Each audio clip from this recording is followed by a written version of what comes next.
That's right, folks. It is New York City debate night in round two, and you are watching Riverboat Jack live. Hello, everybody. Hello, hello, you lovely beans.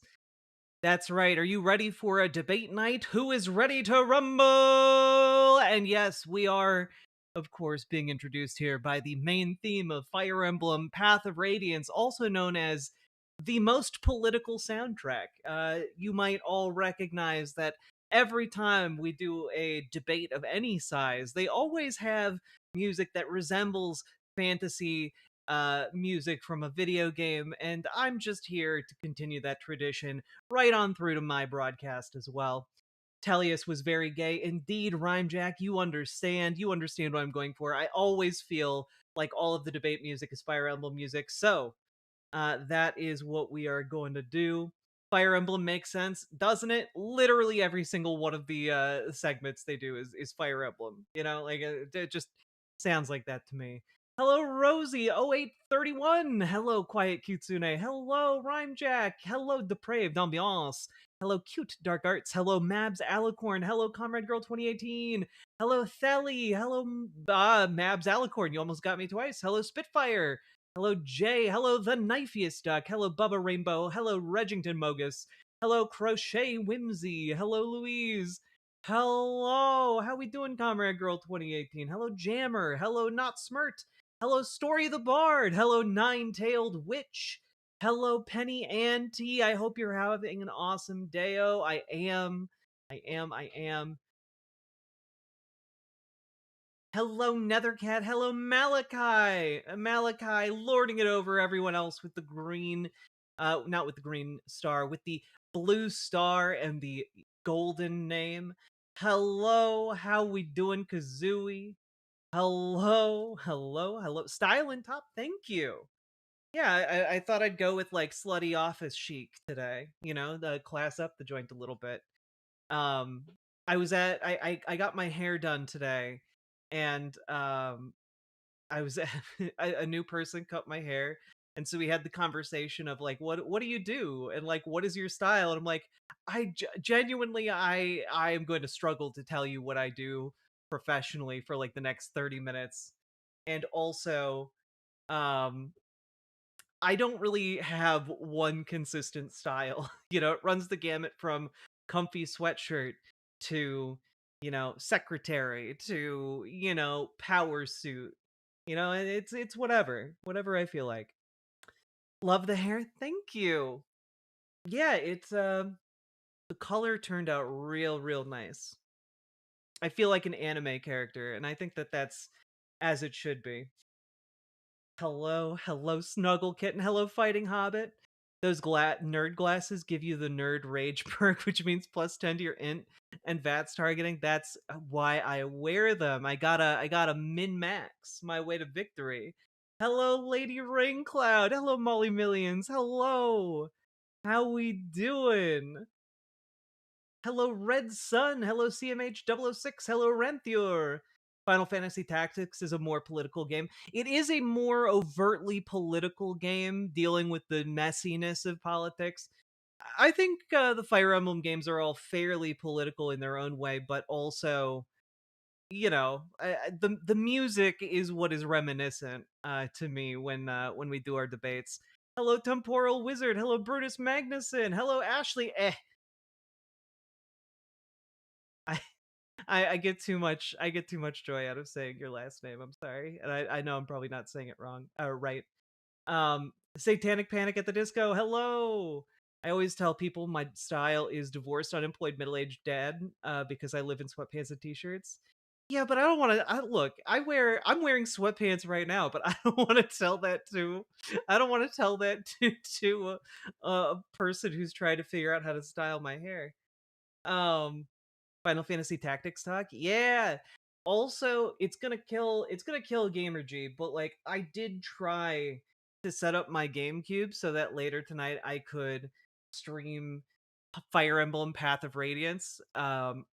Unfortunately, it appears that some component within my GameCube is broken, but fear not, I do have a backup Wii. It's just at my parents' house, so I will have to retrieve it at some point in the near future. Hello, awesome Stella.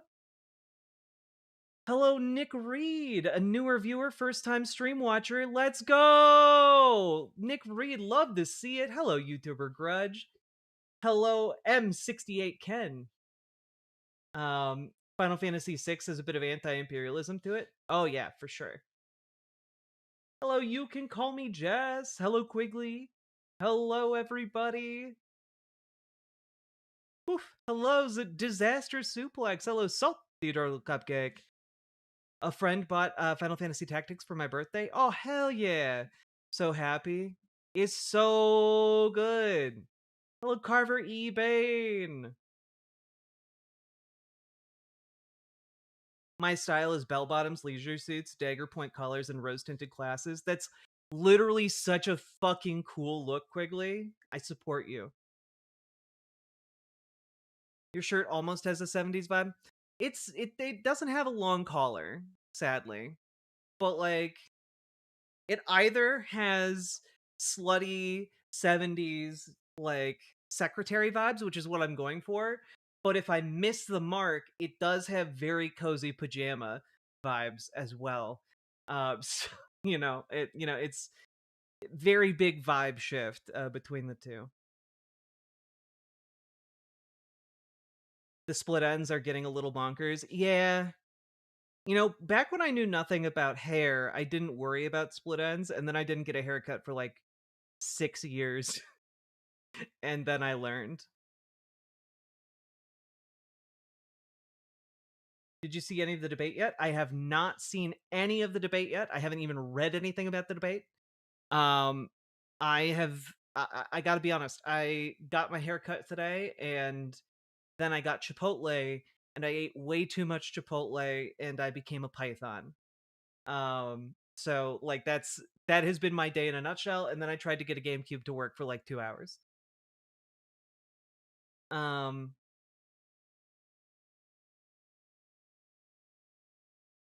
oof. Don't bother. Don't bother with what? The debate was awful. Look, I'm gonna watch it anyway. I'm gonna watch it anyway because like it's content, and also like I know what the people crave, and they crave the content. I've been in the content mines long enough to know. Um, I want to look like I walked out of 1976. I even have the big bushy sideburns and long thick hair. Hell yeah! Did you see Plattner's new tattoo? Yeah, we're gonna talk about that too. Yeah. The Murder She Wrote episode where Jessica Fletcher temporarily replaced the main rep because he got a bad case of dead. I don't know anything about that. I'm not understanding the reference. Path of Radiance is still rad though. It's so fucking cool. Can't wait to play it again. Chipotle in Minnesota? Yeah.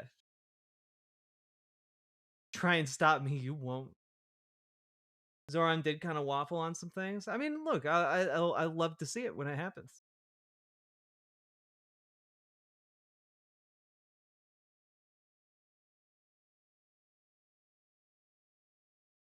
Do, do, do, do, do, do, do. Oh.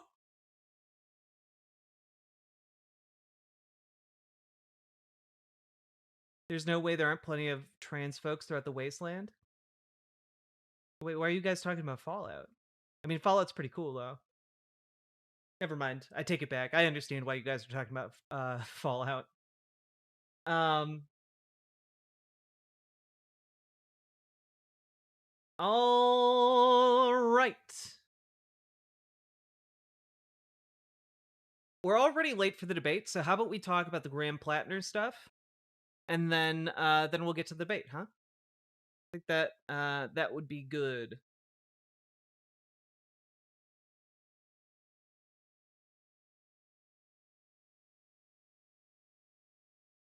Do I have any opinion on changing the timeline of the mayoral election? No. Hello, Ashley J. Curtis, and thank you for helping to invent the internet.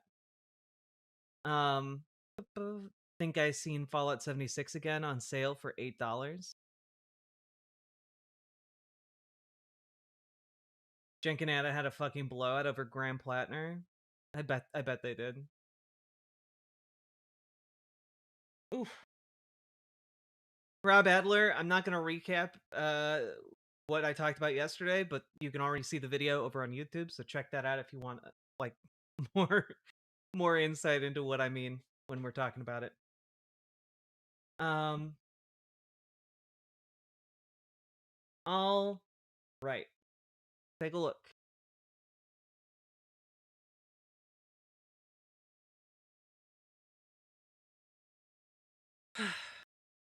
There's very good evidence we're getting a Fallout 3 remake a la Oblivion. Ooh, that'd be fun. I'd like it. Um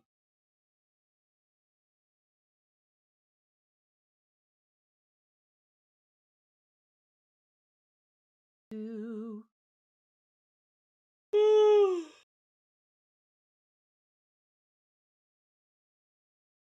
All right.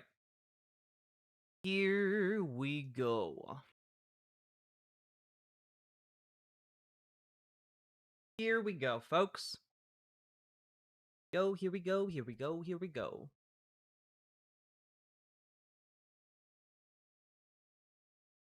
Clicker. Wait, is the soundboard working? It's not. Ha! I knew something was amiss. Before we get too started. There we go. I am very proud of the mental horsepower you have. There we go. I'm very proud of your mental horsepower, chat. Let's take a look. That camera hub going. There we go. Oof. Here we go. So, folks, we gotta talk about Graham Plattner. Again, that needs to be discussed a little bit more, I think.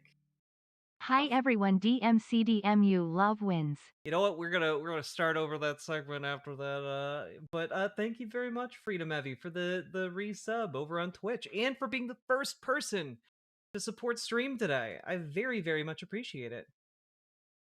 Let's see here. That soundbite hits like an AK-47. Well, that's also because I am the intellectual equivalent of an assault rifle. there you go. All right, here we go.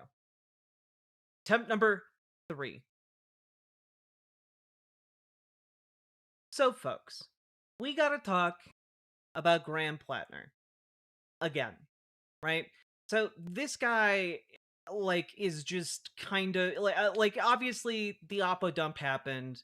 If you don't know what I'm talking about, there's a video I just put out about it, kind of summarizing my thoughts. It's messy. It's uh, obviously changing quickly, but also it isn't necessarily like I don't even know how to put this. It's not up to me. I don't live in Maine. And so one of the big questions on my mind was while this story obviously has legs and traction in online circles, how much legs and traction does it actually have on the ground in Maine? And it seems to me that a lot of the focus of the Plattner campaign is on the actual people who live in Maine. And so I wanted to take a look at how this is being covered in Maine's media, in local media, and what the reaction of locals might be. And so I thought we would check that out because, in part, because he had a town hall tonight, and also in part because early this morning he announced his campaign announced they did an interview, etc., showing that he had changed the tattoo. He'd gone and had it covered up, right? And so I thought we would take a look at kind of where things stand now and how this story is going on, like happening on the ground for folks in Maine. And I think that that's probably the most relevant place to look, considering they're the people who are actually going to be voting in the primary. So we're gonna take a look, right? Here is initially the I believe this is the interview where he talks about it locally. So this is with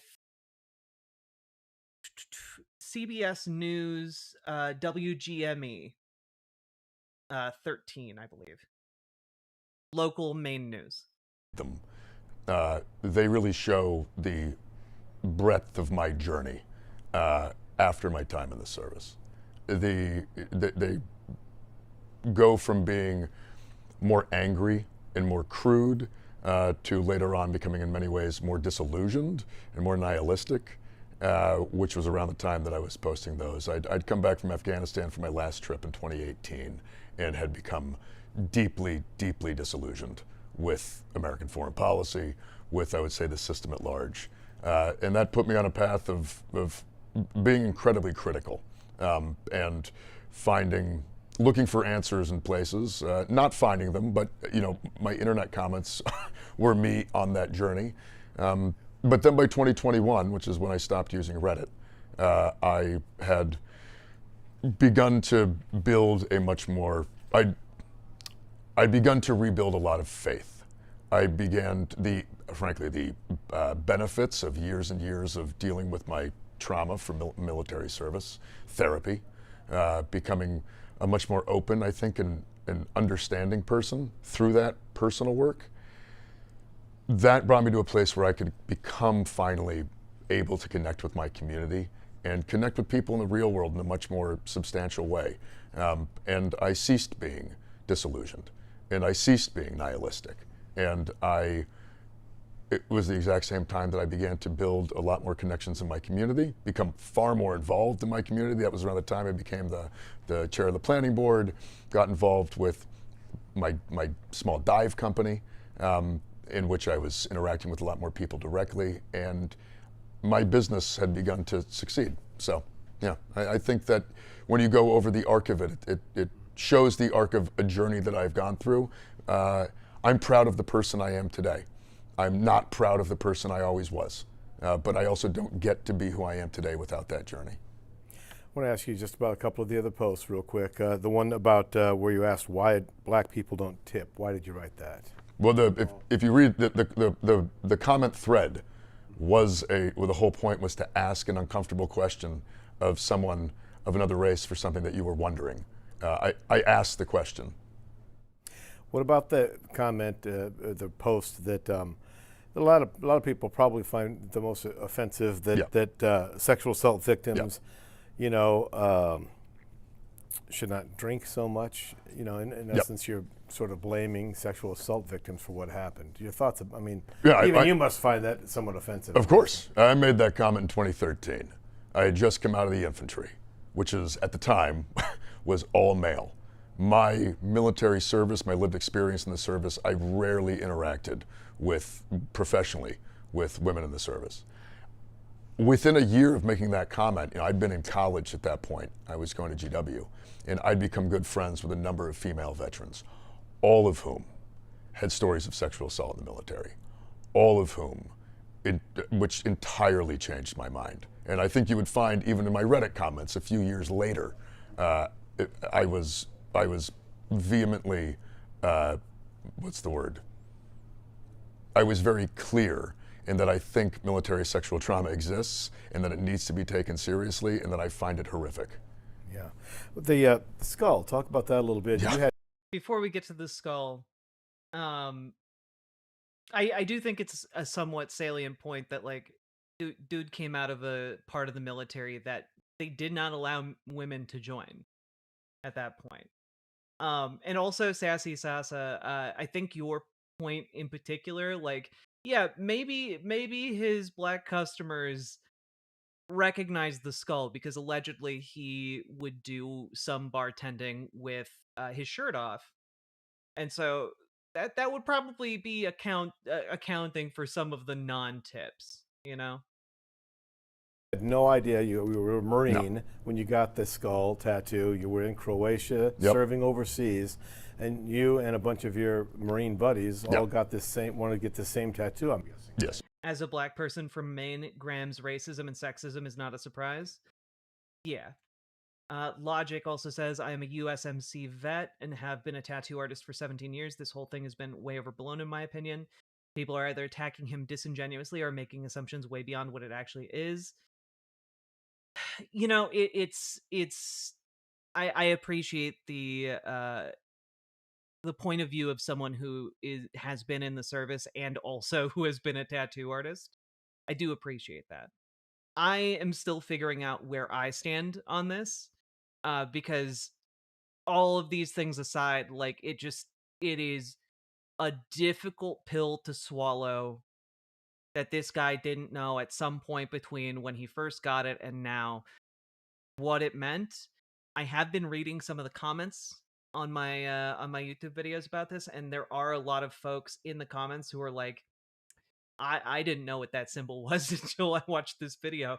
So it's kind of like, uh, I genuinely I would assume in 2025 most people know what that symbol means, but I'm finding out even during the live stream where we were doing it, people were like, I had no idea what that was. What is that?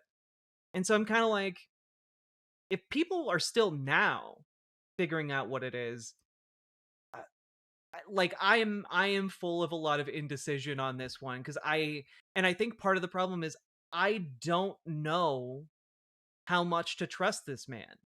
You know, a lot of his history is not in politics and not in the public eye. And whereas Bernie Sanders, if something like this came out about Bernie Sanders, you know, I can't even think of a hypothetical, but like that man has public service going back like 40 years. You know, like he's a known quantity in terms of like what he has done for the community. Like his actions and his words are in alignment. And so it's harder when it comes to someone like Graham Plattner, where like I don't know this guy from Adam. Like he just showed up one day with a cool political ad. And so part of me is finding it really difficult to just fall in and be like, yeah, no, guys, trust him. It's totally fine. And it's difficult for me to really, I mean, it's difficult for me at all to really roll with that, I guess. Um, so I'm kind of in this boat of like, I want to stay in my lane. I'm not going to do the work to rehab this guy. Like he's got to put in that work himself. And ultimately it's not up to me. It's up to the voters in Maine. And I do not envy the position of the voters in Maine when it comes to this primary. To say the least. But we'll see what he has to say here. Myself and some of the other, it was machine gunners. I was a machine gunner in the Marine Corps. I fought in Fallujah and Ramadi. They were deeply violent places. We were asked to do deeply violent things by our country, and we did them. We took pride in those things. And on my third deployment, myself and some of the machine gunners who had made it through both of those previous deployments, we got a tattoo together. We went ashore in Split, Croatia. We did what Marines do on Liberty. And then we went to a tattoo parlor and we got a tattoo that we picked off the wall because it was a scary looking skull and crossbones. The skull and crossbones is because of what we had done. I mean, there's a reason military units choose skull and crossbones as very regular and popular motifs. I got that tattoo, and then I lived the next 20 years with it. And I will just say, I rejoined the Army with that tattoo. When you join the military, you get screened for hate and gang tattoos. I went to work for the State Department, where I was on the ambassador's security team in Kabul, and I got a full physical where I was screened for gang and hate tattoos. I've been taking my shirt off for 20 straight years. I performed a very public performance of a pop song at my brother's wedding to my sister-in-law, who is Jewish, in front of her entire extended Jewish family. If I had thought at any point along this way that I had a very obvious tattoo that had connotations of Nazism, I would have gotten rid of it. I got rid of it. It has now been covered up. I covered it up last night, actually. When this initially came to me, I did not take this seriously because I have never remotely thought of this in that context. I've had this thing for 20 years and nobody's ever brought it up. Did you notice the similarity after it was pointed out? Of course.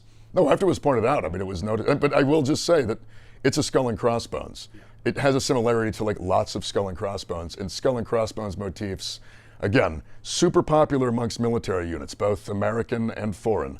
They're all over the world. I never once thought about it in that context. And the moment it was pointed out to me, I have gotten it covered up because I have been an avowed anti-Nazi since I was a kid. I grew up listening to Dead Kennedys and the Dropkick Murphys. I grew up as like a young punk rock kid. I hate anti-Semitism. I hate Nazism and Nazis. I'm a avowed opponent of fascism. I've got, by the way, 13 years of Reddit comments that can attest to that. At a certain point, like, dude needs He's to just got like a point drop about the how entire. worrying it is that nobody in the Army or the State Department flagged that. Well, yeah, like that's kind of one of the under talked about aspects of this, which is that white supremacism and like Nazism in like have been casualized and or like made ordinary to such a degree that like that isn't gonna get caught. And it's also true that like during the time period he's talking about, and I talked about this a little bit the other day, but like, you know, white nationalist tattoos gained prominence in circles outside of white nationalism. You could find like goth girls with like the spider tattoos of like the Aryan Brotherhood on their elbows. And like it wasn't because they were part of the Aryan Brotherhood, right?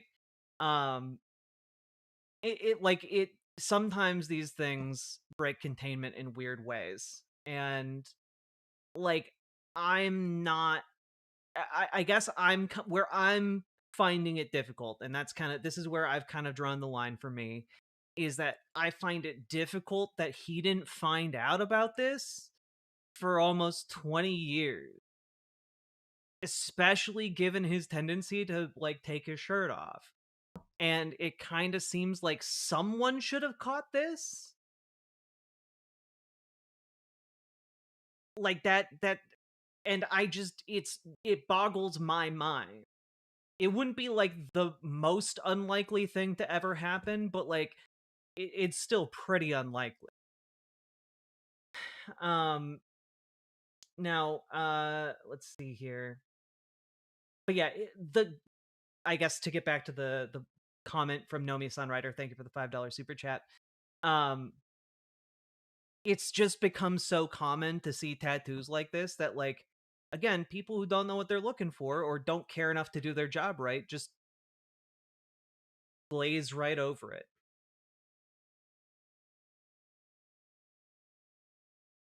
The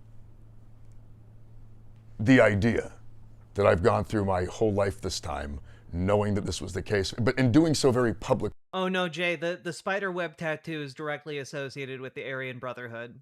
The idea that like, you know, white folk in prison got to stick together. Like that's yep. I take my shirt off all the time. It's not this isn't a secret. So I find that I find the fact that they're going after me on this to be quite absurd. I will just say, last Thursday, I was in trouble because of my comments about being avowedly anti-fascist, and they wanted to call me a communist. Now they are calling me a fascist and a Nazi. In a very short period of time, it feels to me like they're throwing just everything they've got at the wall. But the moment I realized that people saw this for... Oh no, Logic, the spider web tattoo, like, because I looked into this, because when I heard about the spider web tattoo, I was kind of like, wait, really? That is associated with the Aryan Brotherhood. Yeah, in the 1960s, the Aryan Brotherhood adopted the spider web tattoo in prison. And maybe it's gotten wider since then, but like they were like, this is our symbol back in the 1960s. and it was used as like a badge of honor, indicating that they had like killed someone of a minority group. So, you know, uh that's that is the origin. For something that I had not seen it for, I've gotten it covered up because I hate Nazism. I hate Nazis. There's no place in our politics. Yeah, no, spiderweb tattoos in like the 80s and 90s. I have it on good info became that ICE will popular be among showing the up in Goths. Oakland and San Francisco on Friday. Oof, Oakland and San Francisco, buckle down. One-Eyed Heathen, thanks for the heads up. People in my town have spiderweb tats. They aren't rare. That's the point I'm making. That is the point I. Oh my gosh! Please, guys, for the love of God, follow me here. For any of that, and I don't want that stuff connected to me in the slightest. I was going to ask about that. What do you think about Senate Republicans using all of these posts to their advantage to try and discredit your campaign? I think it's going to fall flat. I think they're going to run attack ads, but they're going to call me a communist no matter what. They called Hillary Clinton a communist. They call anyone who ever advocates for any sort of beneficial programs for working people a communist. Well, also keep in mind, Comrade Girl, that ultimately, if we don't live in Maine, we don't really get a say in this. Like, the people in Maine are the ones who are going to cast votes in the primary. And, like, their opinion on this is why I'm doing this particular segment. It's so we can figure out what they're doing, you know? How is this story landing in Maine? And so, like, I think that there's going to be a lot more, maybe a lot more division, maybe not. I don't know where this story is going to go in the near future. So that's kind of why we're doing this. Or a socialist. That's what they say. And I am absolutely pushing for beneficial programs for working people. I mean, that is the core of my platform. That is why I'm in this race. So I mean, what's interesting here is that he's actually, instead of contending with the Nazi label or fascist label, he's like, nah, I hate those guys, but everyone's going to call me a communist. So this is all very bizarre, and it's difficult to make sense of for me, but that's why I'm going towards what are people in Maine saying? Because if the people in Maine elect him, we have to contend with this guy being on the national stage. Yep, that's what they're going to do. Sorry. That is what they are going to do. And it's going to be an attack ad, and it's going to be an attack ad that they were going to make anyways. Well, that's interesting. Jess Hassan had 39,000 people on his stream. He did a poll asking if you knew before the stream about this tat. This tat being a Nazi symbol? 60% did not know what it was. That is, I mean, I got to be honest. That is nuts. I would have guessed like, 80% would have recognized it. How the hell did those people not know? I mean, keep in mind, like, we on the left live in a bubble where we're more plugged into this shit than most normies, and like a lot more normies watch Hassan. Can you talk about the conversation you had with your political director when she resigned? She didn't have one. She sent me a text that said I resigned. I have the text. Were you surprised? No, I was not surprised. Okay. It had been disconnected from this. It had been she was not a good fit on the campaign. That was becoming abundantly clear. And then this happened, and that was the end of that. You still have the. I wish there was more of a follow-up question on like, what do you mean she wasn't a good fit for the campaign? I would have liked more insight into like what is the falling out here between him and the former campaign person. Endorsement of Bernie Sanders and others as well. How do you feel about that? I'm very glad that many politicians who I respect immensely still support what I am doing. And I believe that they support it because they know that this is all nonsense. It is no surprise that these stories dropped within days of DC's chosen candidate getting into this race. So, and they know that. They know what's happening here. And I honestly, Well, Leanne Scott, as far as we know, there's only the one person who has quit his campaign. Everyone else seems to be sticking with him at the moment. You know, if we start seeing a mass exodus of staffers, then I think I don't know. There's a difference between one person leaving and a lot of people leaving. the outpouring of support that I've gotten from around the state shows that an immense amount of Mainers know that's what's happening. I'm a regular person. This is the political establishment.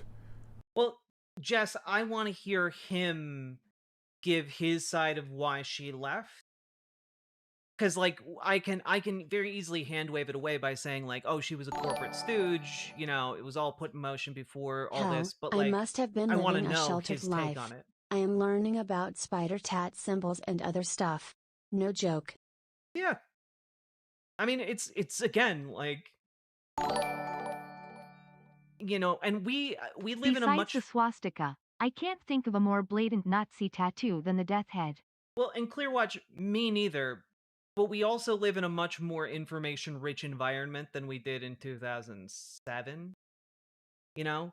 But that being said, like, you'd think being on Reddit for, like, 20 years, he would have encountered this.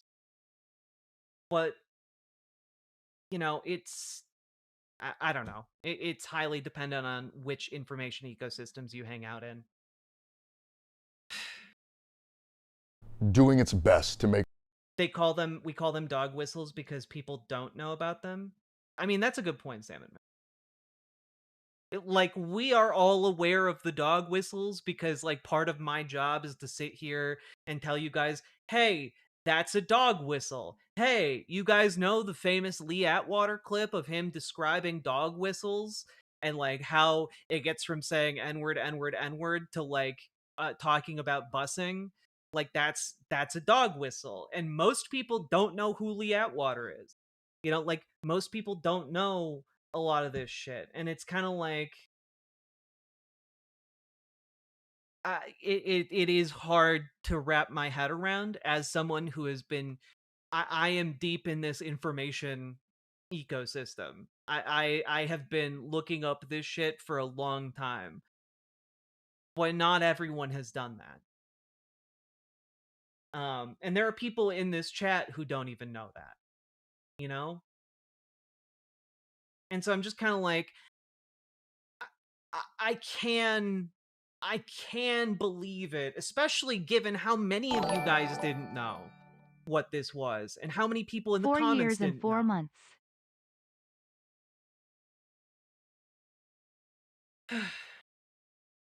Regarding symbols, the first time I raided into this channel, I was like, why is this woman using the Nazi frog? But I had no idea there were a bunch of people trying to retake ownership of Pepe. Yeah, and like, why should we let the Nazis have an adorable frog whose artist never intended for it to be a Nazi symbol? The Nazis stole that symbol, and fuck if they can have them. You know? Yeah, and that's kind of the thing, right, Moth? Like, it's a believable story for me, but I'm also in the like he's also a very unknown quantity to me. So it's hard for me to come down hard on his side and in his favor because, like, I don't know him. Yeah, John Sean, folks, we do need to do a segment soon about calling your Senate Democrats. Please don't at me twice, but we do need to do a segment soon about calling your Senate Democrats because they continue to pass through Trump judges despite the government shutdown, and fuck that shit. And if, while we're not doing that segment right now, call your senators, folks, because this is unacceptable.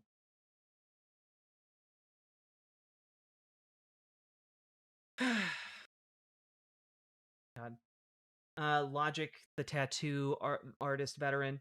There are far more cryptic symbols than these people come in and try to get in tattoo shops. if he was a secret Nazi or trying to dog whistle, there are many things he would have gotten besides a skull and crossbones. Out of curiosity, is there anything we should keep an eye out for, Logic, that would indicate like a secret Nazi? Because I know the major symbols. I can't even pretend to know the smaller ones.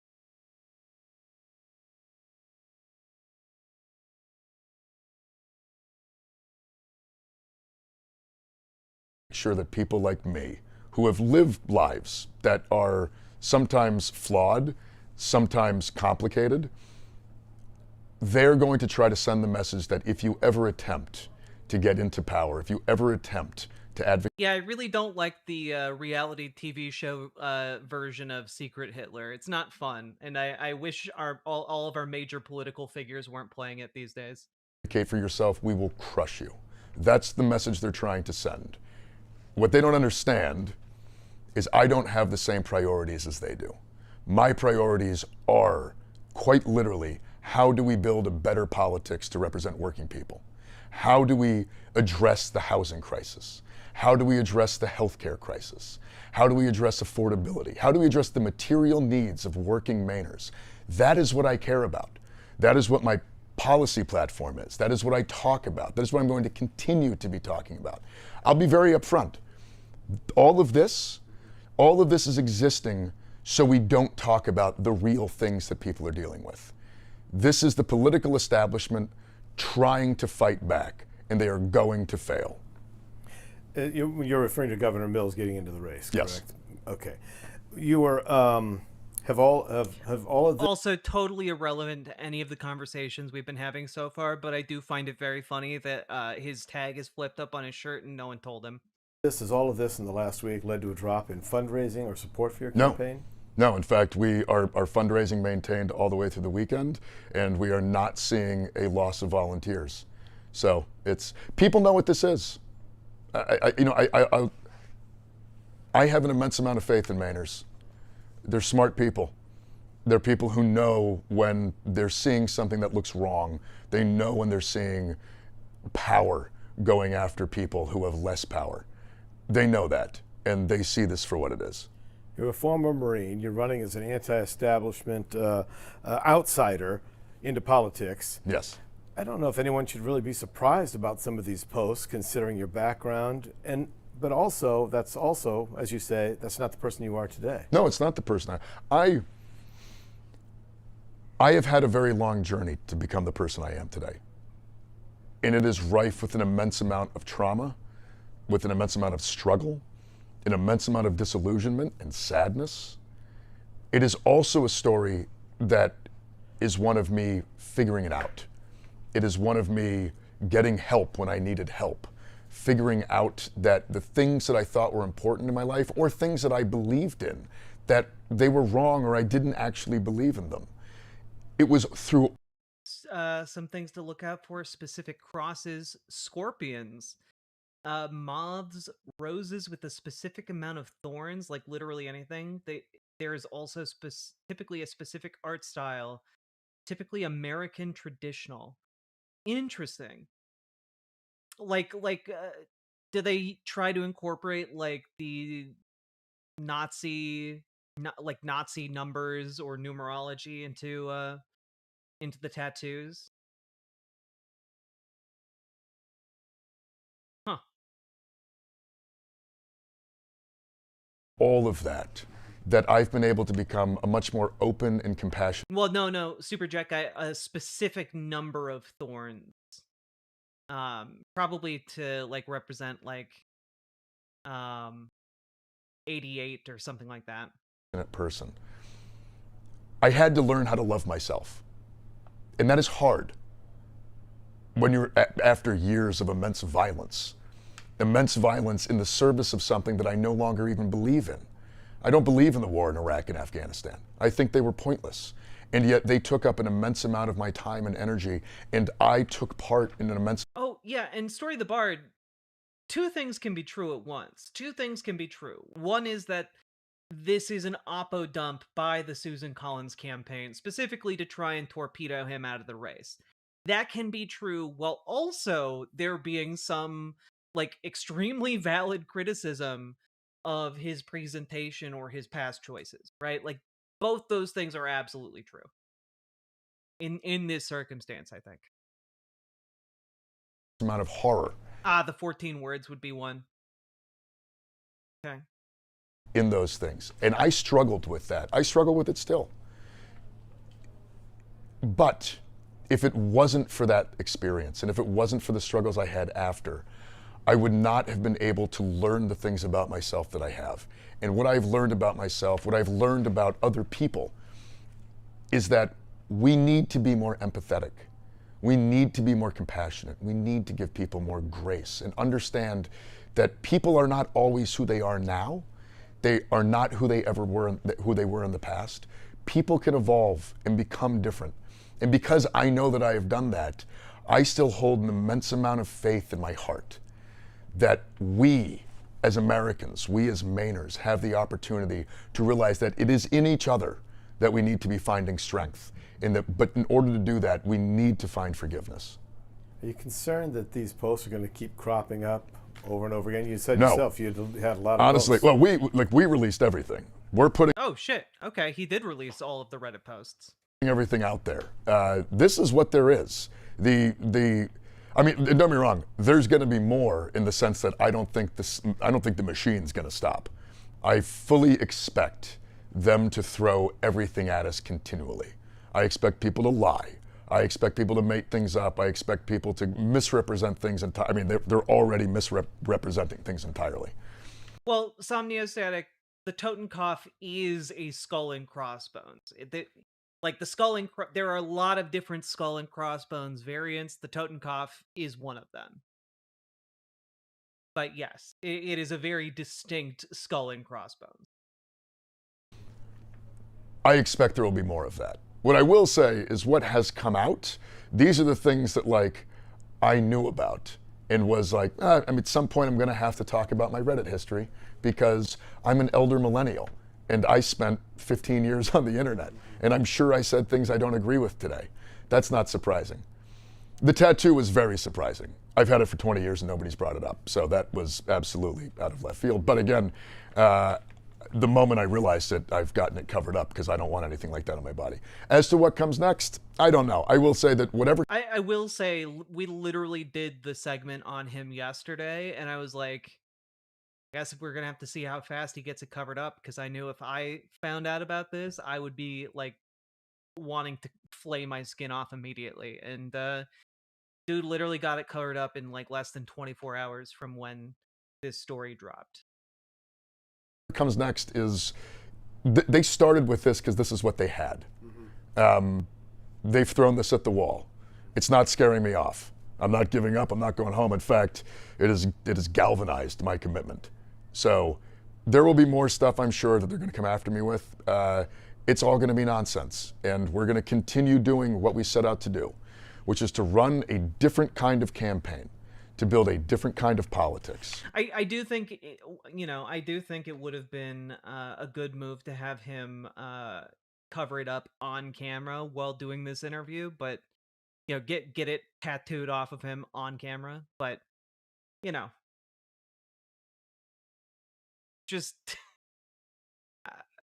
I am interested to see how Mainers are going to respond to this, and I'm interested to see how the polling is going to reflect that. Like all of what just came out over the past week. I don't think that there's any new polling out. Yeah, this thing was optics poison, to say the least, Velvet. One that is based around... I think any you also say, I don't know how you respond better than this. I mean, the true test is time. Like, there isn't really a sufficient way to respond to this outside of immediately getting it covered up, which he did, and then demonstrating change and growth, which that's something that takes time. And I don't know if I don't think, for me personally, the amount of time between now and the primary voting day would be anywhere near a sufficient amount of time, but it remains to be seen if it's going to be sufficient for voters in Maine. Organizing and letting the people of Maine know that they have far more power than they do in this politics, as long as we work together and as long as we are willing to work together and have hard conversations with each other and find common ground. Because I firmly believe that everybody in the state of Maine has almost everything in common with each other. When the hospital closes, it doesn't matter who you voted for. If you can't afford a roof over your head, it doesn't matter what party you belong to. We have a lot more in common with each other than we think. That's the basis of this campaign, and that's what I'm going to keep pushing. Okay, pretty decent interview. And Daphne, definitely, I just think that there's a big difference between demonstrating change in regards to your public service versus demonstrating change as regards your posts on Reddit. And like, for someone, when we're talking about whether or not someone is going to be not just a local elected official, but someone who's going to Congress, personally, I would want that change demonstrated in actual governance, in actual elected office, probably on a smaller scale than Congress. But again, not up to me. So let's take a look here. Here is a statement that he made to, on social media. Here he goes. So it's shorter. Hey everyone, Grant Plattner here. I want to talk to you about something. In 2007, when I was a young infantry sergeant in the Marine Corps, myself and some machine gunners I served in Fallujah and Ramadi with were on our third deployment. We were in a naval vessel and we pulled in for a Liberty port in Split, Croatia. We went ashore to do the thing that young Marines do, which tends to be carousing and sometimes getting tattoos. We wanted to get something that represented our jobs, our service, fighting in Fallujah and Ramadi as machine gunners. We went ashore, we found a tattoo parlor after a fair amount of heavy carousing, and we found a tattoo on the wall, a piece of flash that looked like a terrifying skull and crossbones. We thought it looked cool, and so we got it. I have had this tattoo for the last 18 years. I re-enlisted into the United States Army with this tattoo, where I was screened for hate and gang-related tattoos. I worked for the State Department as a contractor, where I got a full physical, which included screening my tattoos. I've gone through life with this thing, taking my shirt off, having photographs taken, videos taken. I've been very, very open in my life with the fact I had a skull and crossbones on my chest, because that's what I thought it was. It's come to my attention that it has a stark resemblance to a symbol that is used by neo-Nazis. And I want to say that was not the intent at all. And the idea that I've been going around with something like that utterly horrifies me. I know that symbols like this can be incredibly damaging to people, and the idea that I've had it all these years and it could have been read like that is incredibly troubling. I have lived a life dedicated to anti-fascism, anti-racism, and anti-Nazism. I think that racism and anti-Semitism are a long scourge on our society and a long scourge on our politics, and I think it has no place in our world. For that reason, I have gone and gotten it covered up. Last night, I went to a tattoo parlor and I got this to cover up the skull and crossbones. It's a Celtic knot with some imagery around dogs, because my wife Amy and I have two wonderful dogs that we love a lot. This far more represents who I am now than even the skull and crossbones did, which I thought that it was. This has come up because the establishment is trying to throw everything it can at me. It is terrified of what we are trying to build here. Every second we spend talking about a tattoo I got in the Marine Corps is a second we don't talk about Medicare for all. It's a second that we don't talk about raising taxes on the wealthy. It's a second we're not talking about the material struggles of Mainers as they try to scrape through a system that at its core is trying to rob them. And that's why tonight, I'm just going back right out on the road. We're holding a town hall in Ogunquit, where much like I've been doing for the past month, going around the state of Maine, making myself accessible to Mainers in their communities so I can listen to them. I can hear about what it is they need to change in our political system. And that is what I'm going to continue dedicating my time to. Thank you all very much, and I really appreciate your support through all of this. I will say, it is deeply hard for me personally, but all the outpouring of support telling me to stick with it, telling me that this doesn't matter, telling me that this means that the system is scared, it means the world to me. And I want to say thank you to all of you who have done so. Okay. Now, for those of you who did not get a good look at the tattoo, let's Up the skull and cross. let's pull up, maybe not the video. There's some closer up examples. Look to, here we go. Apologies for the gigantic nipple on screen. Here, I managed to crop the nipple out. All right, so this is what he got to cover up the tattoo. Obviously, very quick work to say the least. You can still see some of the nubs on the sides. Again, probably a result of, you know, the haste with which this was done. Now, I know a lot of people have been clowning on this design, specifically the fact that, you know, he went from one Nazi symbol to a target-rich environment, which is, you know, other Nordic symbology when it comes to tattoos. You know, esoteric Nazism borrowed a lot of symbology from a lot of different places on Earth, but most especially Nordic history. So, like, not the design I would have chosen, but I'm also just here to say, like, I'm from Scandinavian roots and Norwegian roots, and like I grew up with a lot of like Celtic knot imagery and like dogs and such. Like I'm very much familiar with this iconography, and like it is not always uh Nazi associated. And there are some people who are saying this is, you know, that this is Fenrir, and Fenrir in particular was used by the Nazis quite a bit in their iconography. But one, don't really know if that's Fenrir, and two, even if it is a depiction not of Fenrir devouring the world or devouring the sun or devouring the moon, as often is depicted, but of if anything, this would be Fenrir being bound by the chains of Gleipnir, which is different.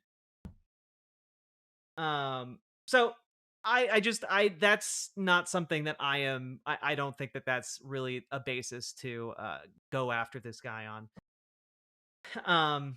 Maine has a huge Celtic culture and it's not Fenrir. Well, look, that I'm just addressing what folks have been saying online about this. Uh I grew up a lot again with this iconography, and I'm just like, even if it was Fenrir, I don't believe that this association would be, you know, oh, you replaced one Nazi symbol with another. I don't buy that. I do think that this is a cover up. I think it's a sloppy tattoo. I will say that. Um,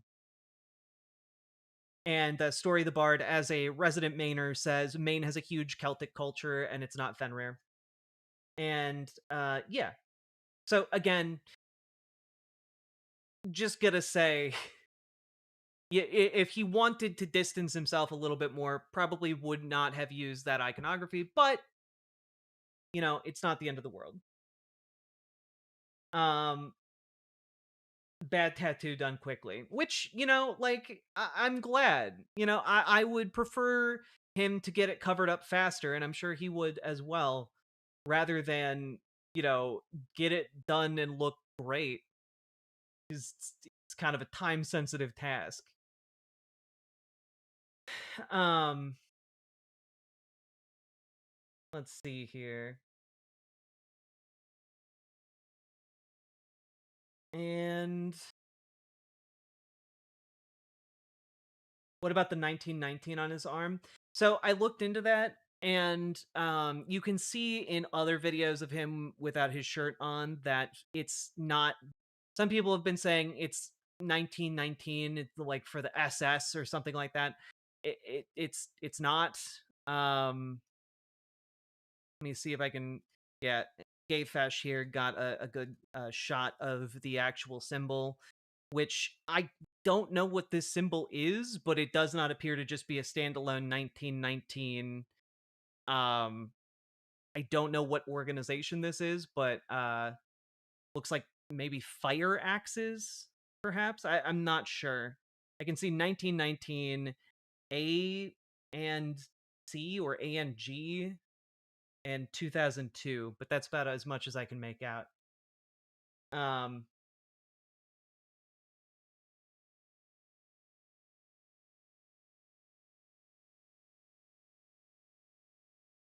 the TFC. A lot of you are saying TFC. I don't know what that means. Appalachian Mountain Club.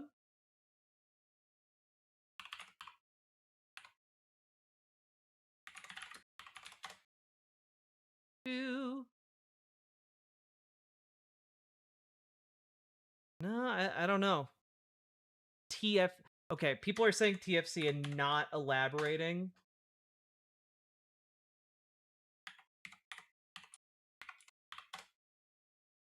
Oh, yeah. Okay, no, that's yes. That is 100% it. TFC, Trail Fixing Collective.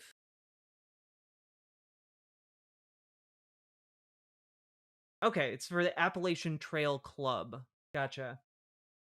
That's what's on the tattoo? Yeah, TFC 2002 looks like. So, yeah, you know, case closed.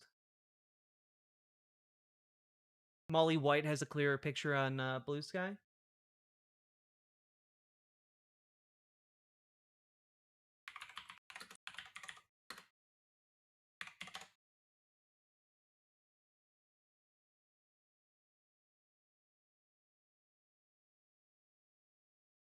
Ooh. Ah, wait, this is literally the exact same picture. I just made it bigger. Tattoos are reference to the Appalachian Mountain Club's White Mountain Trail Crew, formerly known as the Trail Fixing / Fucking Crew, established in 1919, on which Plattner worked in 2002. Okay. Yeah, again, there you go. Oh, there you go. Clearer. Again, apologies for the nipples. Cool. Case closed on that one. An environmentalist group in Maine. Okay.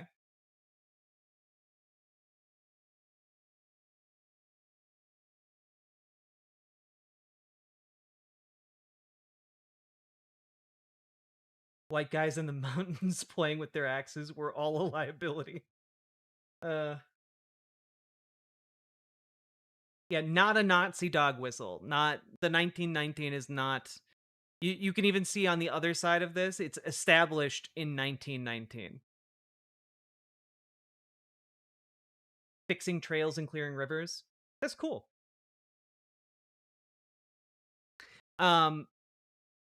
Now I do want to say again, the other day I talked a little bit about Bernie Sanders defending Graham Plattner. Here is a short interview that Bernie did with Axios that was posted just a couple hours ago. Take a look at that. I suspect that Graham Plattner is not the only American to have gone through a dark period. Your candidate in Maine running for Senate, Graham Plattner, has been subject to a lot of fire and fury, stories of old posts, crude comments about black diners, about rural white people. You said yesterday you are still supporting him. Why? I am not overly impressed by a squad of media running around saying, "What do you think about the tattoo on Graham Plattner's chest?" Between you and me, there might be one or two more important issues, but let me go there. I'm not Graham's best friend. I met him. Yeah, Graham is pro-Palestinian. Several times. We did a rally in Portland, Maine, a great rally. I am impressed by the guy. And anti-genocide. This is a guy who will tell you, who has served 4 tours of duty with the United States military. He was in the middle of some heavy-duty combat. He was a machine gunner. That's what you do. You mow down people, you know? He went through some very difficult experiences in the military as a machine gunner, seeing his friends killed.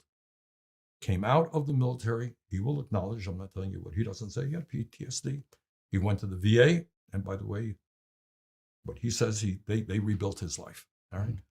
He went into a dark period in his life. I suspect that Graham Plattner is not the only American to have gone through a dark period. But what he did was he expressed his darkness on the internet. Probably not a brilliant thing to do. All right. And he said things that are stupid, things that were hurtful. He has apologized for them. And what he says now, and the guy that I saw up on the stage in Portland, Maine, rather a brilliant guy. I mean, really a strong fighter for the working class, very articulate, very smart. And what he said is, yeah, I went through a dark period. I said stupid things. I am not the person today that I was back then. And I think as a nation, especially given the fact that we have a president who is convicted of 34 felonies, maybe we have to do a little bit of forgiveness. And that is the extent of Bernie Sanders talking about the tattoo, because obviously this is part of a larger interview. And that's about as much as he wanted to say. All right. Now, one of the things I have been most interested in is the town hall that occurred earlier this evening. I have endeavored my best to try and find video from this event. I have been unable to locate it thus far. If any of you see it pop up on the internet somewhere over the next 24, 48 hours, please send it my way. Let me know. Yeah, a town hall in Maine town called Ogunquit, and at the Leavitt Theater or Levitt Theater, and I don't know much about this outside of what has been reported in the media, and there are a couple media stories from local outlets, because remember at the beginning of this I said I wanted to take a look at, here's what Graham Plattner has said. What are people on the ground in Maine saying about this? Where are they at? Let's take a look, right? So here is a short local news report from WGME about the town hall. Let's take a look. In just about half an hour, Senate candidate Graham Plattner will be hosting a town hall in Ogunquit. Yeah, one of the big questions we're working to answer tonight: will Plattner's supporters stay with him, even as his controversial past posts on social media continue to surface? CBS 13's Julia Simone joining us live from Ogunquit. And Julia, what are people there saying about Plattner? Yeah, guys, people here in Ogunquit say they still support Plattner and think he is the best candidate for Senate, despite his past online posts. In those posts on Reddit, many made more than a decade ago, cover issues related to race, asking why Black people don't tip. Another post was related to sexual assault victims, saying they should, quote, take some responsibility. He admitted today in a one-on-one with CBS 13 the latter comments were offensive, adding his views have since changed. He also showed us a newly adjusted tattoo on his chest, which previously showed a skull and crossbones symbol closely resembling a symbol worn on Nazi uniforms. Plattner telling us he got the tattoo in 2007 while on leave during his time in the service. Okay, just real quick. I know it's a local news outfit, but please take out the audio from the background clip you're showing as B-roll. And he didn't know about its potential Nazi ties. Some people who came out for his town hall today say they still support him and aren't holding his past against him. Tattoo on his chest doesn't bother me at all. Maybe he made a mistake. Maybe he didn't want it there. We all do things in the past that we kind of regret that we did and wish we could have changed it. But I think a lot worse could happen. The town hall will be starting in about a half hour, and ahead tonight at 10 and 11, we'll let you know what Plattner says. Live in Ogunquit, Julia Simone, CBS 13 News. Back to you guys. Julia, thank you. So that is kind of the before report.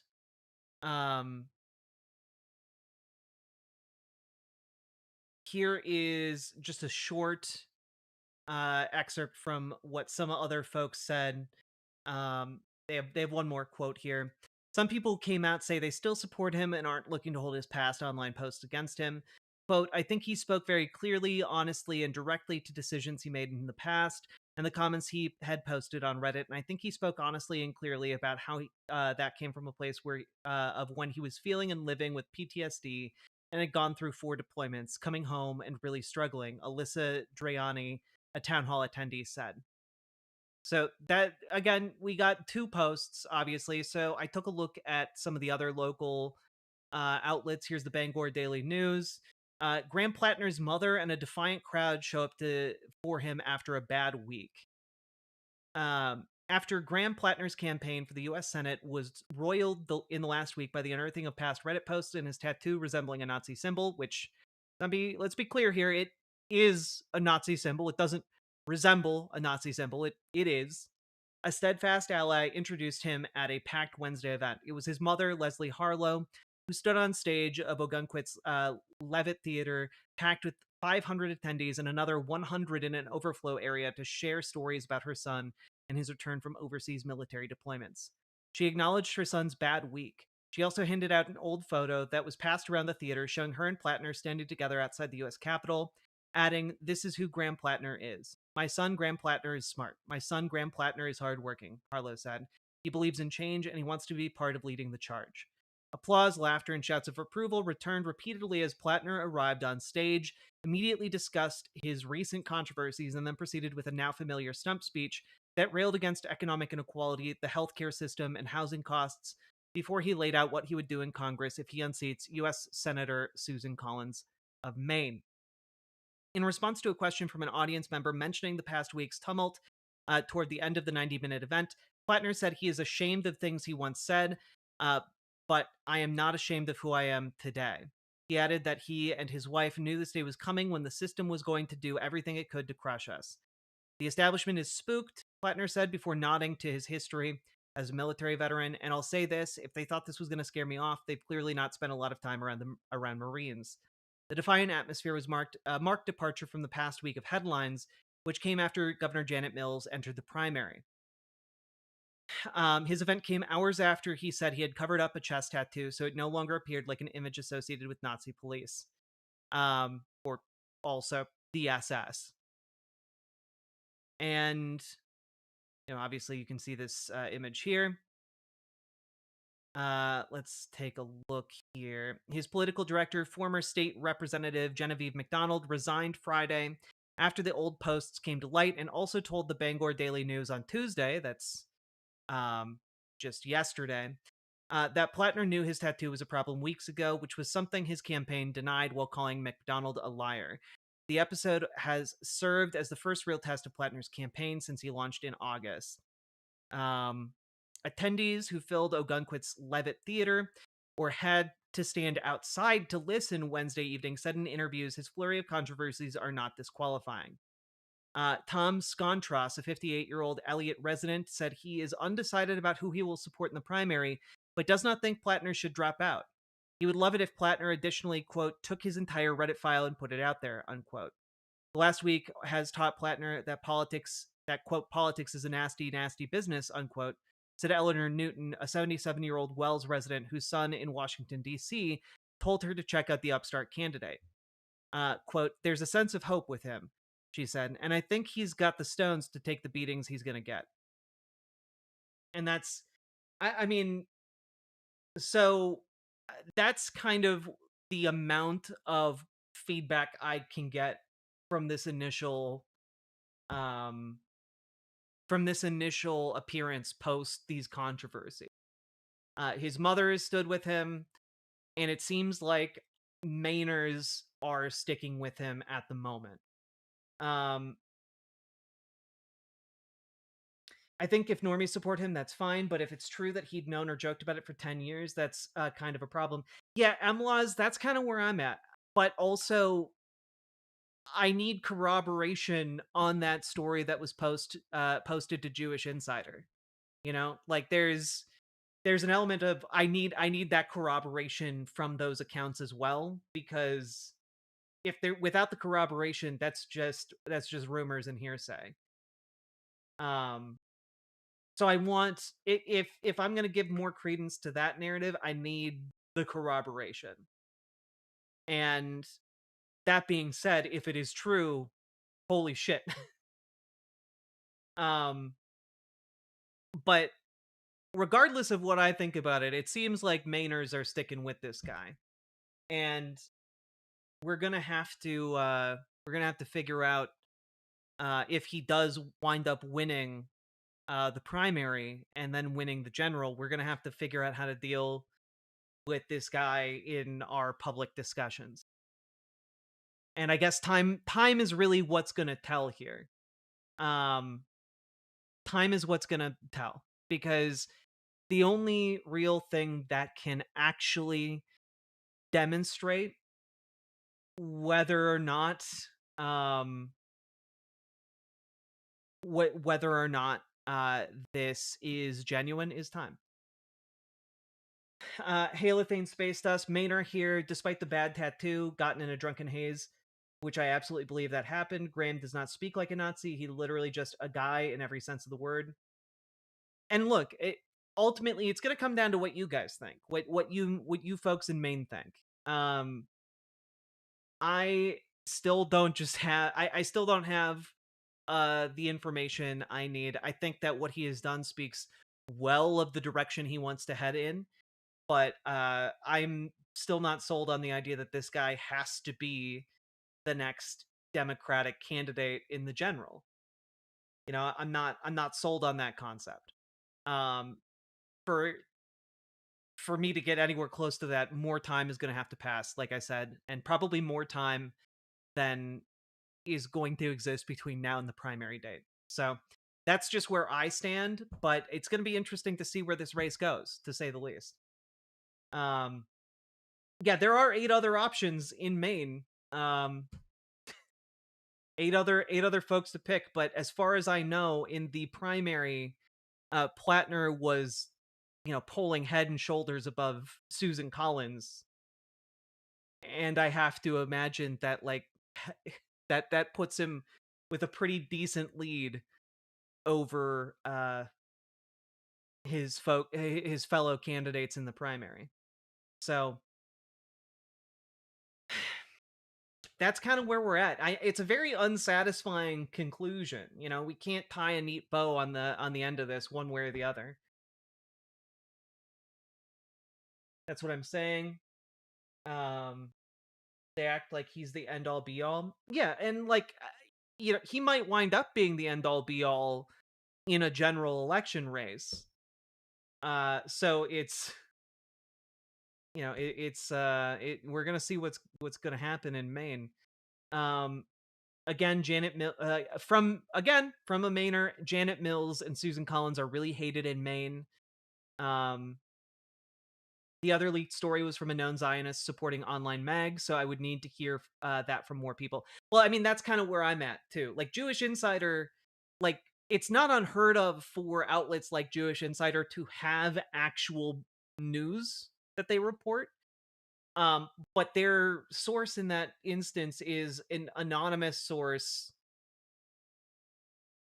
and from like a former acquaintance from 13 years ago. Like, I'm going to need more corroboration on that one.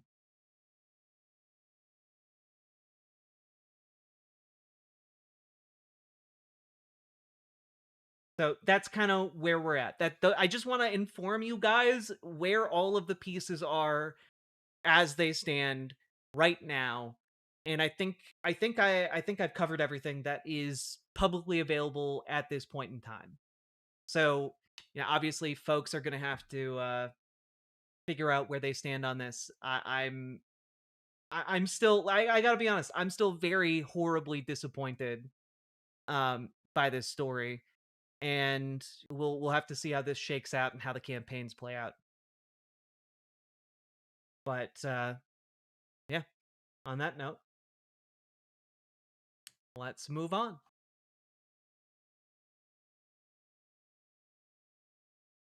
Whew.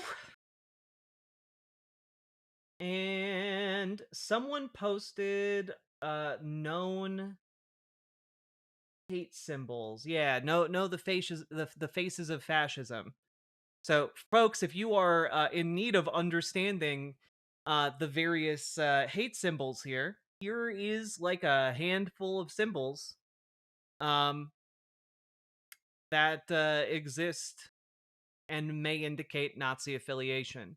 Now, there is an important note here on these symbols. Many symbols depicted here are cultural symbols that have been co-opted by the far right and are therefore not always a symbol of fascism or Nazism, depending on the context. You know, the Celtic cross obviously being one. Um, Famously, the fasces here, the bundle of sticks around a an axe, is another example. For those of you who think you've never seen that before, you're wrong, because they hang two of the fasces in Congress, actually, on either side of the speaker's booth, as you can see. We zoom in here, you can see them a little better. So yeah, because again, Nazis stole like all of their iconography from older iconography. Like, all of the iconography that they have, they stole from someplace else, and a lot of places still use that iconography. Like, it's the reason why in a lot of Asian countries you can still find like swastikas. Is that a new addition? As far as I know, no, Alan Smith.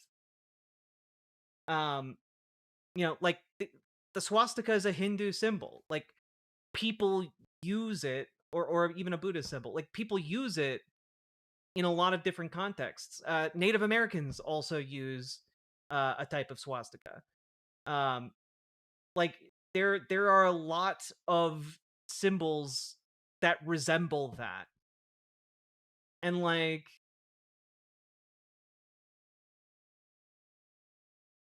it's important to understand that symbols are constantly changing. It's the reason why language changes over time. It's the very reason that symbols change over time. Um, yeah, symbolism is in fact a messy business. Um,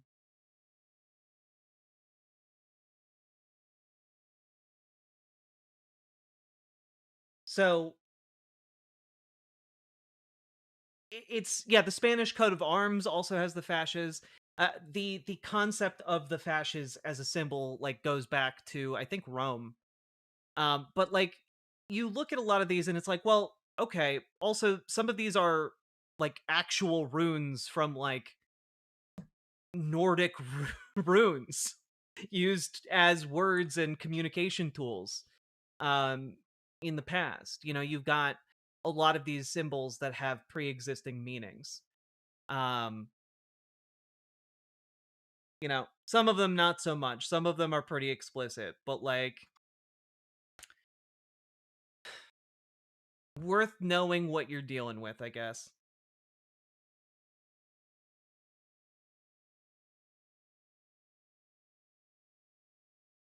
I think extreme purity testing, especially for online history, is extremely dangerous, IMO. I read Graham's Reddit. There's nothing that indicates he's pro-Nazi. In fact, he was openly against it. Yeah, no, it was one of those things why, it's one of the reasons why in the segment I did the other day, I prefaced the segment by saying, like, this is going to be something we're going to see more and more of, which is like candidates' entire online history being examined and poured over, because all of us from like my generation on have like our entire lives uh captured online. Every bad opinion we've ever had, every position we've ever argued in devil's advocate fashion, every selfie we've taken, every nude that we have posted, like, it's all gonna be online forever. And like, you know, it's gonna be what it's gonna be. Um, and yeah, um, yeah. I mean, like, people. Some of you guys joke about me running for office, and I just want to like let you guys know, if I ever run for office, the thing that would come out would be, you guys would see, uh, a lot of me in compromising positions with things up my butt. Okay, look, I'm just gonna be honest with you here. One of the reasons that I don't run for office is because I know that that would come out, right? And like, like there would be like a lot of nudes on me that get out onto the internet. All right, so all I'm saying here is that like we have to kind of be ready for the reality of a bunch of people coming into office and running for office who have, you know, said some weird shit online or said some objectionable things online. Because when we're kids or when we're teenagers or when we're young adults, people have unformed or bad opinions, and we change and get better over time. The things up your butt will come out. Well, they did come out eventually.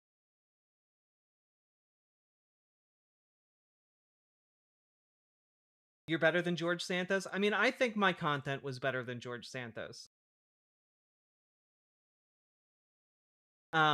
Just don't put a totem cup up your butt.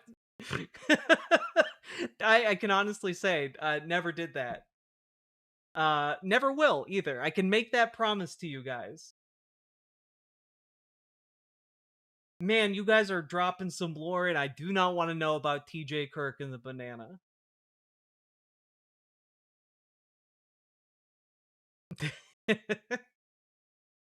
Yeah, flared bases only. Exactly. Only safety.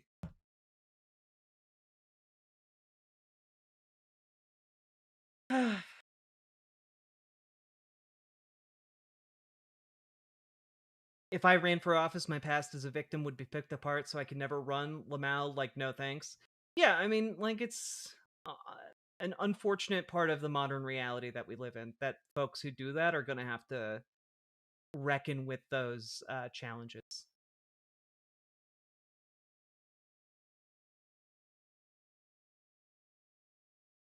Long story short, scandals don't matter for Republicans because they're Republicans, but Democrats, they do matter because there are standards. True.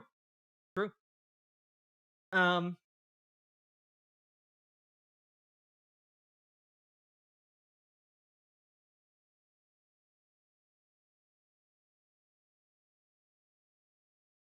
I'm willing to run, I guess, in 10 years. All right.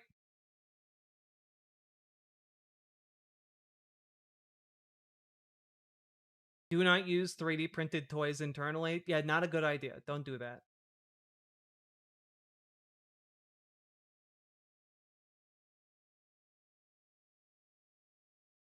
Let's see here.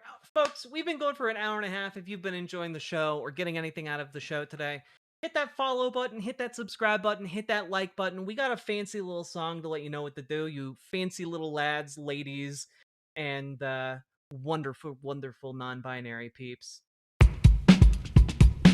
Fuck, it's loud. Sorry. Go, go, go. Click a button. Click a button. Click a button. Click the goddamn button. Click a button. Click a button. Click a button. Click the goddamn button. Click a button. Click a button. Click a button. Click the goddamn button. Click a button. Click a button. Click a button. Click the goddamn button. Click a button. Click a button. Click a button. Click the goddamn button. Click a button. Click a button. Click a button. Click the goddamn button. Click a button. Click a button. Click a button. Click the goddamn button. Click a button. Click a button. Click a button. Click the goddamn button. Click button. Click button. Click button. Click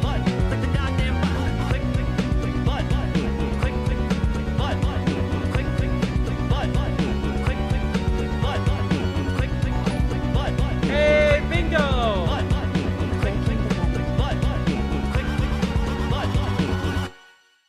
Hey, Carrion Coyote, the snaps were on beat on my end, okay?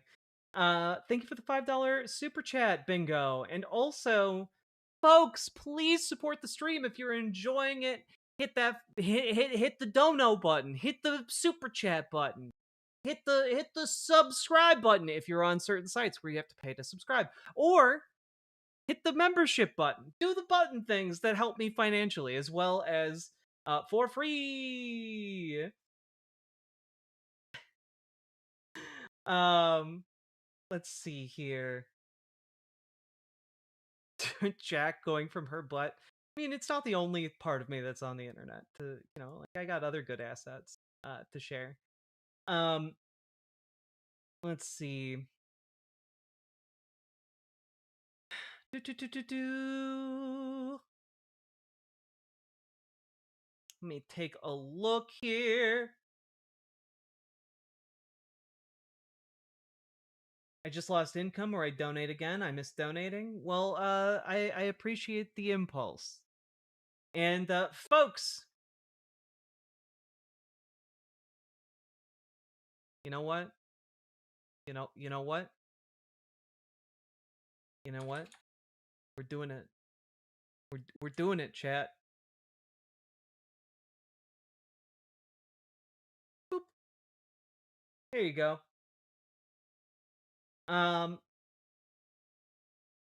Don't watch the debate. I'm gonna watch the debate.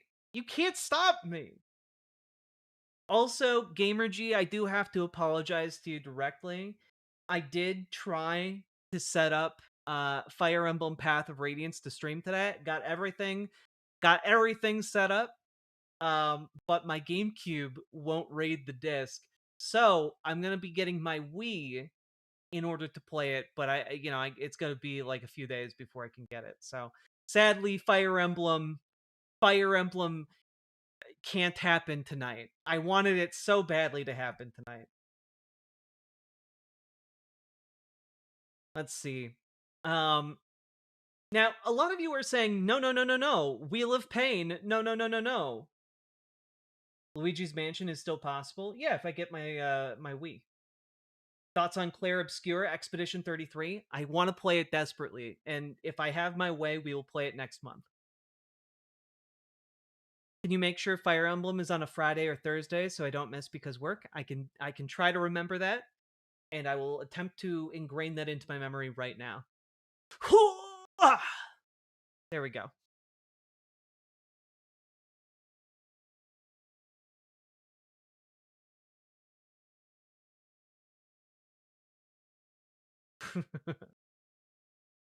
Luigi did canonically have a mansion as well in the real world.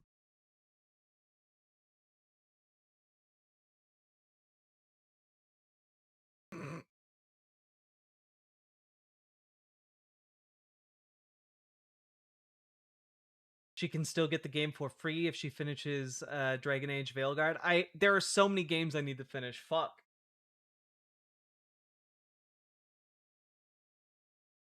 Have you talked about how the Republicans cannot fix the shutdown because the Freedom Caucus will never vote to restore healthcare funding? I haven't talked about it yet, mainly because we've been focusing on local elections for the last couple of streams. We will get back to talking about the shutdown because the pressure is going to ramp up on Republicans, especially as the cuts start hitting military and everyday working people in more and more profound ways. And also, like, folks are like, well, Donald Trump is paying the military now. Yeah, for now, until that gets taken to court, you know? Just FYI, What If Althist has a couple of new videos. It's true. You know, Zhu Sayin. It's true, Paladin. What If Althist does have new videos? And you might think, oh, that's what we're going to do if we hit 200 subs. And the answer is, in fact, no. If you guys hit 200 subs, folks enjoyed the Yakuza stage play so much that I went and I found the Kaiji stage play. And I'm very excited for this. I'm so fucking excited. They got a goddamn Kaiji stage play. Let me explain the gamble to you, and please note that I will only say this once. Let's go! Yeah, time to get some ultimate gambling. That's right, we got a stage play of the Ultimate Gambler. And what better channel to watch Ultimate Gambling on than Riverboat Jax? Of bonus insanity. Yeah, he does have a whole second channel of bonus insanity, which is why on the Wheel of Pain there is, in fact, one of his second channel bonus insanity vids about sex and power. You should know that subs only respond to pain.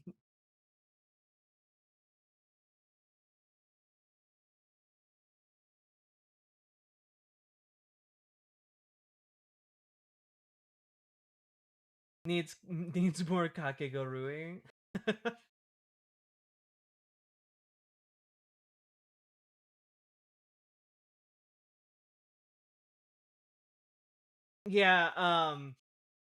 Yeah, Jess, we're gonna be talking about benefits tomorrow. Because like I mentioned it yesterday, the SNAP benefits and like they're running out of funding, and folks are gonna start getting real fucking angry and real fucking desperate.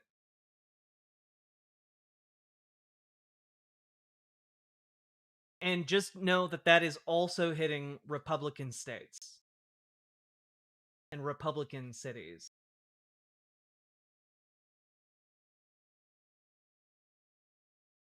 And folks, Robert Reich actually posted a really, really good breakdown of what you can do to continue being active in a post No Kings 2 world. And one of the things is volunteering in your local area for food banks and soup kitchens, etc. It's gonna get real busy there real fast, so they can use all the help they can get.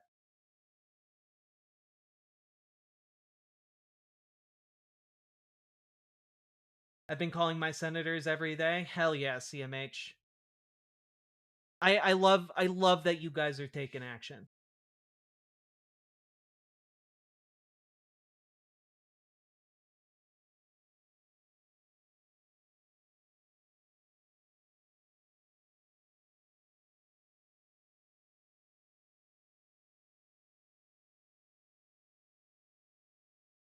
Right, Johnny Ramo? Wasn't that play great?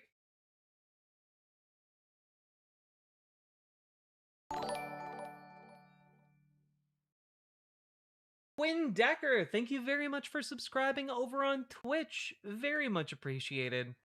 And folks, you guys are leveling up. Let's go.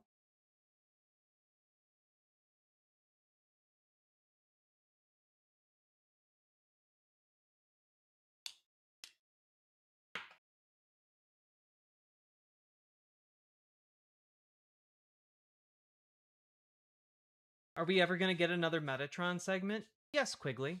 But I can't become just the person who makes Metatron videos because sadly, the people do watch them, but a lot of people are not as interested. But I will continue to do them because they're fun. It's fun to dunk on that clown. Andrew S., thank you for the 5 gifted memberships over on YouTube. Greening up the joint. Let's go.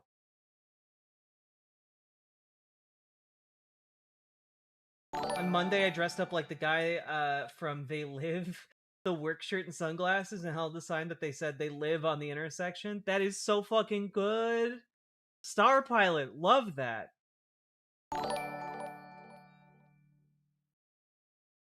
Megatron, not Metatron. Can't tell if it's the day after the Minneapolis elections, because if Fate wins, I don't want to be on call with my senator telling her to eat crow for endorsing Jacob Fry. Man. I saw a guy biking the other day with like a baby carriage on the back, like the little mobile carriages. And on both sides of it, it just said like Jacob Fry, had like Jacob Fry like signs on it. And I was just like, man, that guy's such a loser. I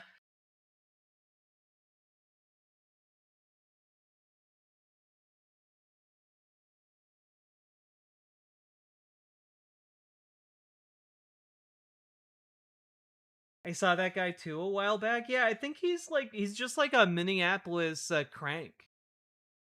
Like like I think he's just one of the local politics cranks. All right, folks, I am going to go use the bathroom. In about 5 to 10 minutes, I will be back. And when I return, we are going to cover the New York City mayoral debate round 2. Pow pow. All right, let's fucking go, folks. Let's fucking go. BRB.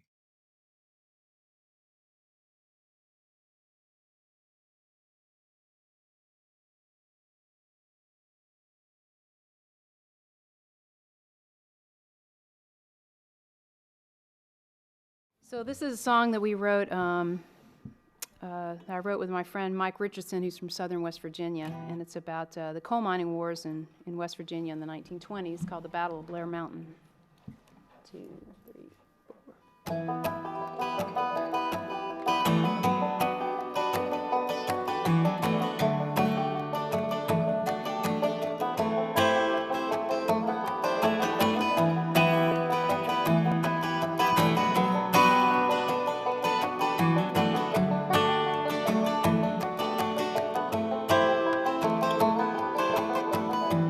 Find a vein, drain the black gold.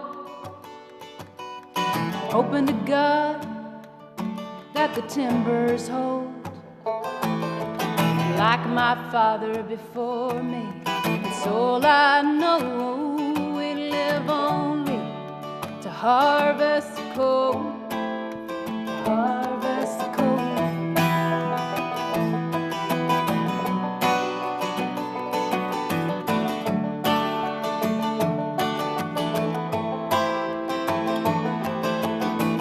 Mine owner's mercy, about as shallow as a grave. We're living in shanty towns, we ain't got no say. 14-hour shifts, such a meager wage. And Mother Jones can't help us now anyway. Anyway, we take the roads, we take the trees by force. Oh, deliver us alone from the gathering stores. Lay down your Bibles, take up your guns. Blair Mountain, here we come. Oh, here we come.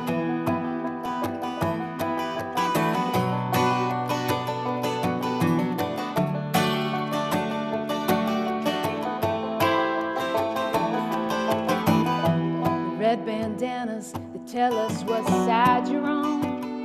Yeah, we're the rednecks of the Union 1921. We'll leave tonight at 13,000 strong and take the fight to Blair Mountain before the dawn. Before the dawn. We'll take the roads, we'll take the trains by force. Oh, deliver us love from the gathering stores. Lay down your Bibles, take up your guns. Blair Mountain, here we come. Here we come.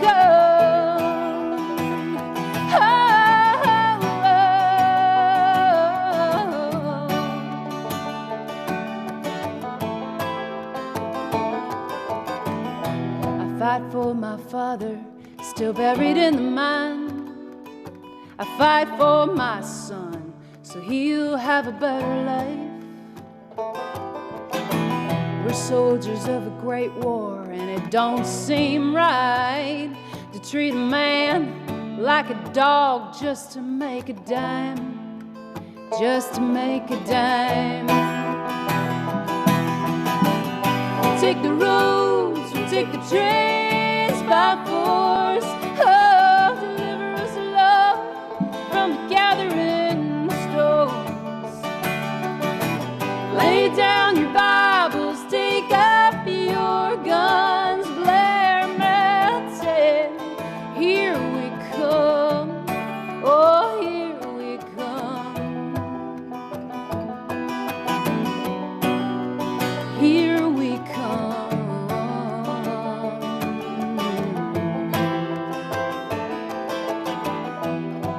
find a vein to drain the black gold. You better hope to God that those timbers hold.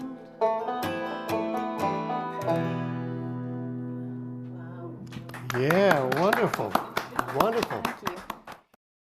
I'm not a coal miner, as you well know, but I'm as close as I could be not to be one. My father was a coal miner who was killed in the mines, and my husband is slowly dying with black lung.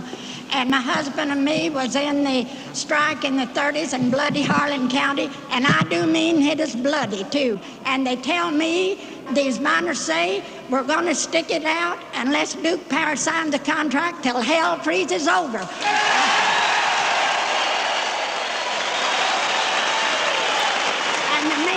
They've got nothing to lose but their chains and their union to gain. So I say, hang in there.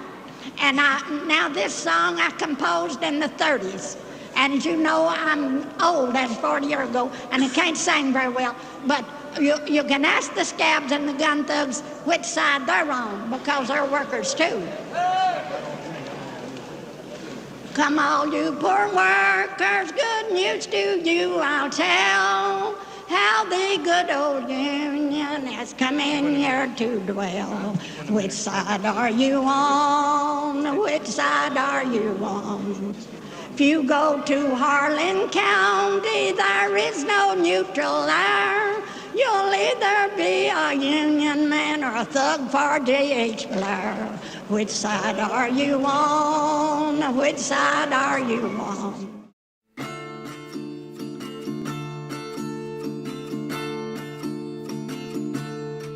Oh, which side are you on? Which side are you on? Oh, which side are you on? Which side are you on?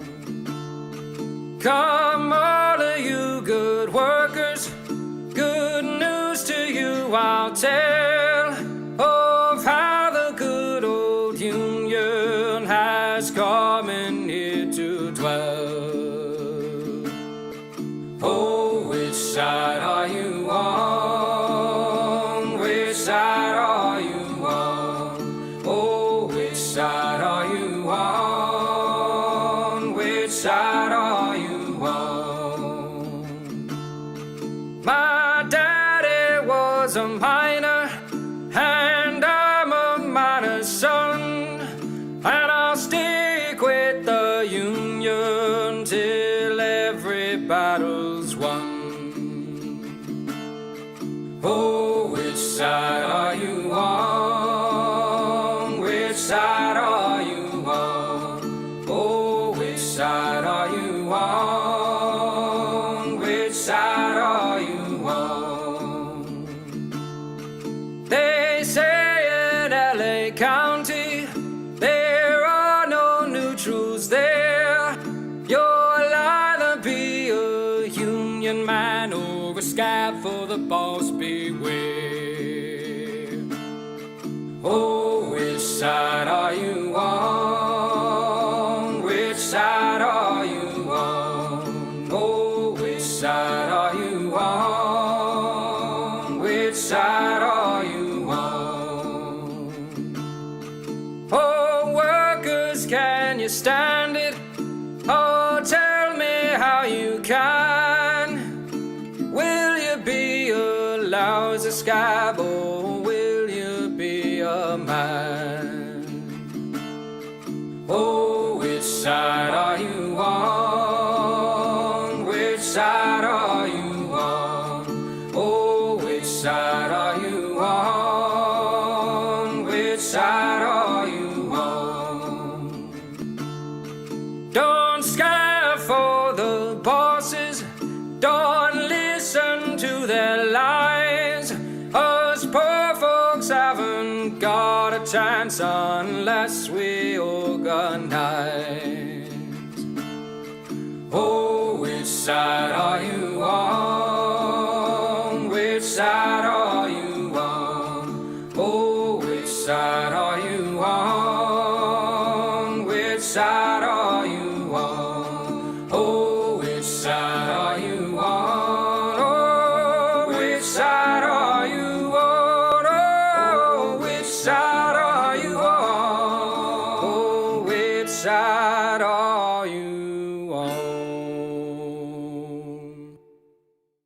In 1948, the natives were expelled from the land of their ancestors, their homes and cities shelled.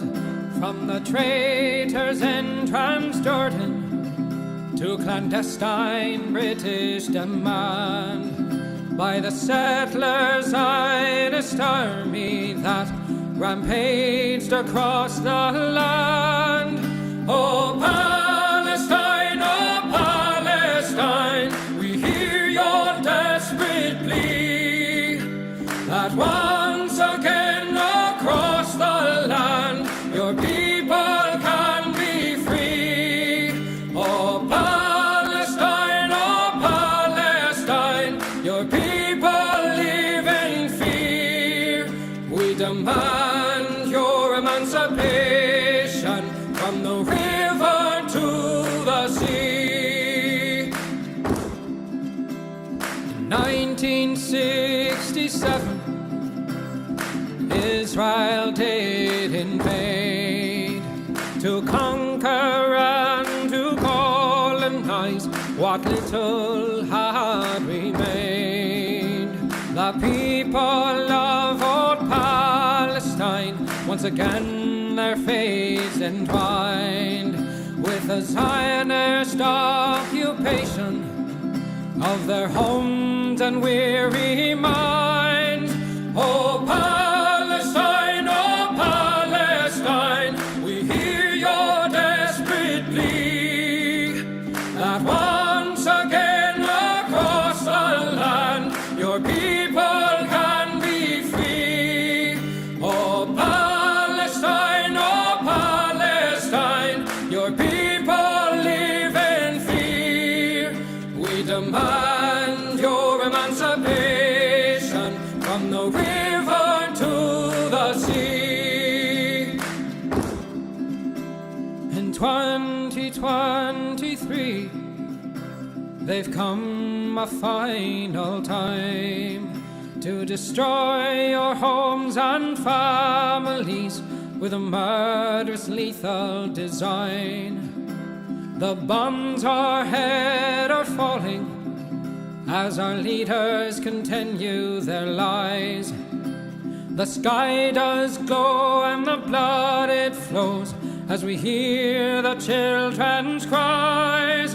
Oh, Palestine,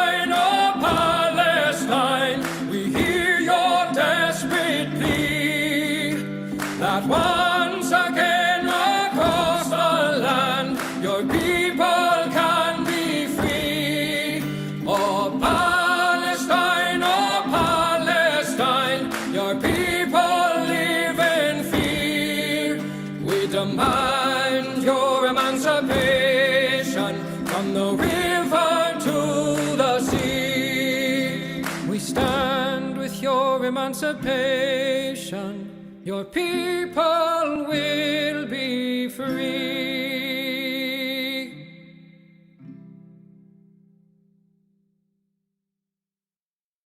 When the people's will is swayed by a con man's cheap charade, despite the crass misogyny and blatant hypocrisy, when the fascist voices swell, we hear echoes of the past. They vilify the immigrants, the leftists and outcasts, when the opposition croaks and the people just don't vote for the same old tired rhetoric of neoliberal politics. We must organize the fight for our universal rights, for democracy and empathy to permeate this life. For it's not the immigrant who labors for some bread, who's making us toil till we drop dead. No, it's not minorities or peer-reviewed authorities, or queer folks and trans folks, or a multitude of deities. I say, all are your comrades and none are your enemies in the momentous fight against all bourgeois priorities. Freedom is not those traditional values crafted from bigotry and classist realities. Freedom is freedom to move and disobey, to rely on one another to keep would-be kings at bay. Say none of us can stand alone against their power. We must stand together and make them cower. For the laws of this land have us used and abused, owned and subordinate to our patriarchal roots. I say it's high time we reinvent this whole operation to make mutual benefit our sole occupation. Because freedom is freedom to move and disobey, to rely on one another to keep would-be kings at bay. Say none of us can stand alone against their power. We must stand together and make them cower. Here we go. Yes, freedom is freedom to move and disobey, to rely on one another to keep would-be kings at bay. Say none of us can stand alone against their power. Rise, proletariat, and make them cower.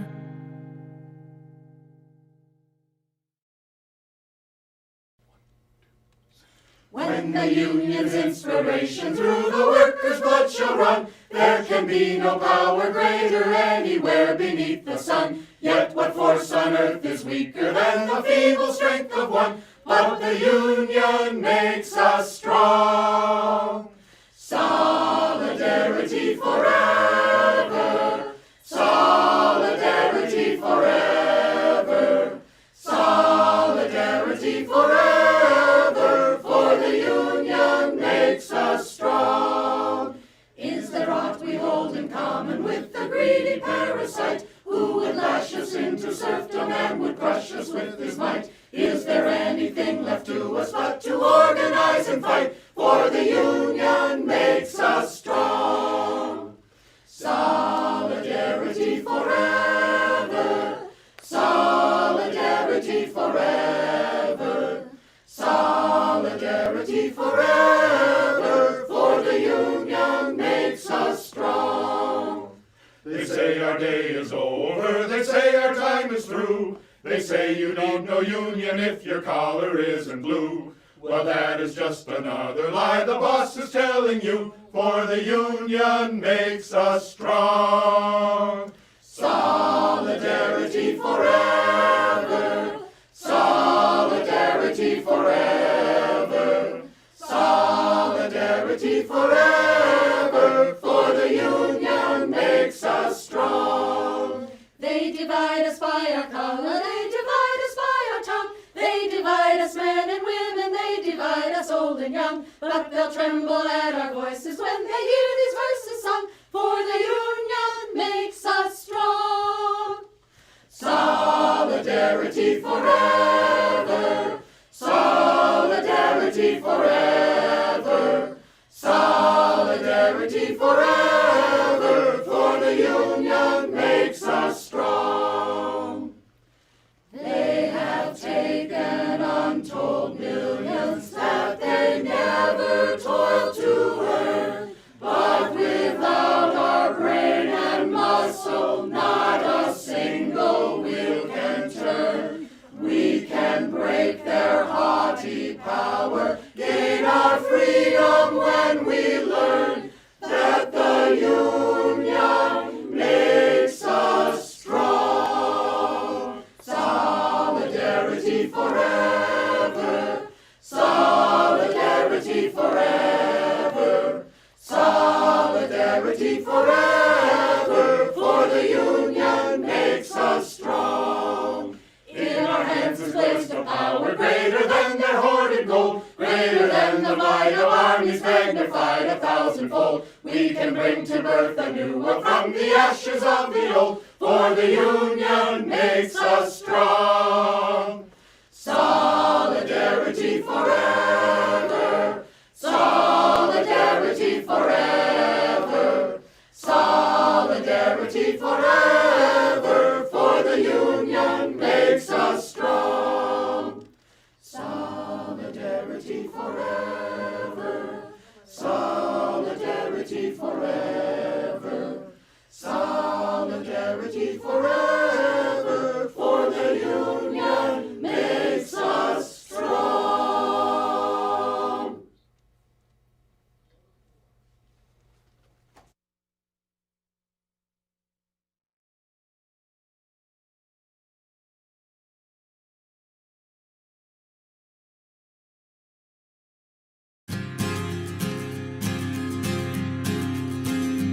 In a pleasant wooded valley lived a huntsman tall and able. He relied on skill and cunning for the food upon his table. He would walk the forest shadows with his little son in tow, teaching him the archer's art and all that he should know. Keep your eye clear and keen like a falcon on the wing. Keep your heart strong and steady like your hand upon the string. Never bow to a tyrant while your people are laid low, for the highest head may fall to the man who wields a bow. In the valley there was freedom and a man was left to living, but as year gave way to year the ruling men grew less forgiving. On a day as black as death a governor to rule them came, turning landsmen into slaves, and Gessler was his name. In the center of the village Gessler set a lofty pillar, and he ordered every subject, be he serf or be he miller, to do homage to the hat that Gessler placed atop the pole, or to forfeit to the crown his life if not his soul. But the huntsman William Tell came into town the morning after. William heard of Gessler's order and could only roar with laughter. Honest men should hold a rank above a petty autocrat. I would never bow to him, I'll not bow to his hat. Keep your eye clear and keen like a falcon on the wing. Keep your heart strong and steady like your hand upon the string. Never bow to a tyrant while your people are laid low, for the highest head may fall to the man who wields a bow. Gessler's soldiers seized the huntsman and his little son for treason, but the people of the village cried for mercy and for reason. Gessler stays the execution, but a cruel test contrives. Prove to me your skill, and you may ransom back your lives. I have heard it said you have no peer with longbow and with arrow, that your shaft can find the quickest hare and fell the smallest sparrow. On the head of your young son I'll place an apple ripe and red. Split it with one shot, or at my word you both are dead. William Tell went to his son and said, I swear I will not hurt you. Courage will not bow to fear, nor shall this evil conquer virtue. Turn your face towards our home and stand as still as any tree. I will split the apple, we shall soon be home and free. Keep your eye clear and keen like a falcon on the wing. Keep your heart strong and steady like your hand upon the string. Never bow to a tyrant while your people are laid low, for the highest head may fall to the man who wields a bow.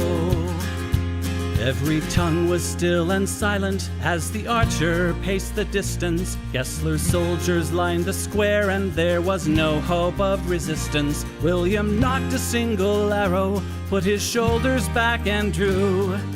Then the arrow sang and split the apple clean in two.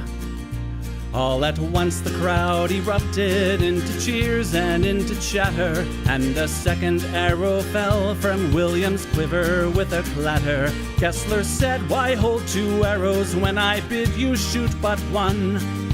That one would have found your heart if I had shot my son. Take the archer now and hang him, Gessler to his men was crying. But before the soldiers moved, the archer and his son were flying. From the shelter of the wood, the hunter loosed a final dart. Gessler died with William's arrow buried in his heart. Keep your eye clear and keen like a falcon on the wing. Keep your heart strong and steady like your hand upon the string. Never bow to a tyrant while your people are laid low. For the highest head may fall to the man who wields a bow. Keep your eye clear and keen like a falcon on the wing. Keep your heart strong and steady like your hand upon the string. Never bow to a tyrant while your people are laid low. For the highest head may fall to the man who wields a bow.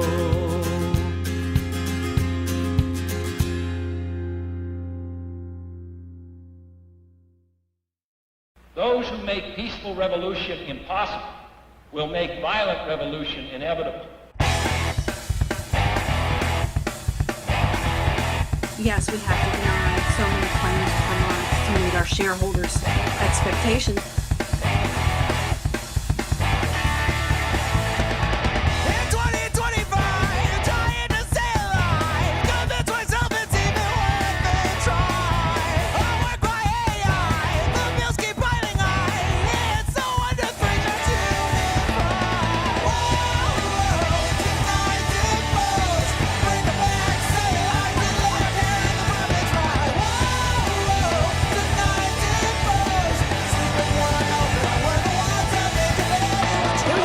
Including children, have lost their health insurance. What's so frustrating is that politicians have spent decades saying they recognize the problem and they make promises to do something about it, and then almost nothing happens. You know what they say to themselves in the dark. It's only a crime if you don't wear a tie. We keep them all busy paying their fines. Hear the epiphany, light up the spark. You know what they say to themselves in the dark. It's only a crime if you don't wear a tie. Seniors are the fastest growing segment of the homeless population.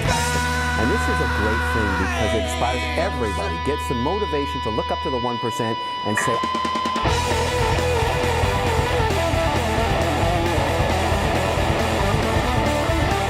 now they're looking at your posts, they're looking at your anger, and they're moving to apprehend those who say something in anger.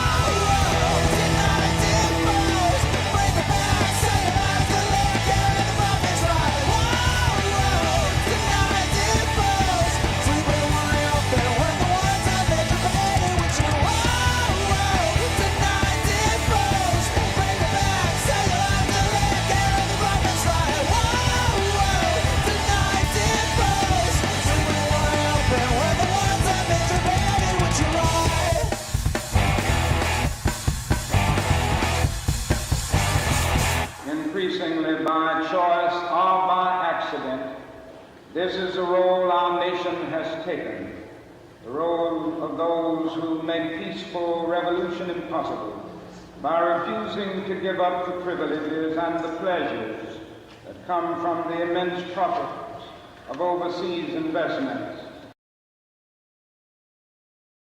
Hello everyone, I'm back. And I brought the best candy that I'm currently obsessed with. The screen is mirrored, so you can't read it, but it's the Trader Joe's sour strawberry candy belts, and they're the best sour candy I've found so far. Okay. Also, folks, big shout out to friend of the show, Sweet Myths. Folks, go listen to Sweet Myths. Go buy their latest album. Go do the things. Wonderful band.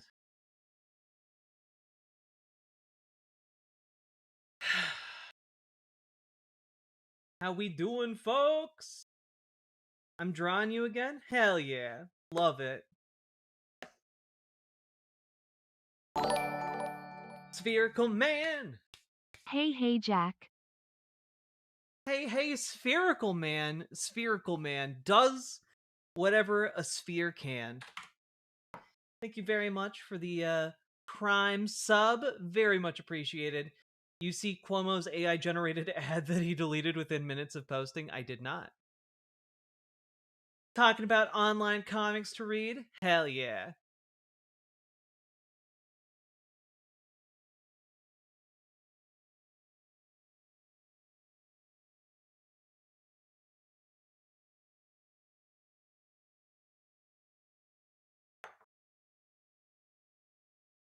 I'm not sure. Maybe you missed some subs before the break. I mean, I covered the subs before the break. If there were any during the break, take a quick look. Doesn't look like on YouTube. Doesn't look like on Twitch. Did we get any on Riverboat's site? Ah, Periwinkle! With the 3 tier 1 subs, we'll just be lurking today, but this tattoo thing is disappointing. Truly seems we can't have shit, lol. I'd really like to think he didn't know, but it's sus. It, you know, it is one of those things that just fucking sucks. Thank you for the 3 gifted tier 1 subs. That brings us up to 15. We are well on our way, folks.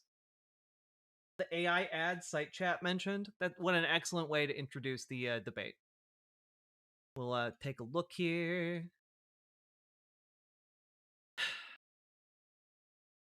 Also, I got my delicious little candies here. Not sponsored, by the way. They're just delicious little candies. Mm. Mm-mm-mm. It's so good. No, you can call me Jess. You good looking out, because we found 3 more. If you ever want to be a model or have art done by you in your ladies' lingerie, I would be totally willing to make art for you.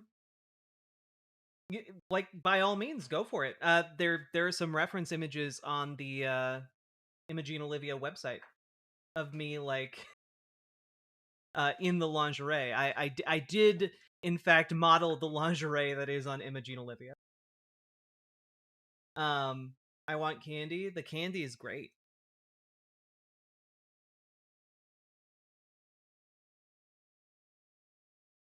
A shill for Big Sour. I heard that if you refrigerate In honor it, of it my gets best better. cat Danny, who passed away yesterday. Oh no! Rest in peace, your ascended kitten's cat, Danny. I'm sure just one of the bestest cats to ever cat around, to ever meow.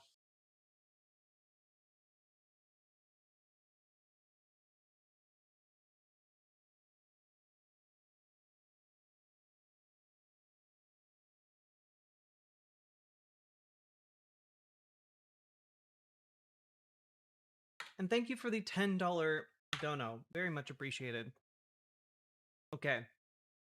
I brought these down to just, like, shill for them, because I think they're good.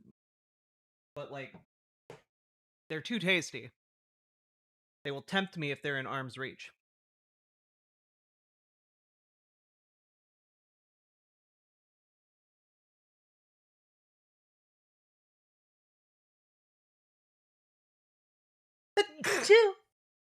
Oh dear.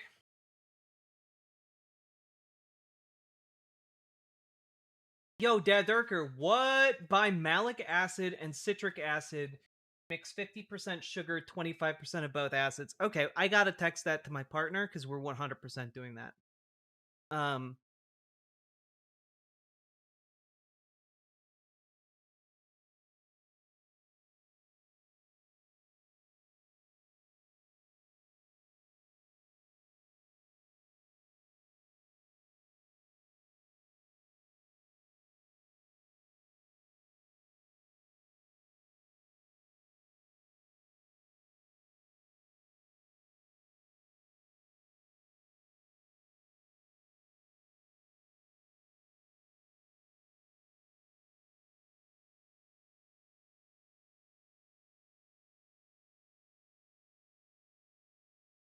There we go.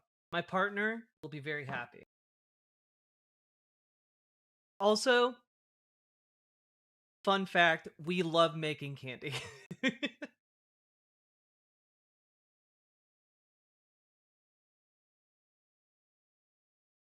You lost your cat too, dose caffeine? I'm sorry. 18 years old? Oh my goodness, that is quite the run.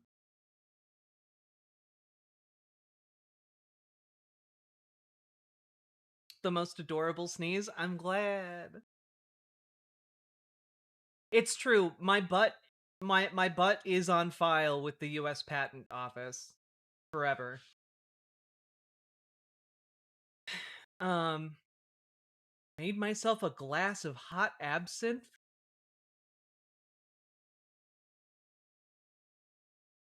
Found a record of a bar 300 years ago serving absinthe hot with cloves and lemon peel. Let us know how it is, social psych explainer, and please be safe. All right. That being said, folks, we are almost 10% of the way to our goal, and it's time for us to start our segment. Let's take a look here. Gonna make this small. Gonna make this smaller. Cool. Oop. Is it? Yeah, there we go. Okay. You guys ready? You guys ready to seggy?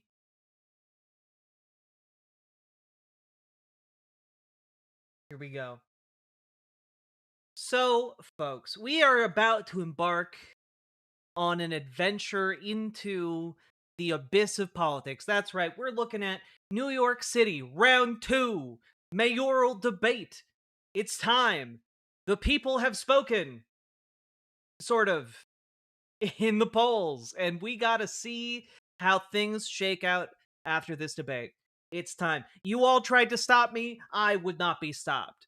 And much in a way that mirrors Andrew Cuomo, whose entire staff apparently tried to stop him from posting this AI advertisement, which was quickly deleted off of his social media. Let's take a look at it, shall we?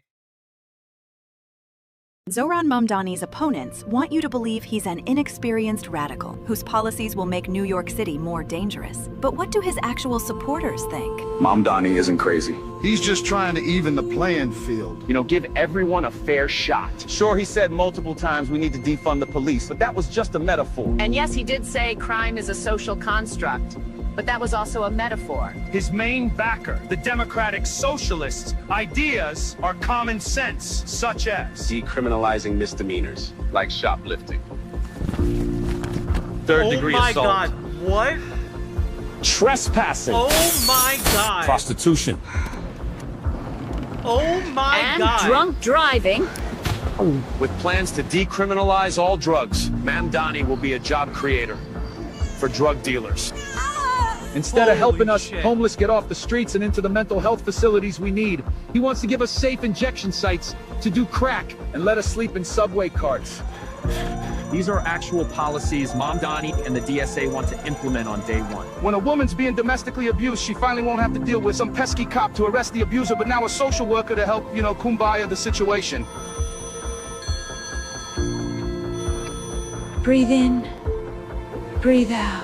Just a classic social war or... Mamdani is finally lowering jail sentences. Guilty! But Mamdani says you're free to go. Woo-hoo! Who cares if legalizing prostitution statistically leads to an increase for sex trafficking of women and young girls by 70%? You can't have safety without equality.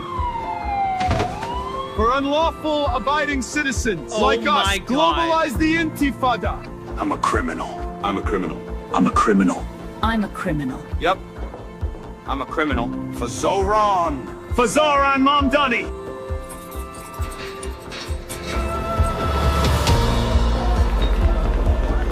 I didn't have a real job until I was 30, but sure, give me the keys to the city. What's the worst that can happen? Paid for by Cuomo for NYC. Oh my god, they actually paid real money for this. They paid real money. They gave real people real money to make maybe the most racist campaign advertisement of all time. What the hell? I was not prepared for this. I was not at all prepared. I'm sorry.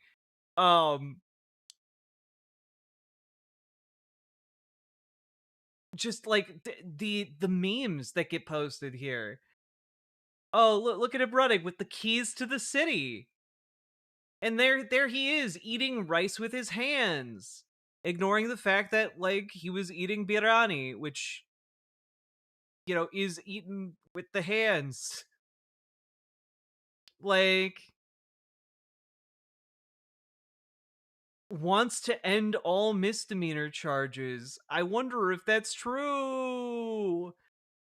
Let's see. Okay, we got reasonable, well-meaning people here. Like, just he's not crazy. Whoa, look at all these law-abiding people. And this guy came on screen. I was like, why is this guy dressed like a low? Why is this guy dressed like a pimp? Right? Why is this guy? Not only is he dressed like a pimp, he's dressed like the Project Veritas guy. What's his name? When he did his hit piece on Acorn, like he's dressed up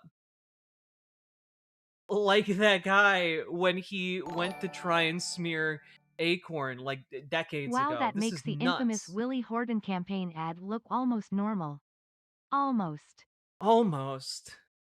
And I'm just like, okay, we've got a guy with bruises on his face. All right. And then we've got, oh yeah, this guy's a shoplifter because of course he is. Like, but like he puts on a kif. It looks like a kifya, like a palace,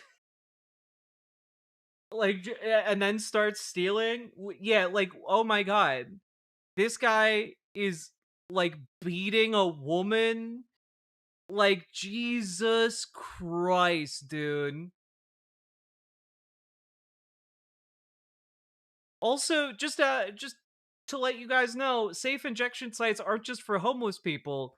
They're for everyone, so that everyone can, not die from taking drugs because we don't want people to die preventable deaths. It's actually a pretty reasonable position to have.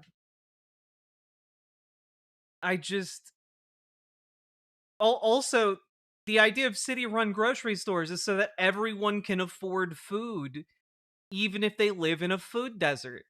That means more affordable food for both housed people and unhoused people. And like this this guy came in prepared to rob the store and is just running with a bunch of chips. Like didn't bring a bag. Okay.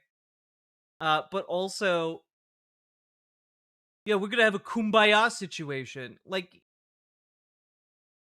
this lady's calling social workers, but under Mamdani's model, there would always be someone to pick up because you're putting more people on these cases. You're putting more you're putting more people, making more people available to take these calls and respond to them because the cops would then just focus on violent crime rather than on like not non-violent crime. So in a violent domestic abuse situation, you would still be calling the police. Wait, hold up, who injects crack? The Super Saiyan crack users. After you've injected enough crack, after you've done enough crack, you move up to being an injector. That's how it works. You ascend. But like, I just is the implication here that this guy like killed these people and then like Zoran Mamdani is just going to like, you're convicted of murder, you're free to go? Like, that's not how that works. Also, just like, why is this guy lighting his own hand on fire? What?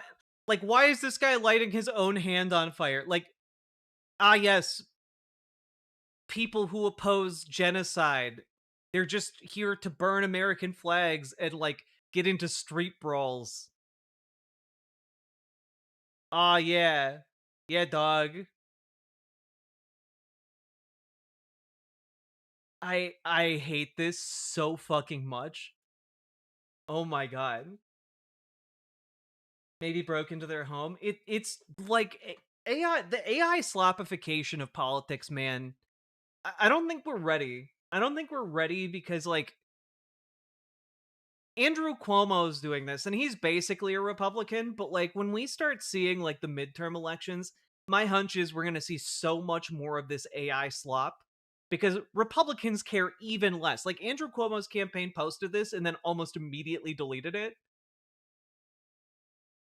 We're going to see like Republicans just posting this kind of shit nonstop and standing by it, you know? Why did the trespasser grow a mustache between scenes? Clearly because the trial took so long. Oh god. Can't wait for our grandkids to have to learn about this. Yeah, you know, they'll have to learn about it while in classrooms with, you know, chalkboards and such because of the Butlerian jihad we're all going to have to do. What the hell is this? Right?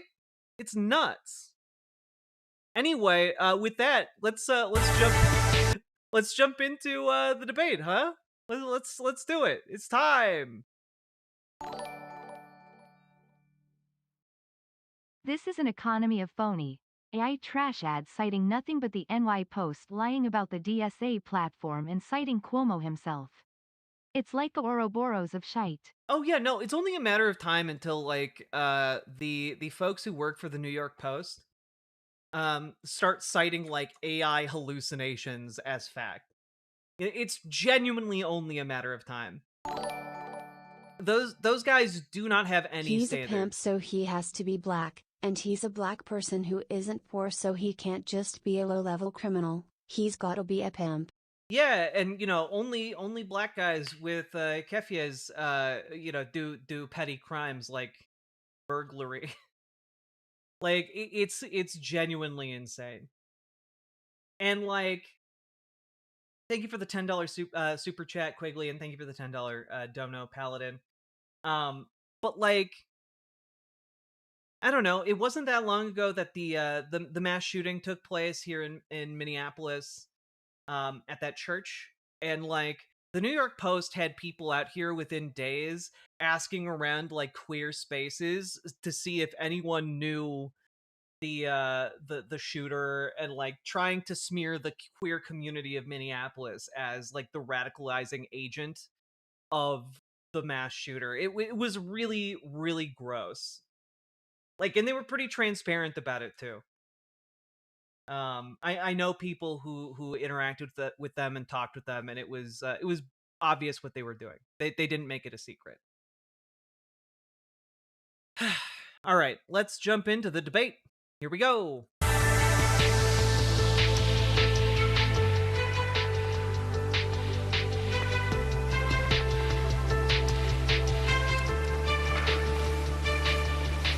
Good evening. Welcome to the final general election debate in the race for mayor of New York City. I'm Errol Lewis, political anchor here at Spectrum News New York 1, and we're coming to you live from the LaGuardia Performing Arts Center at LaGuardia Community College in Queens. Over the next 90 minutes... Well, to be fair, Veer Jr., the Dems aren't doing this. Andrew Cuomo's doing it, and he's not the Democratic nominee.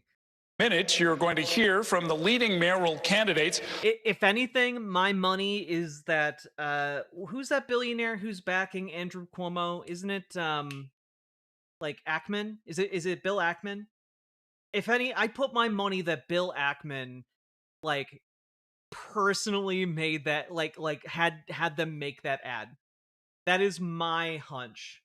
I have no basis for an informed opinion on that, but that is my hunch because I know Bill Ackman is big on AI, and like I know Bill Ackman would 1000% be that bitch. About the biggest issues in New York, including the cost of living, the education crisis, and public safety. I'm joined tonight by Katie Honan of the news organization The City and Brian Lehrer of WNYC Radio and Gothamist. Tonight's debate is brought to you by the New York City Campaign Finance Board, the city agency that administers the Public Matching Funds program. It's also sponsored by Spectrum News New York 1, WNYC Alchemist and the news site The City and Spectrum Sorry, I'm trying to get the subtitles in the right spot. TCS, and our co-sponsors, the Craig Newmark Graduate School of Journalism at CUNY, the Center for New York City and State Law at New York Law School, the Museum of the City of New York, and John Jay College of Criminal Justice. You can watch tonight's debate without a paywall on ny1.com. It is also being broadcast on NYC TV, WNYC Radio, C-SPAN, the Spectrum News YouTube page, and thecity.nyc. It's in Spanish on Spectrum Noticias and YouTube. The candidates joining us tonight have met a fundraising threshold established by the Campaign Finance Board. The seat is currently held by Eric Adams, who has decided not to run for re-election. In alphabetical order, Andrew Cuomo is a former governor. I gotta say, props to her for having no facial reaction about that. Because if I was in her shoes, 1000%, I'd be looking smug as hell. Governor of New York, running on an independent line. Zohran Mamdani is the Democratic nominee, representing parts of Queens in the state assembly. God, his smile is just so good. Like, it is genuinely a huge asset that he is conventionally attractive and charming, you know? Since 2021. And Curtis Sliwa is the Republican nominee and the founder of the Guardian Angels. And now for the rules. The rules you see on your screen right now have been agreed to by all of the candidates. Each candidate will deliver an opening statement of up to 45 seconds, and then answers to our questions will generally be limited to 60 seconds with a chance for rebuttals. Candidates will have an opportunity to ask one opponent one question in our cross-examination round. So let's begin. This will be the last time all three candidates will be together on stage. The next mayor will be sworn into office 71 days from now on January 1st, 2026. He will inherit a city with an affordability crisis, a tense relationship with the federal government, and millions of New Yorkers who very likely did not support him. Let's begin our debate with your opening statements to viewers. You have 45 seconds. The order was determined by a random drawing on live television this morning, and we'll begin with Curtis Sliwa. Good evening. Thank you. It's us versus them. It's us versus the insiders and the billionaires. It's us versus Cuomo. It's us versus Zohran. This is Can I just say, like, it's us versus the billionaires from this guy when, like, dude, if the billionaires thought you had any shot of winning this election, they'd be in lockstep behind you, Curtis. Like, that's like, this guy is only anti-billionaire because they aren't giving him money. You know? Like, that's it's us versus the rap men. All right? The billionaires, they don't understand. They don't understand what's happening on our streets. They don't understand what's happening miles below our tunnel system, where their giant diesel-powered engines rumble. That's right, they use diesel down there. They have access to more oil than any of us on the surface can ever imagine. Their machines and industry are unparalleled, having millions of years to toil away in the bowels of the earth. And they're coming for us. They're coming, and they're more prepared than any force any of us have ever seen. This is a campaign not about power. This is a campaign about you, the people. And I know many of you hardworking New Yorkers, you tell me you've been pushed aside, you've been silenced. These are the people that have all the money, all the connections. They've made their backroom deals, but we have something more important. We have you, the people. And we're not going to be silenced anymore. We're going to fight. You know, it is a sign of the times that his populist rhetoric actually resonates with folks to the degree that I need to remind all of you, this guy sucks. Like, I do enjoy doing the rap man bit, but, like, this guy sucks. This guy has, like, fabricated, like, like, subway attacks and said that, like, the Guardian Angels stopped them. This guy has, like, been out doing After doing this pieces segment, I with made a Hannity for saliva ages. meme I want to share. like this guy's been doing segments with Hannity for years. Like Sean Hannity on Fox News. Like this guy is like a Republican to the bone. He doesn't have populist policies. He has populist messaging and populist rhetoric, but his policies do not match that, right? So he is you know, only allied against the billionaires at the moment out of convenience for himself. The second it would become inconvenient, he would bend over backwards for them, right? And make no mistake, if he actually won power, none of his policies would curtail billionaire power at all. Tonight, I want you to look at the content of my policies, to know that I've served this city for more than 50 years, the city that I love. And I'm going to share with you my vision to make New York City safer again, to make New York City more affordable again, and where everybody once again can live the American dream. Thank you. Next is Andrew Cuomo. Good evening. Thank you. Good evening. New York's first, thank you to the moderators. Thank you all for being here. And go Knicks, go Knicks, go Knicks. I hope we get an update on the score. New York is the greatest city. It's U.S. versus the billionaires. U.S. versus the communists. And U.S. versus the bugs. They don't care about Buenos Aires, and I will fight for Terrans. Oh God, he does come across like that old guy with the beret from Starship Troopers. I just made that connection. Old man Starship Troopers. Oh God, yeah, no, 1000%.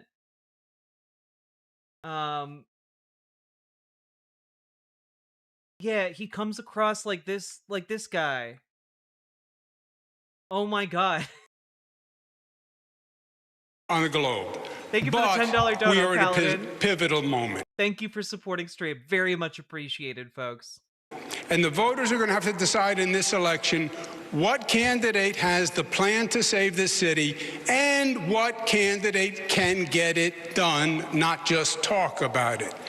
My main opponent has no new ideas. He has no new plan. It's Bill de Blasio rehash, and we know how that turned out. He's never run anything, managed anything. He's never had a real job.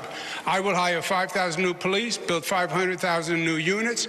I will cut taxes. I will grow jobs. And I will end this hate-mongering and division that is tearing this city apart, because that's not who we are as New Yorkers. You know I can make change. You know I can make government work. I've done it before. I'll be ready on day one. Okay, thank you. Next is Zohran Mamdani. Good evening. Good evening. Thank you to the moderators, and thank you to New Yorkers for tuning in. I know you'd rather be watching the Knicks. While there are 3 candidates on this stage, you will hear only 2 messages. My opponents, who spend more time trying to convince the other to drop out than actually proposing their own policies, will speak only of the past, because that's... I love a good shot across the bow. What a... Because basically the only questions that have been asked to, like, Curtis Sliwa and Andrew Cuomo is if they're going to drop out of the race to stop Zohran Mamdani. And let's be clear here, even if one of them dropped out of the race, there would still not be, even if 100% of the voters carried over to the other, still not be anywhere near enough to beat Zohran Mamdani in the general. You know? All that they know. I am the sole candidate running with a vision for the future of this city. Andrew Cuomo will spend much of tonight attacking me. He is a desperate man, lashing out because he knows that the one thing he's always cared about, power, is now slipping away from him. He will amplify right-wing talking points, he will share conspiracy theories, and he will do these things to make you feel that this should keep you up at night. But I've been spending the last year listening to New Yorkers, and I know what actually keeps you up. It's whether or not you can afford to live a safe and dignified life in this city. I have plans for our future. My opponents only have fear. Thank you very much, candidates. Let's start tonight with some breaking news that happened yesterday afternoon when federal agents descended on Canal Street, arresting street vendors who have been selling counterfeit designer merchandise for as long as any of us can remember. This is the first time we've seen major federal law enforcement activity in the city outside of arrest settings. Wait, has Mamdani still not been elected as the running Dem? No, he has. Zoran Mamdani is the Democratic candidate in the election. Andrew Cuomo has acknowledged that Zoran Mamdani is the Democratic candidate. But Andrew Cuomo then proceeded to run as an independent. So, like... Immigration court in Lower Manhattan. And some critics are now ringing an alarm bell, calling it a dangerous and unprecedented use of federal agents in New York City. Others say that the vendors were a major quality of life problem in the neighborhood that the NYPD had ignored. So the candidate, I'll ask each of you to respond to this. How should the mayor and the NYPD have handled both the presence of the street vendors and then the federal action? We'll start with you, Mr. Cuomo. I've had a lot of dealings with President Trump.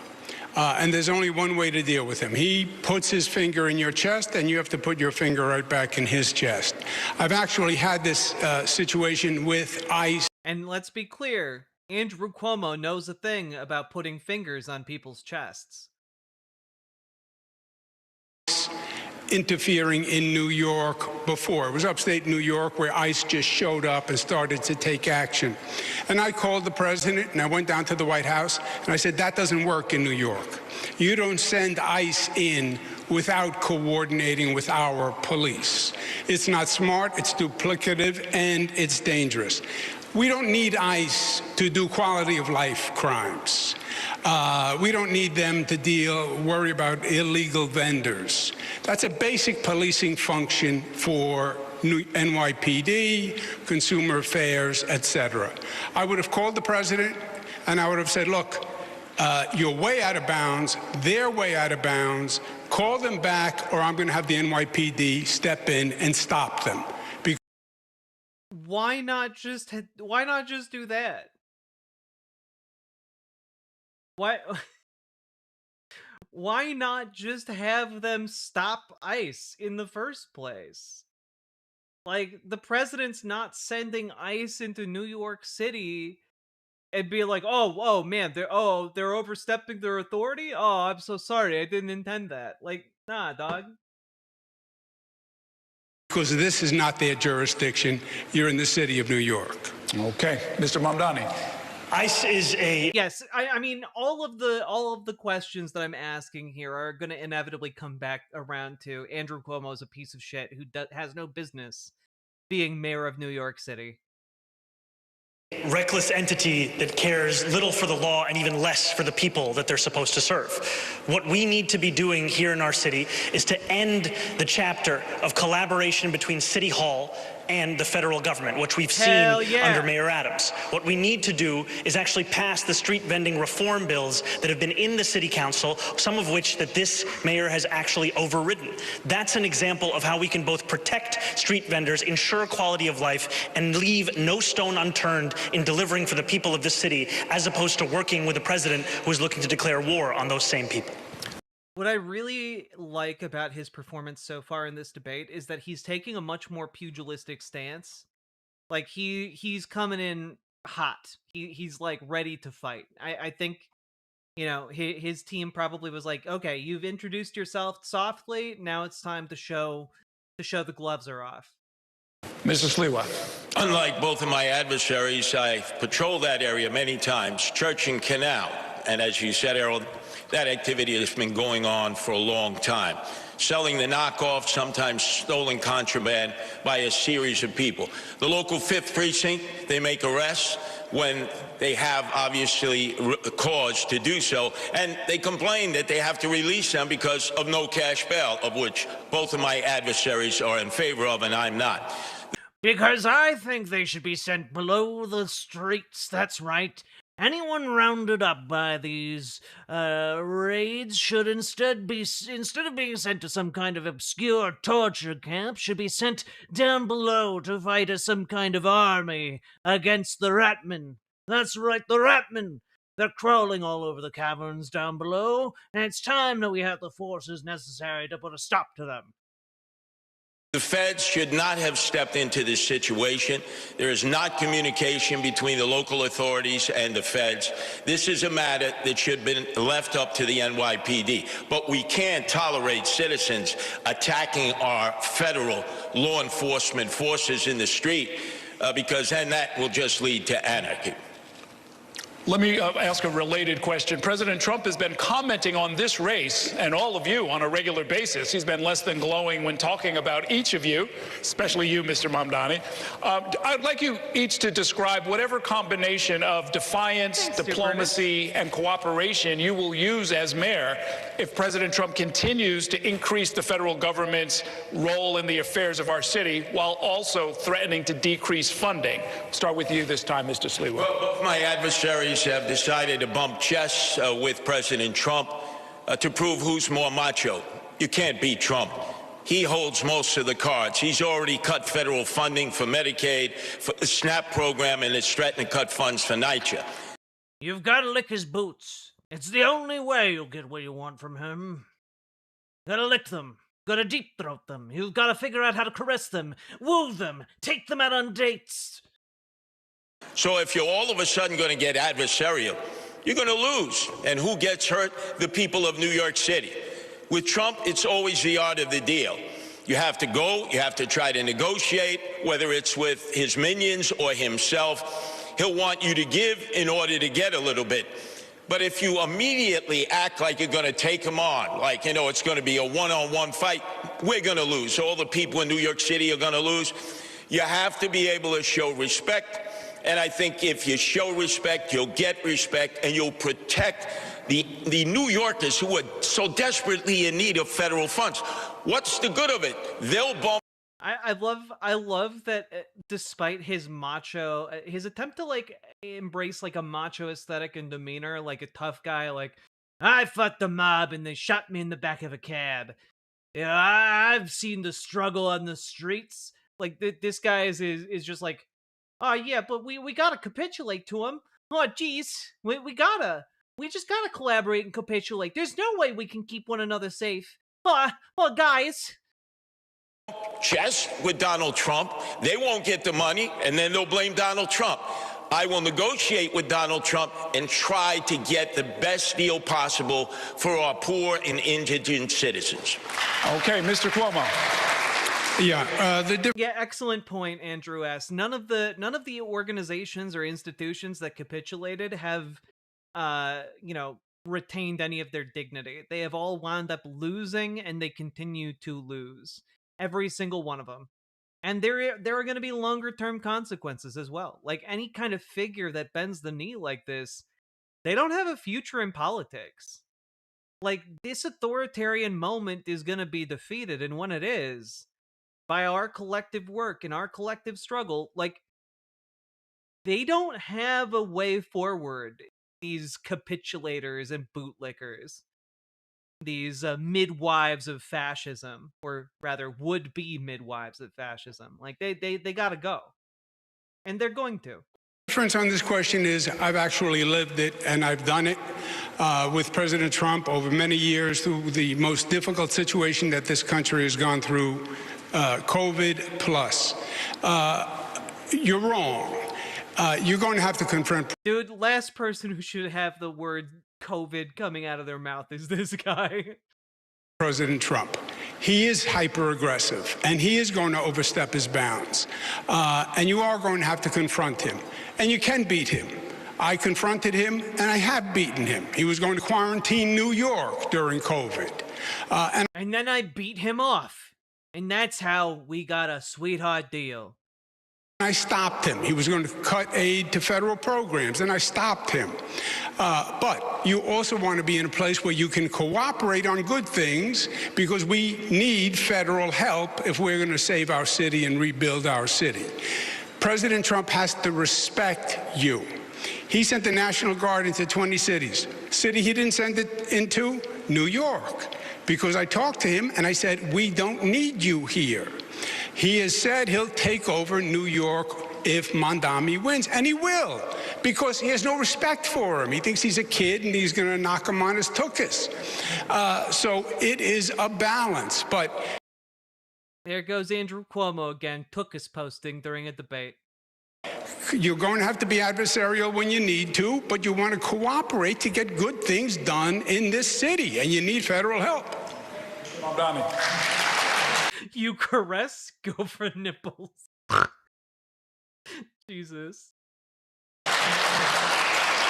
We first just heard from the Republican candidate for mayor, and then we heard from Donald Trump's puppet himself, Andrew Cuomo. Hey! You could turn on TV any day of the week, and the fact that he got cheers and applause for that. Let's go. Let's go, dude. You will hear Donald Trump share that his pick for mayor is Andrew Cuomo. And he wants Andrew Cuomo to be the mayor, not because it will be good for New Yorkers, but because it will be good for him. Look, Donald Trump ran on 3 promises. He ran on creating the single largest deportation force in American history. He ran on going after his political enemies, and he ran on lowering the cost of living. If he wants to talk to me about the 3rd piece of that agenda, I will always be ready and willing. But if he wants to talk about how to pursue the 1st and 2nd piece of that agenda at the expense of New Yorkers, I will fight him every single step of the way. Okay. Short rebuttal from Mr. Cuomo. That's not what Donald Trump said. Donald Trump does an analysis of the race. Donald Trump, I believe, wants Donald Trump has never once done an analysis of anything. Mondami. That is his dream, because he will use him politically all across the country, and he will take over New York City. Make no mistake. It will be President Trump and Mayor Trump, and he will come in and take over the city.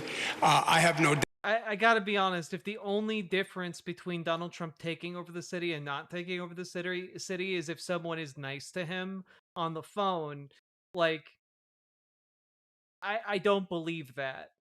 I think more needs to be done to actually prevent Donald Trump from moving ICE or the National Guard into New York City. Like, more needs to be done than just calling him up and saying, "Hey, knock it off," and then hanging up. Like, that's, I'm sorry. Like, if you believe that's how politics works, you're naive as hell. You're too much, you have too much baby brain to actually engage in politics. Out. All he said was, his analysis is after the polls, it's a tough choice between a Democrat and a communist. And he considers Mondami a communist. He happens to be a socialist. But between a communist and a Democrat, it's a tough choice for him. Okay. All right. Thank you, candidates. Brian wants to talk. Jesus. What are we covering? We're covering the 2nd New York City mayoral debate. Some good stuff. And folks, just real quick, we've been going for about 3 hours now. If you've been enjoying the show, hit that follow button, hit that subscribe button, hit that like button, and please consider dropping those subs, donos, memberships, super chats, etc.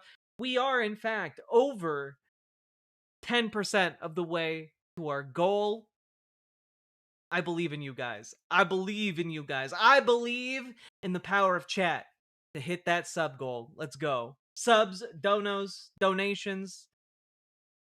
Every $5 gets you one more sub. Let's go! Your hair looks great tonight. Thank you. Really appreciate all the compliments on it tonight, folks. Talk to you about this is the 2nd one, Somnia Static. Some important issues on the minds of New Yorkers. Hi, candidates. Thank you for coming tonight. And the cost of living is our next topic. Moby, what are you doing here? I didn't know Moby was involved in politics. You've all cited it as a major factor, and of course so many New Yorkers are experiencing this, especially when it comes to rising housing costs. And many New Yorkers were shocked this week as a new report from the group Advocates for Children revealed that about 154,000 New York City public school students have been homeless at some point during the last year. 65,000 lived in homeless shelters. Even more were in doubled-up situations with no home of their own. It's never been over 150,000 before, they tell us. And it amounts to 1 in 7 New York City kids. As mayor, how would each of you tackle this problem to help this vulnerable... No, guys, that's not Moby. Guys, that's not... Guys, this isn't Moby. I was making a joke. population. And in this round, we're going to go Mr. Mamdani, Mr. Cuomo, Mr. Sliwa. So, Mr. Mamdani, you go first. This is a stain on our city. To see this many children in our public school system be homeless, and to know that this is the 9th consecutive year that it's more than 100,000 of those children. What we need to do is ensure that next year is not the same. And we are going to do that by building the housing necessary such that New Yorkers are not priced out of this city or forced to live in shelters. And that's why my campaign is going to deliver 200,000 new affordable homes across the 5 boroughs, all while freezing the rent for more than 2 million rent-stabilized tenants. Now, in the public school system, we also have a program called Every Child and Family is Known. It links a child who is living in a homeless shelter with an employee of the public school system. It also links that employee with the child's family. It's been shown to increase attendance records, self-esteem, a level of belonging in that school system. I am going to increase that pilot program to more than 200 schools, and we're going to do it because we have to deliver for these children. That is such a great idea. And New York City has a bunch of initiatives that have been tried out as pilot programs that have found a lot of success, but there hasn't been really political will to expand them. And I love that Zoran Mamdani's campaign is focused on those successful initiatives and actually bothering to expand upon the successes. Mr. Cuomo. Yeah. Zoran is a great actor. He missed his calling. Freeze the worst part about Andrew Cuomo is that he refuses to engage on the merits of any of the arguments that Zoran makes, or talk about any of the policy proposals that Zoran talks about. It's crazy. He's about to talk about freezing the rent. Oh, freezing the rent won't help. But there's a reason he says that. It's because he's paid by the landlord lobby. The rent sounds great. Yeah, it affects about 25% of the number of housing units in the city of New York. It's not a new idea. Bill de Blasio did it. It turned out to be a debacle. And it does nothing for 75% of the units. And for the 20...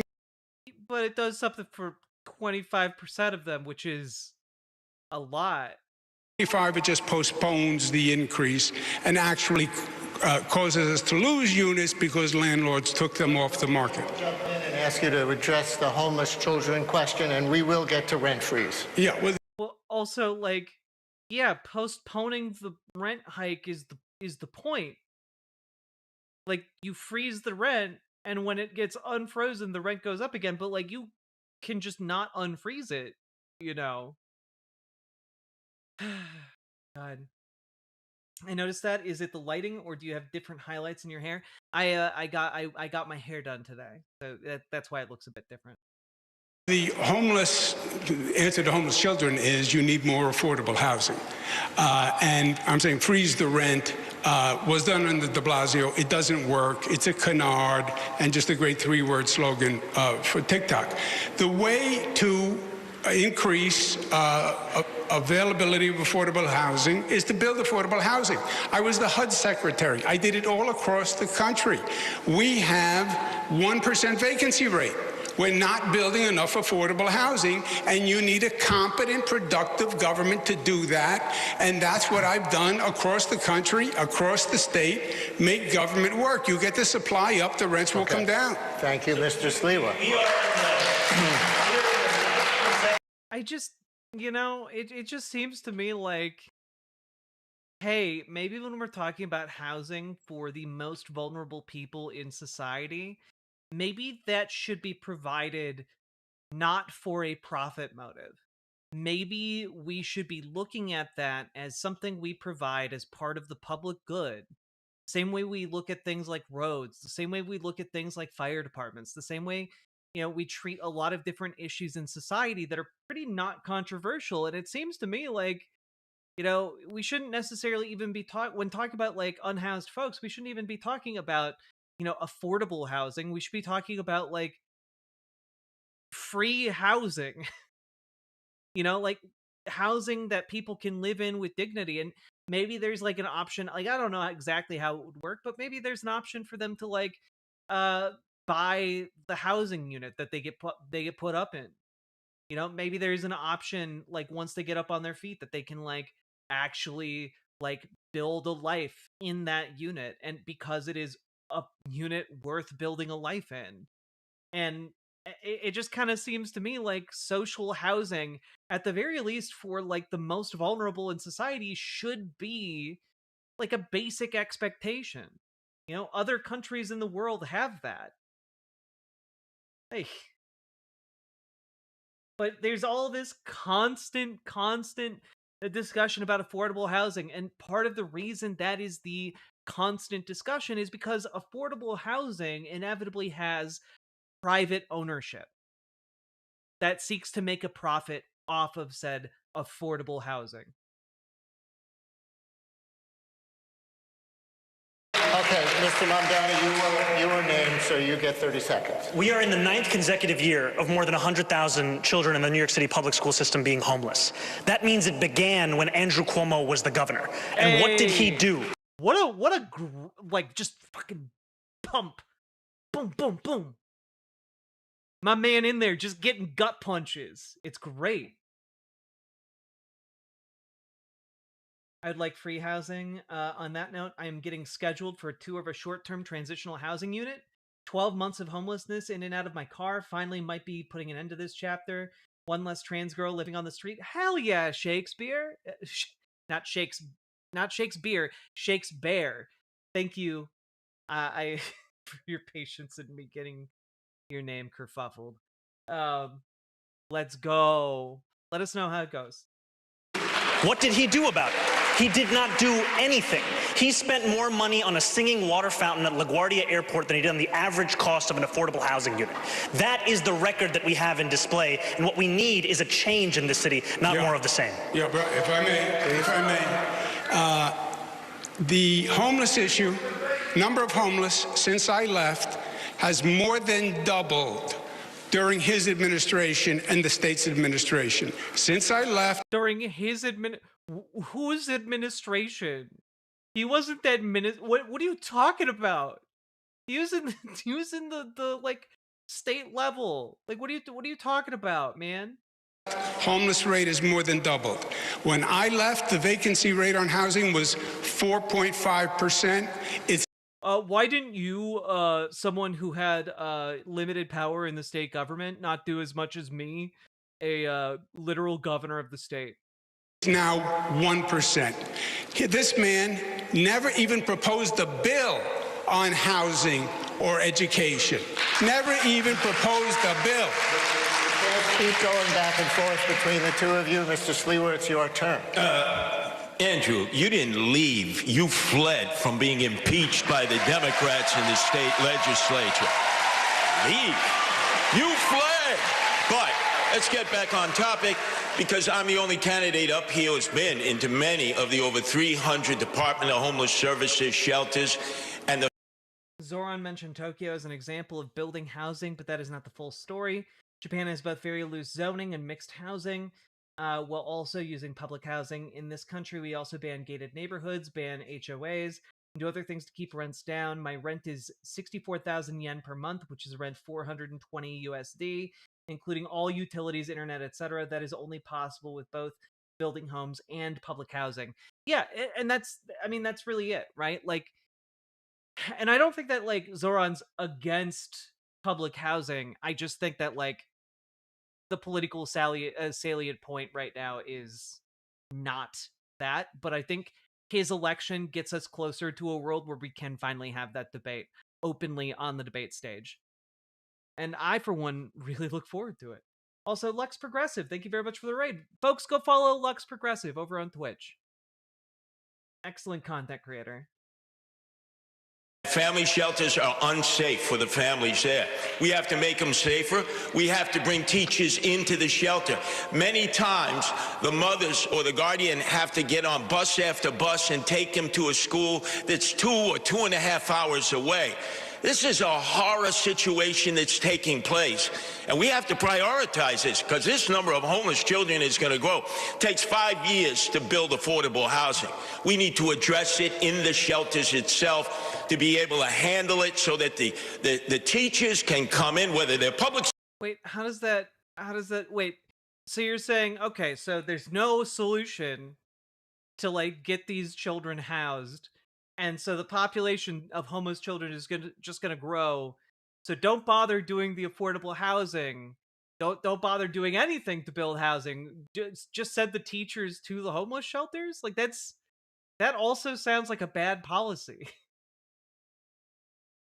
School teachers, charter school teachers, and I know there are a number of parochial school teachers who love children who would volunteer. Oh yeah, I forget. Curtis Lewa is very much in favor of like Catholic schools specifically. So when he's talking about parochial school teachers, what he's talking about is like, let's send Catholic school teachers into the homeless shelters. You know, we got to get the children, and it's just kind of like,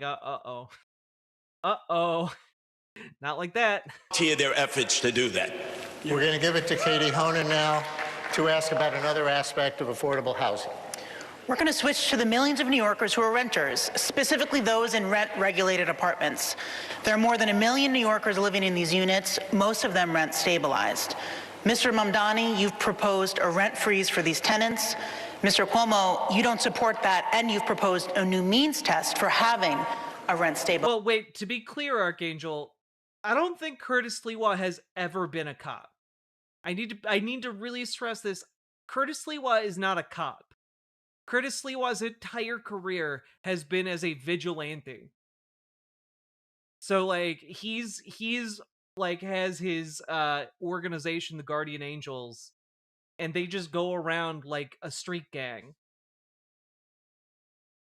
Like, damn. Dude sucks. Apartment. Mr. Mamdani, our question, how can you know... He does have cop phrenology, it's true. ...in advance what the balance between landlord needs and tenant needs will be in future years? We've seen a lot... Are they really a gang? They're essentially a gang, yes. A lot of inflation in recent years. Haven't small landlords felt that pinch as well? And then we have other questions for the other candidates. You know, we've seen time and again mayors use their power with the Rent Guidelines Board to hike the rent on those same more than 2 million New Yorkers. This same Rent Guidelines Board did a study that found that landlords of those units had seen their profits increase by more than 12%. Their response? Hike the rent on rent-stabilized tenants who have a median household income of $60,000. Jesus. I am vengeance. I am Red Beret. I am Ratman. Ratman! Thank you very much for the 5 tier 1 subs, Sake Tanuki. Immensely appreciated. Here we go. You guys are on your way to being 20% towards your goal. Let's go. I believe that tenants across our city deserve relief, and I also believe that city government can work to alleviate the pressures for landlords of those units without having to put that burden on those same tenants. It's possible to keep New Yorkers in this city and to help landlords with rising insurance costs, water bills, Con Edison, and a broken property tax system. Thank you. You know, like, I don't disagree with him that there's a need to, like, reform some things for landlords, but also...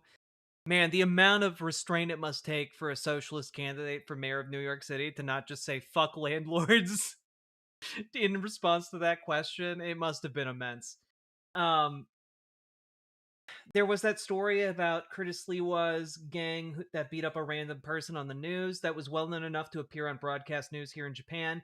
It was really shocking and scary. Yeah, no, we covered that last time during the last debate because some people were like, "Oh, that bit you do with Curtis Lewa, it makes it look so silly. Why aren't you engaging seriously with his ideas?" And I'm like, "Well, his ideas aren't serious enough to engage with seriously because this guy, his entire career is just roughing up people on the streets that he thinks look like trouble. Like, you know, it's not great." To say the least. And all of his ideas that he does put forward are just like kowtowing the rich and powerful. That's it. Mr. Sliwa, what's your proposal for helping New Yorkers with the historically high rent burdens in either stabilized or market rate units? Why are you talking to me about the market rate units? Why are you talking about the market rat units? The rats that gather underground in their units, they're commandos! I'd die laughing if he went, oh no. Forsooth, what shall the lords of the land do without the peasants to tend to their fields? He just turns around. Full like Sun King makeup. Also, Sake Tanuki, thank you for the 5 tier 1 subs. Very much appreciated. Again. You've talked to me about the rat The rate increases. What about the rat increases? The rats are taking over down there. I've been down to the darkest depths. I've seen the great eye that they worship. Down in the depths, I've seen it with my own.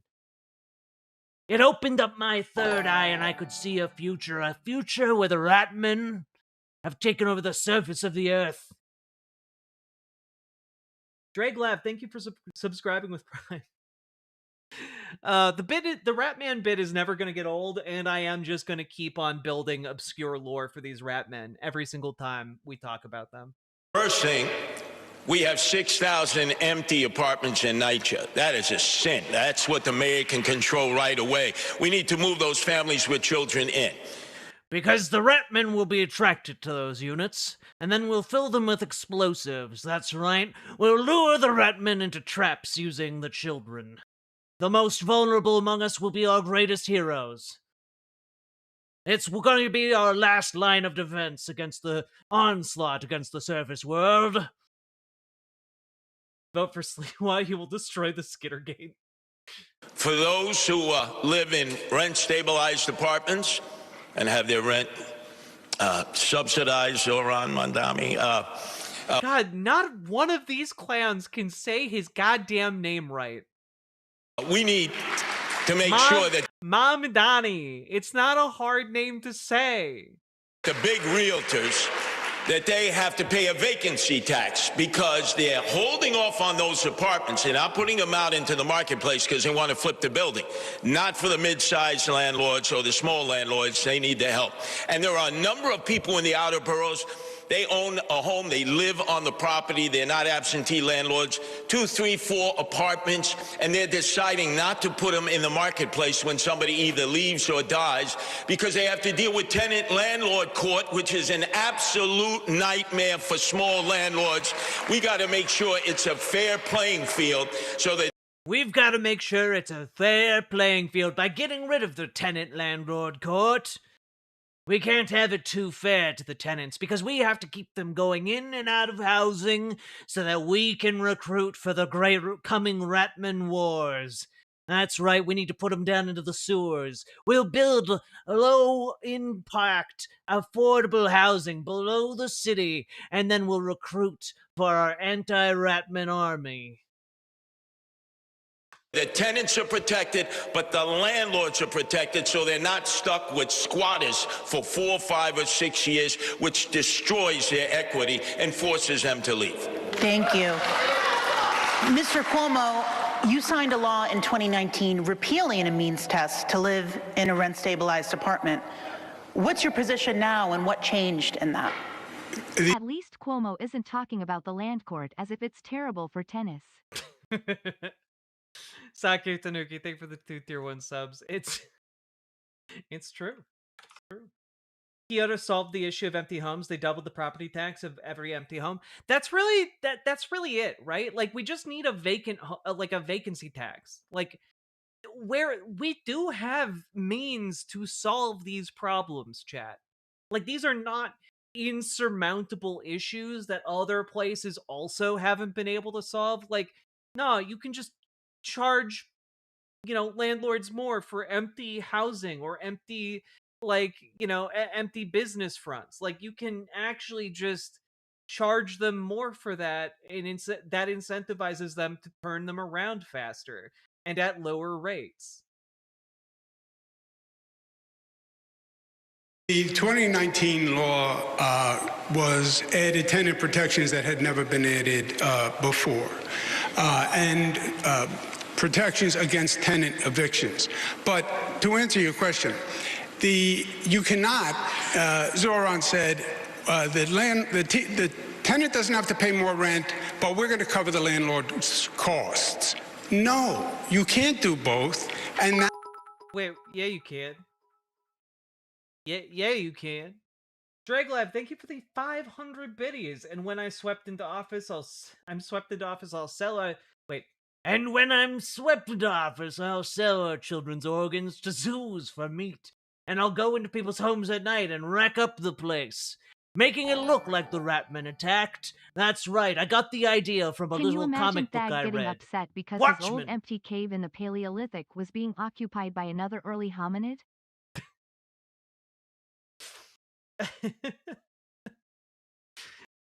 Look, Thag worked really hard on getting that Paleolithic cave, okay? He traded a lot of saber-tooth bones for that. And now you're just going to come in and take Thag's cave without giving him enough saber-tooth bones? Without enough mammoth tusk? Hmm. What do you Harumph. The original Harumph. God. It's truly, truly silly. Um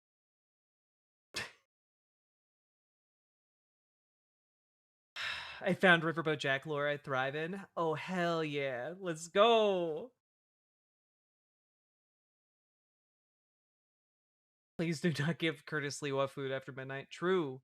Curtis, yes, it's true. 500 biddies, one sub. It's true. Boo. My favorite comic book, Watchmen. I read it and I came up with a wonderful idea to use children's organs to do a false flag attack on the Ratmen. Let's see here. That's not what happened. Oh, my headphones are being sassy. 1 second. I've got additional backup headphones. Ba-doo-boo, ba-doo-boo, ba-doo-boo. I did not charge these headphones enough, but that's okay, cause I have my old ones. Do-do-do-do, do-do-do-do-do-do. Do-do-do-do-do-do-do. Do-do-do-do-do-do. Do-do-do-do-do-do-do. Do-do-do-do-do-do.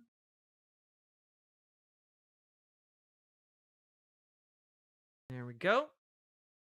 Nailed it. We did freeze the rent with de Blasio. We lost units because the landlords took them off the market because you weren't covering their costs. The reason the Rent Guidelines Board went up after the freeze was because you had to make up for all the backlog of costs. And this, I'm going to freeze the rent. People think it applies to all of them. No, just the 25% of the units that are rent stabilized. And by the way, it's all BS because just the people who need the rent stabilized? Just the people who need the rent frozen? Oh, that's crazy. Mayor doesn't have the power to do it anyway. The Rent Guidelines Board does, and he doesn't control the Rent Guidelines Board. So nothing is going to happen. It's all this. It's just more political blather. Mr. Mamdani, you can respond. You know, if you want a candidate for mayor who tells you everything that he cannot do, then Andrew Cuomo should be your choice. If you want a candidate for mayor who will use every tool at their disposal, including the 9 appointees at the Rent Guidelines Board, all of whom are appointed by the mayor, then I am the candidate for you. Which is true. You know, like if yeah, okay, he doesn't directly control that, but he appoints the people who do. Like, then he, by extension, controls it. Cuomo's trying to split hairs, and he's just full of shit. We have to go to Errol, sir. I'm sorry, you weren't named, so I'm sorry. We're going to go to Errol, talk about development. Errol, my name was invoked. Can I get the rebuttal? Quickly. Okay. Did someone shout at him, shut up? That's really funny. Quickly. The mayor doesn't appoint the Rent Guidelines Board. He's wrong. They are appointed to a term, and they're on holdovers. And when the term is over, you can appoint. But it takes a number of years to get control. Okay, understood. Candidates, right now we are just blocks away from... I believe he's full of shit on this one. I saw a breakdown over, I think, Yashar Ali again. I think had the breakdown. If not, we'll move on.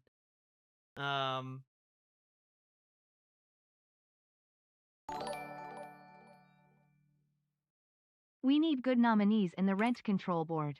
That musical is out of control and the characters are mostly terrible people. It's true. We need rent control, not just in housing, but on Broadway. Sake, thank you for the 2 tier 1 subs, and we are officially 20% of the way towards our goal. Let's go, folks! From the site of the Long Island City rezoning plan, which has been under consideration for a decade at this point, and in its latest version would create 15,000 new apartments.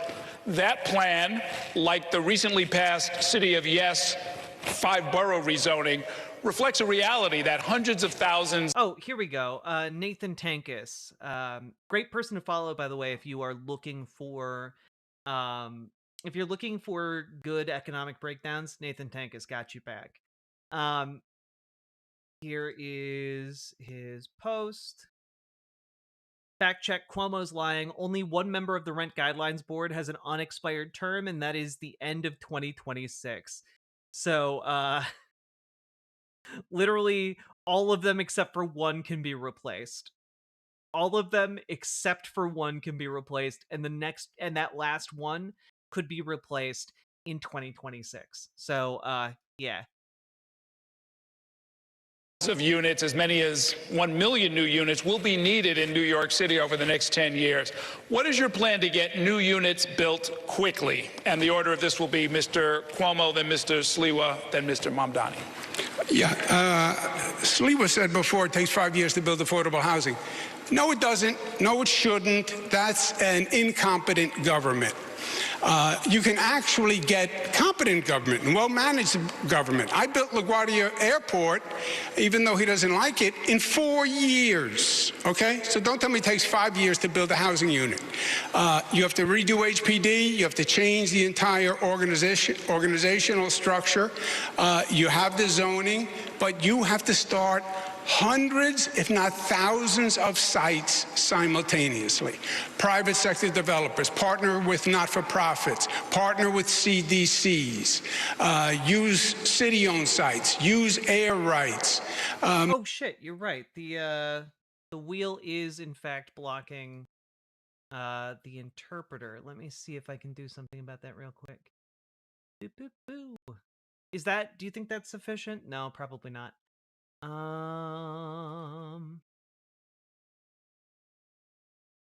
Move this. Let's just move this up slightly. I think that will be sufficient. Go. Good catch. Thank you very much.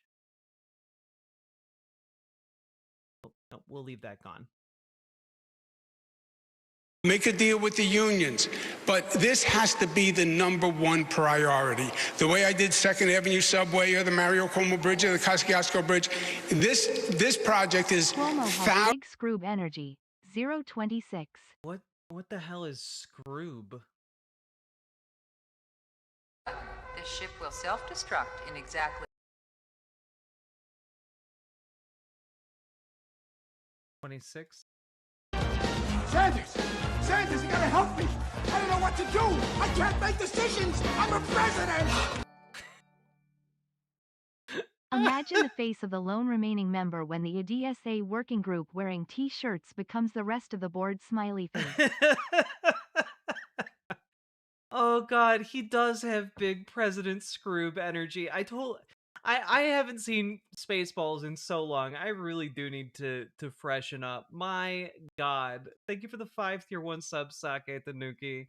And also, Onions, thank you for the 3 tier 2 subs. My goodness.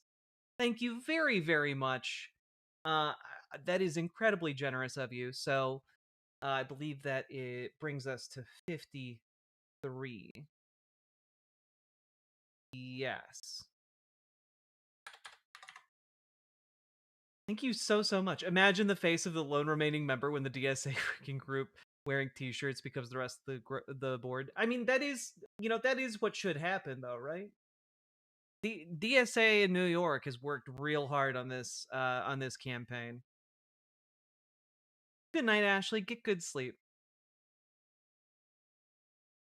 Also, I forgot who suggested the sour dust mixture, but my partner is into it, so thank you.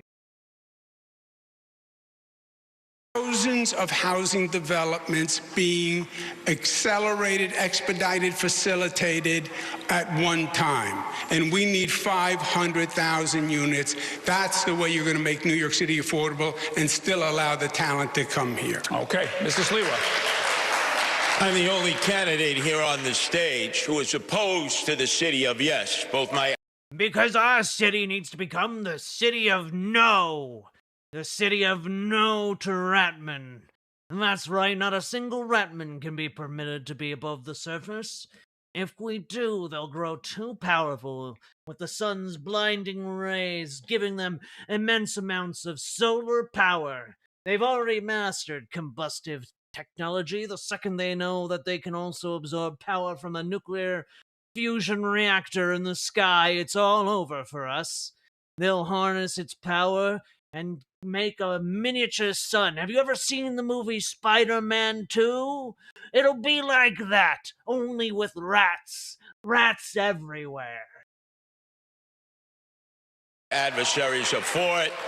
Make sure on election day when you turn over your ballot and you have the initiatives, you vote no. And you know how oftentimes I've been accused, how are you going to work with the Democratic-controlled city council? I, Adrian Adams, and the predominant Democrats, including many of them very liberal and progressive, believe no to yes. I have a simple plan. It takes a year. We have 25 Empire State buildings that would be empty and just have office space that'll never be used because business doesn't operate the way it used to. Retrofit them to affordable apartments. Most are in Manhattan. The infrastructure is there. You set up a partnership with developers. It'll put men and women to work, and you'll get your affordable apartments a lot quicker and not... Okay, except that you won't. Because I've looked into this because it sounds like a good idea, until you realize that retrofitting office buildings for, like, to make them livable is a very expensive and time-consuming endeavor. This doesn't actually solve the problem quickly or, like, in a cost-effective way. Be a burden to the outer boroughs and the residential communities because you're in the back pockets, Andrew, of the developers who wine-dined and pocket-lined you. Let me ask you a follow-up on that, Mr. Sliwa.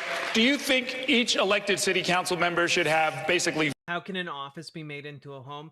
The issue is that it can't, right? Like, you gotta retrofit it a lot. You gotta spend time building walls and planning around the infrastructure within an office and, like, building out, like, the plumbing and electrical in ways that it was never intended to be. And you've got to, like, you know, not to mention, like, HVAC technology. It is a lot to retrofit a building like that. And again, like, the plumbing alone is like a deal killer in terms of cost. Veto power over whether or not housing gets built in their district? Absolutely. Local control. Community boards should have their say. What happened to zoning? We throw it out? Eric Adams. This city of yes is on steroids, and he went wild taking care of his developer friends as he knew he would be one and done. I told you he was corrupt. I told you there would be chaos, and I warned you in 2021. You should have elected me mayor then. Okay. Mr. Mamdani. You stupid motherfuckers didn't elect me as mayor back in 2021, and now the Ratmen have breached the 5-kilometer mark. That's right, 5 kilometers. Not 5 miles, 5 kilometers. We've had to take our collaboration international and get the help of the French, the best damn diggers in the world, to collapse their tunnels and keep them at bay. We need to build more housing all across New York City. Today, New York City builds about 4 houses for 1,000 people. Jersey City's at 7. Tokyo is at about 10. We need to do this by streamlining the processes of private sector construction across the city, by ensuring we're building more around hubs of mass transit. And we also need to ensure that the public sector is building truly affordable housing. And what I mean by truly affordable is housing that is built with the median household income in mind, which is $70,000 for a family of 4. And that's why my administration will do exactly that, scaling up programs we already had in HPD, like senior affordable rental apartments, SARA, like Ella, extremely low-level affordability. These are the kinds of programs that will deliver a city that New Yorkers can actually afford.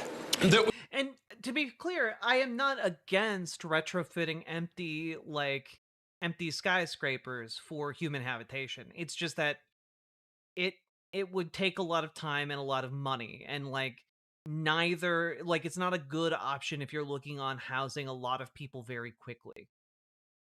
There was reference to the 3 housing-related charter amendment questions. I know Mr. Cuomo is on the record as saying he favors them. We just heard Mr. Sliwa say that he's against them. Where do you stand on those? I'm appreciative that those measures will be on the ballot and that New Yorkers will be able to cast their votes for them. I know that we desperately need to build more housing in this city, and I also know that the jobs we create in the building of that housing should be good jobs as well. It's cheaper to just tear office buildings down and build new ones? No? In some cases, yeah, it can genuinely be cheaper to do that. No answer. What is your opinion, Zoran? Yes or no? Come on.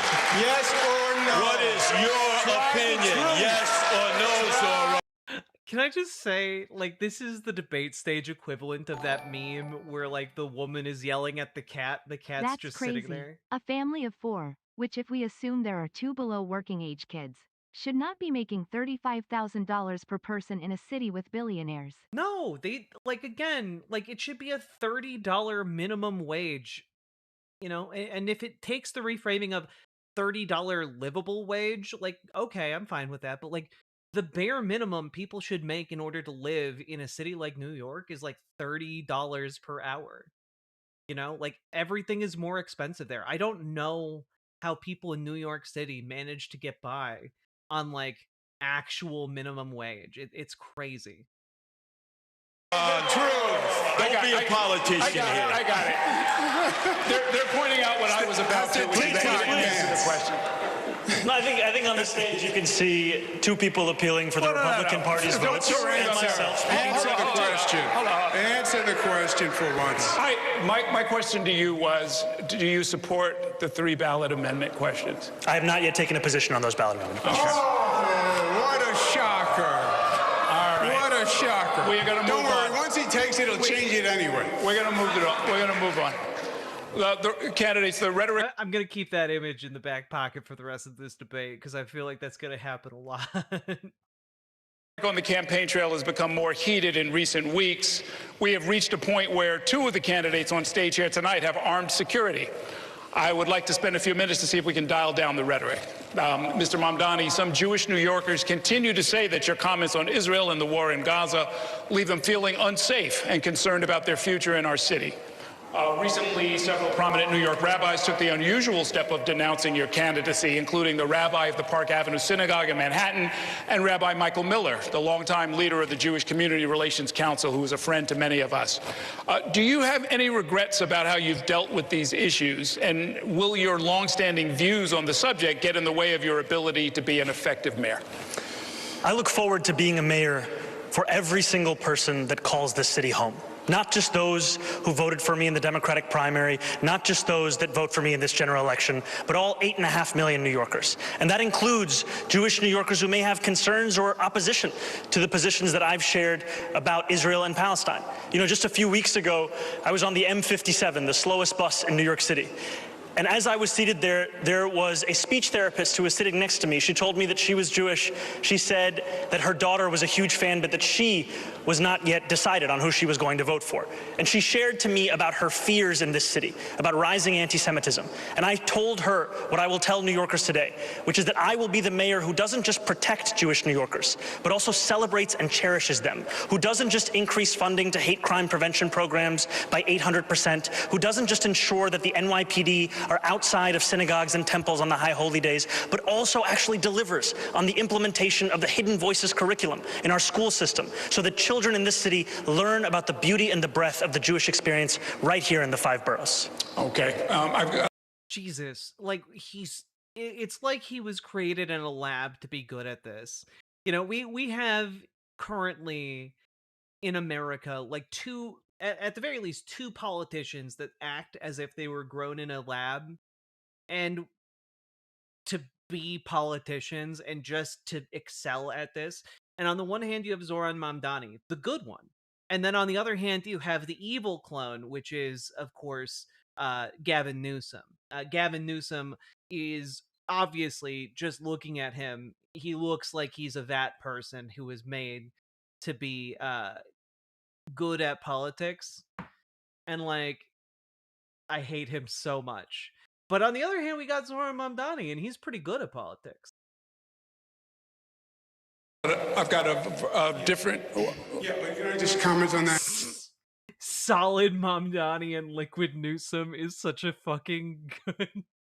I love it. I love it so much. Oh, God. All right, perfect. Please. You know, not everything is a TikTok video. You're the savior of the Jewish people? You won't denounce, globalize the... You're Jesus Christ? You're the Christ? Fada, which means kill Jews. There's unprecedented fear in New York. It was not... Okay, so now Andrew Cuomo's on the debate stage accusing Zoran Mamdani of wanting to kill Jews. Okay. Several rabbis, Errol. It was 650 rabbis who signed the letter, not several. Let me ask you a related question, Mr. Cuomo. Many New Yorkers have serious grievances with Israel and the way the Israeli government under Benjamin Netanyahu has conducted the war in Gaza and expanded settlements in the West Bank. What would you say to and how would you handle New Yorkers who are in the streets, if you were mayor, protesting the...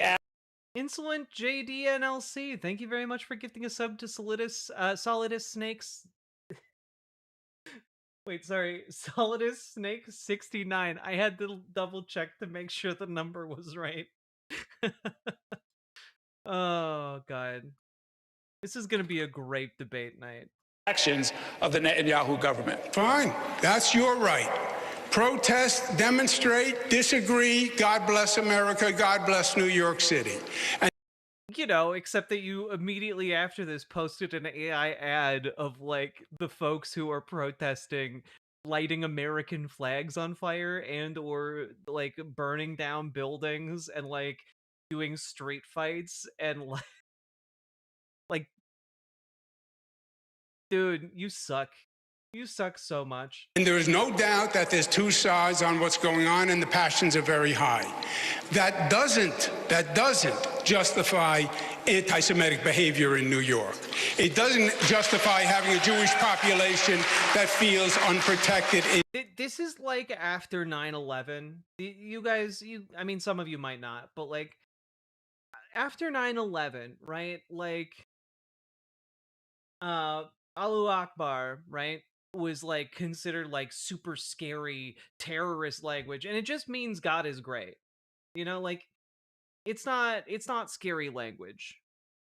But like a lot of like racists began interpreting like, oh man, anytime someone says that, they're a terrorist. And it's like, can you imagine like if the shoe was on the other foot and like Christians were being told saying God is great or God is good was a terrorist like phrase?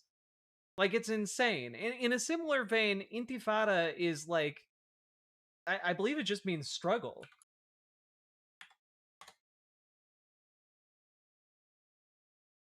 Right? Uprising or shaking off. Like, it just means like stop, like shake off the oppressor. Like globalize the struggle, you know, against oppression and like colonial power. It's not actually a very scary thing at all here. Andrew Cuomo is directly attempting to appeal to ignorance and bigotry in order to solidify his base of support. Like, that's all this is. New York. It doesn't justify. Yeah, literally the Holocaust Museum also used the word intifada and uprising. Leaders who stoke the flames of hatred against Jewish people, which is what Zoran does, in my opinion. I'll give him a chance to answer, and then we'll go to Mr. Sliwa. You know, I've heard from Jewish New Yorkers about their fears about anti-Semitism in this city. And what they deserve is a leader who takes it seriously, who roots it out of these 5 boroughs, not one who weaponizes it as a means by which to score political points on a debate stage. Hey, get his ass. Excuse me, Mr. Cuomo, it's my turn, all right? It's like 2 kids in a schoolyard. Yeah, I heard you on the radio this morning. Zoran, this is personal for me. I know you are under threat. The mother of my 2 youngest sons who are raised Jewish, Melinda Katz, is prosecuting this person who came up and tried to do you harm. But let me speak on behalf of my 2 sons. When they've heard some of the statements you've made, like in support of global jihad, and I hear some people out there saying that... At no point ever has Zoran Mamdani come out in support of a global jihad.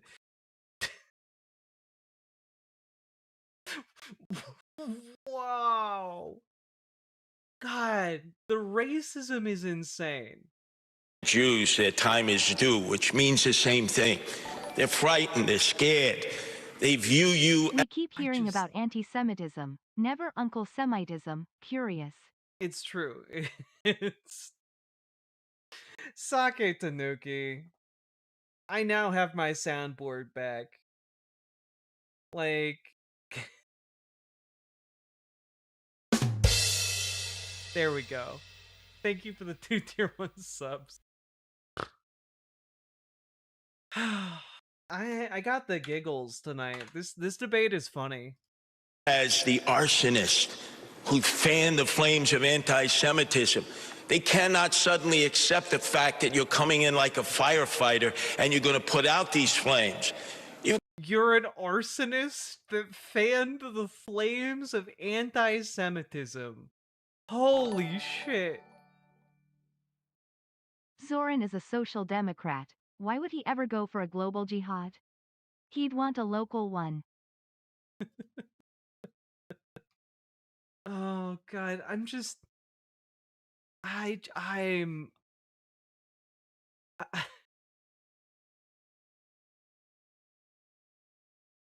Like, if you're gonna come out and just be like, yeah, you're the embodiment of anti-Semitism, Zoran Mamdani, like, I don't know, you're a deeply unserious person. Got a lot of explaining to do, a lot of apologizing to do. My sons are afraid. Their family, their friends, many in the Jewish community are concerned if you become mayor because they don't think when anti-Semitism rears its ugly head, which it's now doing more than ever before, that you will have the ability to come in and put out those flames of hate. Okay, yeah, so you can... I think there is room for disagreement on many positions and many policies, but I also want to correct the record. I have never, not once, spoken in support of global jihad. That is not something that I have said, and that continues to be ascribed to me, and frankly, I think much of it has to do with the fact that I am the first Muslim candidate to be on the precipice of winning this election. Now, hell yeah, what a classy way of accusing his opponents of being bigots. You know, like, good job.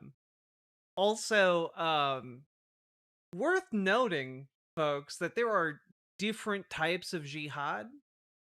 There's, it's usually classified in 2 different ways. One being the external or lesser jihad, where a holy war waged against the world. But the more common usage of jihad is the internal battle, which is referred to as like the greater jihad, because it is a greater struggle within oneself between, like, to be good, essentially. All the same, Curtis, I do still want to be the mayor that will keep your sons safe, that will keep every single New Yorker safe. And it is my job to not only deliver on that commitment, but also to ensure that New Yorkers feel it every single day that they live in this city. Okay, candidates, Brian's going to take us into the next section. Thank you, Errol. And the next section is some individual political questions, one for each of you. Let me start with you, Mr. Cuomo, then Katie will ask a question of Mr. Sliwa, and Errol to Mr. Mamdani. Mr. Cuomo, the last time most New Yorkers saw you before this campaign was when you resigned your seat as governor under scandal. Yeah, the internal struggle against sin.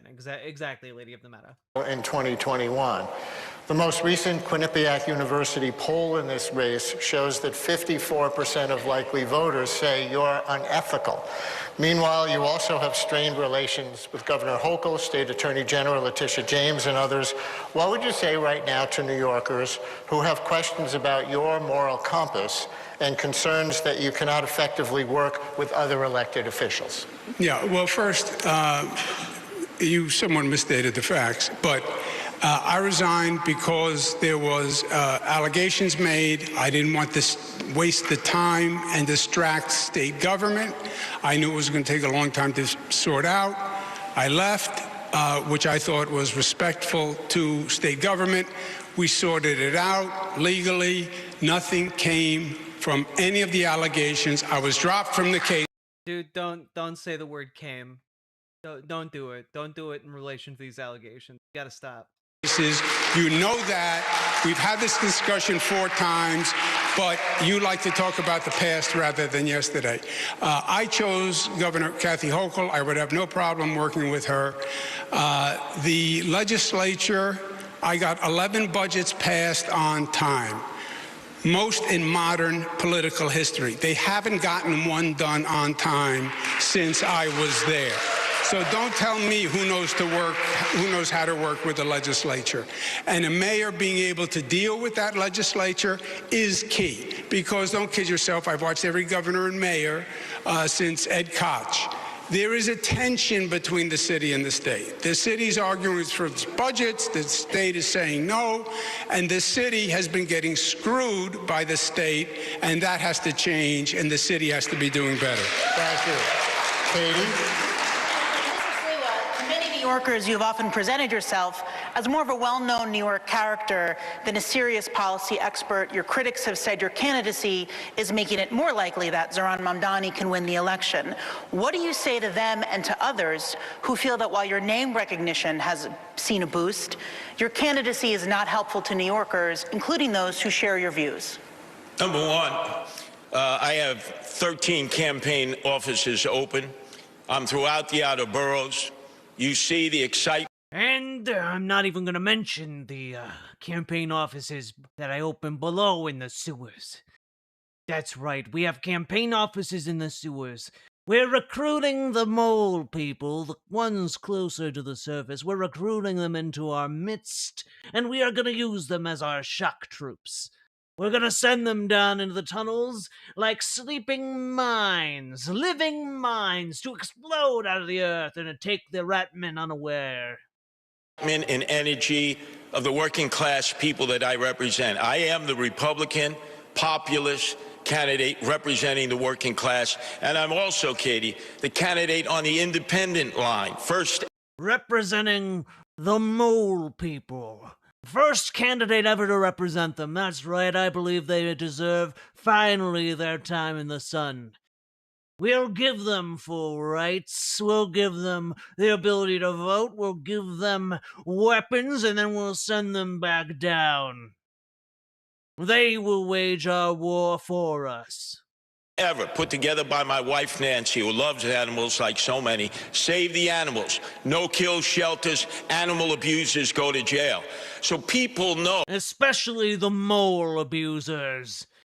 Jail for life. that I'm not just running to protect people, which has been my life as leader of the Guardian Angels. I'm there to protect our pets and animals. Because remember, Mahatma Gandhi said, a society that does not take care of its animals does not take care of its people. And we're gonna take care of the rat men real good with the help of the mole people. Why, we need to come up with an array of defenses against whatever devious tactics the Ratmen might deploy. Homeless, emotionally disturbed. Mole Gandhi said what? Veterans, I'm out there every day tending to their needs with the Guardian Angels, doing things that the city and... Yeah, no, like, one of the very few good things I like about him is that he's against kill shelters.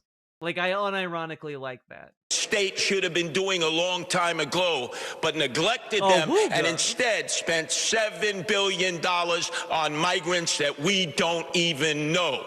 That is a disgrace. We should be there for our own people who are suffering and wallowing in desperation and despair. Okay, Mr. Mamdani. You have criticized the politics of the past where leaders either avoid taking a stand on a key issue or try to be all things to all people. But at times during this campaign, you've carefully avoided answering tough questions. We saw an instance just a few minutes ago when I asked about how you plan to vote on those ballot initiatives next month. We've asked whether you support a major rezoning push for part of Queens, some of which is in your district. You've been unclear about how you think the city schools should be run, its governance structure. How is that different from politics as usual? I can't turn up my mic. I can turn down the video. My mic is basically at maximum, okay? At least until I get the additional cables that I need to use this cloud lifter. When it comes to our schools, I believe that every single child deserves to have an excellent public education. And we have not seen that under the stewardship of those schools with this mayoral administration. We have not seen it because we are not fully funding those schools. We are not on track to comply with the class size mandates of those schools. We are not even on track to ensure greater literacy levels across those schools, despite the strides that have been taken with NYC REITs. When it comes to rezoning, I've been very clear that I will always celebrate the addition of additional housing units across the city. I also believe that Gantry State Park and Queensbridge Park should be one contiguous park. Those are things that one can believe at the same time. And my critiques of the politics of the past is right here on this stage. You can see in Andrew Cuomo someone who had 10 years to deliver on so much of what he's spoken about. He says that taking 5 years to build affordable housing is the sign of an incompetent government. By his own words, that means he must have led an incompetent government. That is what we are seeing because that is the record that is actually on offer. Get his ass. Let's go. I understand my friend doesn't really understand government.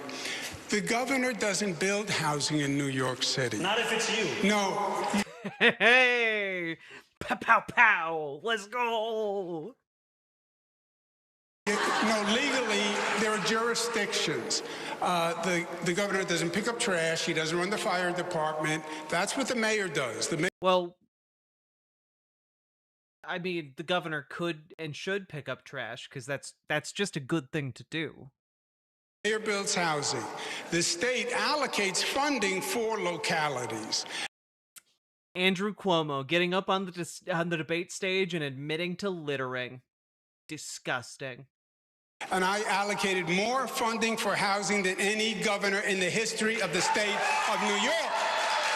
All right? I did things. You have never had a job. You've never accomplished anything. There's no reason to believe you. I've done things because my daddy gave me jobs. What have you done aside from get elected as a representative at the state level and win $500 million for your constituents within, just a handful of years? Wait a minute, that actually sounds like a lot, actually. That actually, that sounds like a lot. Being an elected representative for half a decade is actually quite a bit. Have any merit or quality? Ah, yes, that's true. My bad, Dragonfly. Andrew Cuomo did things. like sexually harass and abuse women in his proximity. I forgot. He did, credit where credit's due. He did do that, and then lost his job as a result of it. Qualification for 8.5 million lives. You don't know how to run a government. You I've don't done know. more than any sitting governor in history. Many people are saying this. I've done more than any sitting governor in history. I've got 2 hands and I use them to creep out all the women in New York City. How to handle an emergency, and you've literally never proposed a bill on anything that you're now talking about in your campaign. You had the worst attendance record in the assembly. look at the fucking energy is unreal. The fucking energy.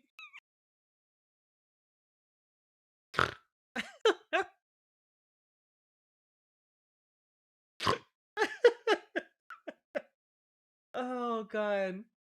You've never done anything for anyone in this city.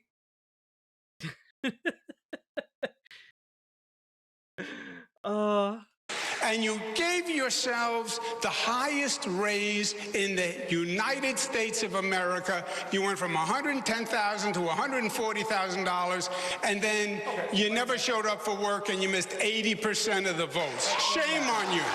Shame on you. No, it is always a pleasure to hear Andrew Cuomo create his own facts at every debate stage. We just had a former governor say in his own words that the city has been getting screwed by the state. Who was leading the state? It was you! Governor. Oh, fuck. This man is gonna systematically dismantle Andrew Cuomo by the time this is done. By the time this is done, like, Andrew Cuomo won't be, will need to be rebuilt like RoboCop. Like, this is crazy. You were leading the state for Governor 10 years, Hochul. screwing the city. No.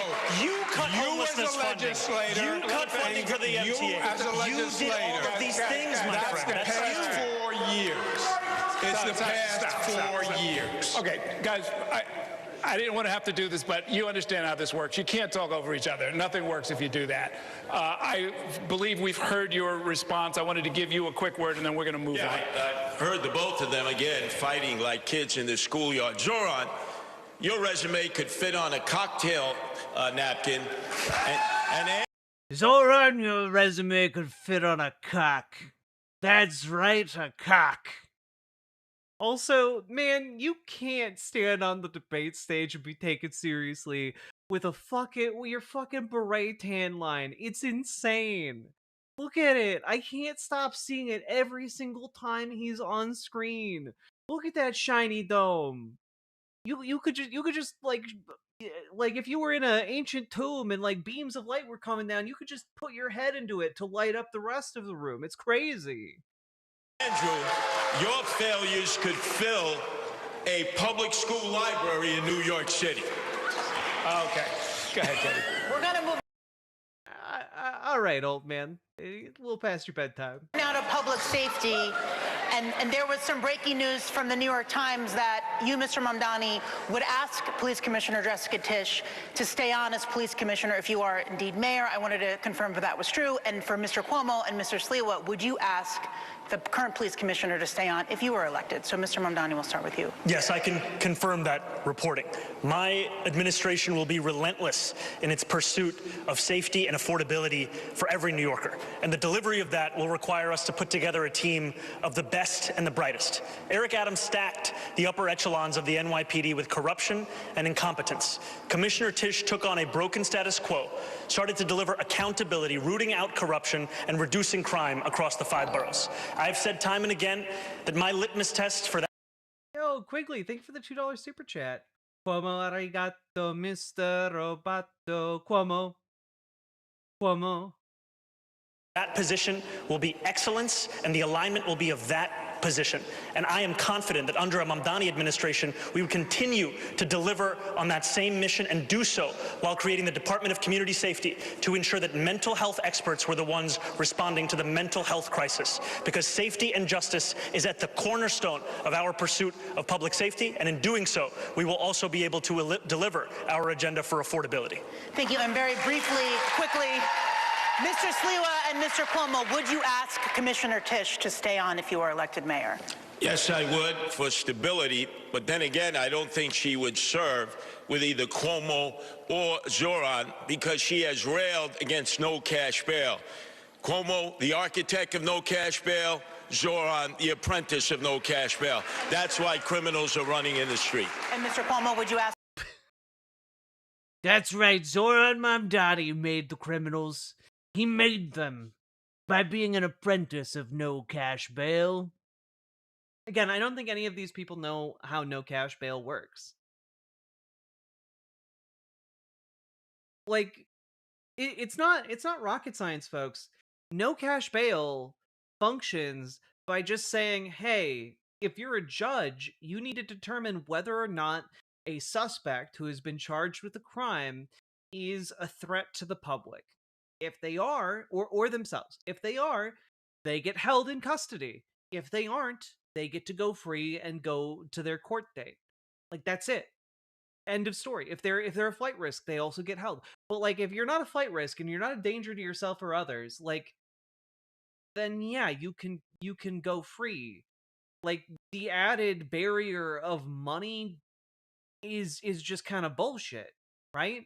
Like, if you are innocent until proven guilty, they need to prove that there is a reason to hold you in custody and deny you your liberty.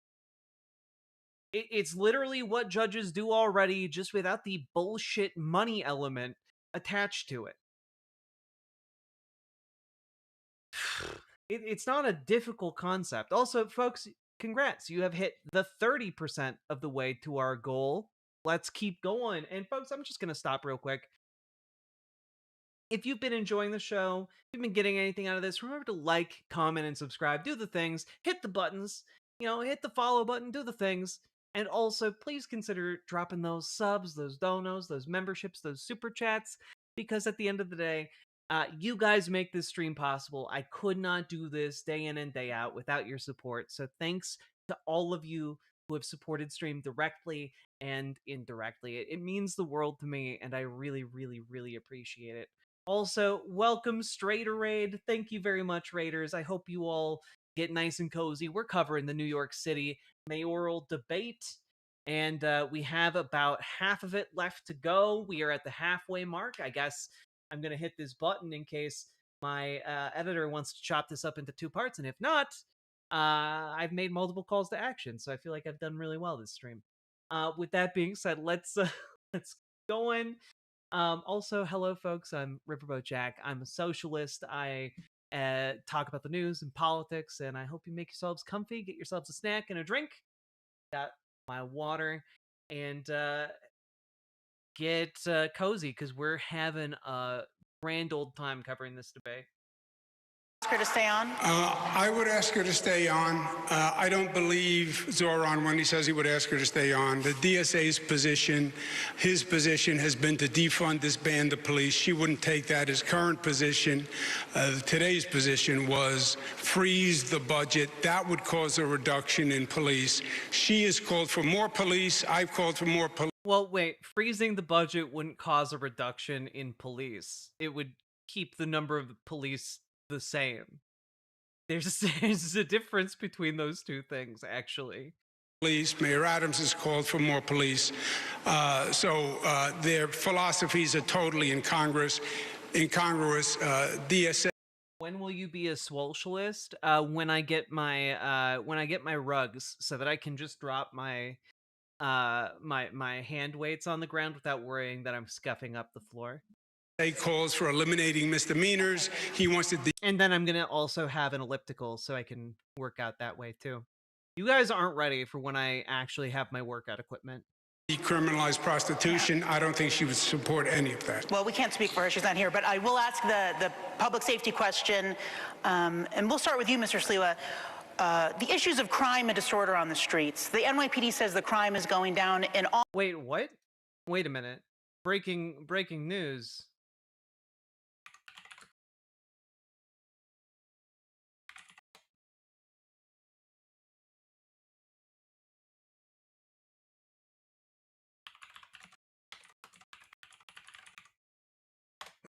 Oof. Sorry, Jessica Tish. Zoran, did he actually get her endorsement?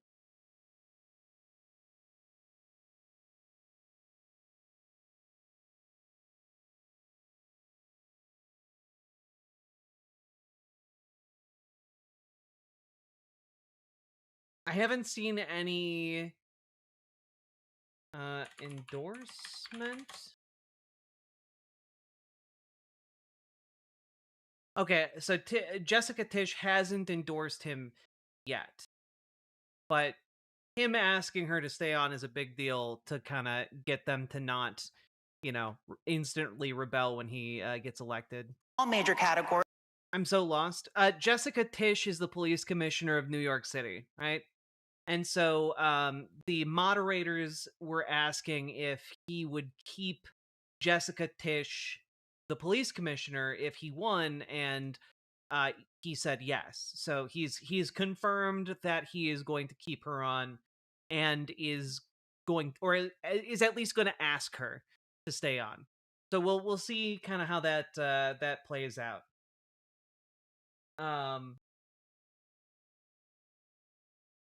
Or you can call me Jess. Are you talking about Tish James? Like Letitia James? No, Letitia James is the like AG, like the Attorney General. No, you guys, the police commissioner is different from the Attorney General. Yeah, Letitia James is the Attorney General, and Jessica Tish, I know the Tish is throwing people. Jessica Tish is the police commissioner. There we go. Okay, I was getting a little confused. Most major categories, but to New Yorkers, they're still concerned with disorder and their own unique perception. Too many Tishes in this joint. Like that one.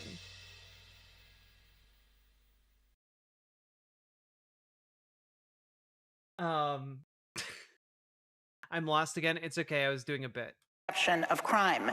Do you think addressing quality of life concerns helps prevent more serious crimes? And how would you deploy the city's police force to deal with those serious violent crimes and also quality of life offenses like? I thought James Gordon was the police commissioner. A lot of I feel like I should have a joke for that. I don't actually, so I'm just gonna move on. But thank you for the 5 gifted subs, Sake Tanuki. Keeping the stream afloat. Let's fucking go. Disorderly conduct and retail theft, Mr. Sidlow. First off, I've been in all 350 neighborhoods. I'm the only candidate that's on the subway each and every day. Wait, I don't think that's true. I don't think Curtis Lewa is as gay for the subways as Zoran Mamdani. Zoran Mamdani is famously gay for the subway system.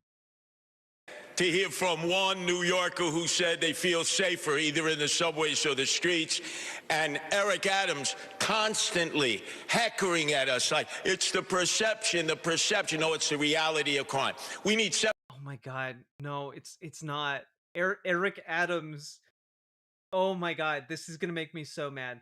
Eric Adams went on the Breakfast Club and got absolutely dismantled for harping on this point of like, oh, the subways are so unsafe, but we need to combat the perception of crime by putting more police on there. And like, I think it was Oleyemi Olurin who like absolutely destroyed him on this by pointing out, you're the one creating the perception of an unsafe subway system. Like, crime is absurdly low on the subways, you guys talk about how unsafe it is, then people feel unsafe, and so you keep deploying more and more cops.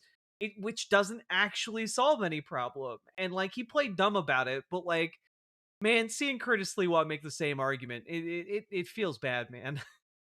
7,000 police officers. We are badly understaffed. We need to get police officers in the Yeah, Ole is great. I highly recommend Ole Olurin. Great YouTuber. Was actually, and I've heard great lawyer.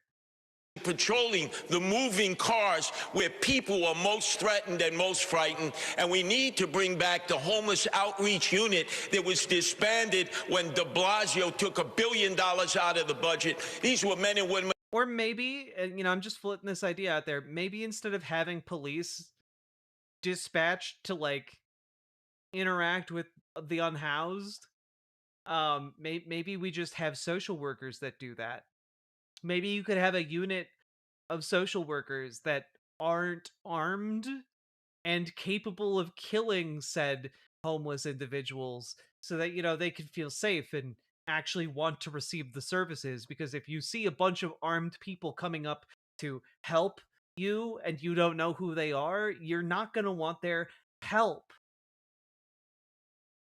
And police officers who already had with them medical nurses and healthcare practitioners, but it was de Blasio who abolished it, and they've been talking about bringing something back ever since, but they never do it because I'm out there in the subways every day and I never see it. And when I'm mayor, it gets done on day one. The homeless outreach unit is put back into the NYPD. We spoke about this in the last stream. Some guy named Z-Napper said the same thing about subways, and then said he wanted there to be AI facial recognition. We asked him where he lived, and he said Finland. Jesus Christ. Yo, like, I don't know. Can we put all like the weirdo conservative fash folks on like, I don't know, the garbage island in the middle of nowhere? Like, just let them build their own creepy society. I don't know. Mr. Mamdani. You know, when I hear from New Yorkers of where they feel least safe, they will often tell me the subway system. And when they explain those moments to me, what they are often explaining. Well, I missed a bunch, stepped away for a while, so I lost the thread. River by Jack, love what you do. Thank you for that. Also, for the 400th time, you look amazing tonight. Thank you. I appreciate it. You know, I gotta be honest. I worried a little bit that this shirt would come across a little bit too like I'm putting on like a matching shirt with like a little cap that has like a fuzzball at the end, and like I'm gonna go like honk shoo shoo shoo shoo shoo my way to dreamland. I was worried it would come across as like too pajama-y, but you know, I think this looks really nice actually on camera. I shouldn't have worried. That is no way to speak of Puerto Rico. No, I didn't mean it like that. Don't you take it like that. I'm talking about the garbage island. We all know which one that is. Is a mental health crisis in our city and a crisis of homelessness that has only continued to grow. And that is why, at the heart of our public safety agenda, is a groundbreaking proposal to not only reduce crime, but address these very moments of unease for New Yorkers across the 5 boroughs by creating a Department of Community Safety that will be focused on the mental health crisis, focused on homelessness, and will ensure— No, I'm talking about the garbage patch in the Pacific Ocean. The Pacific garbage patch.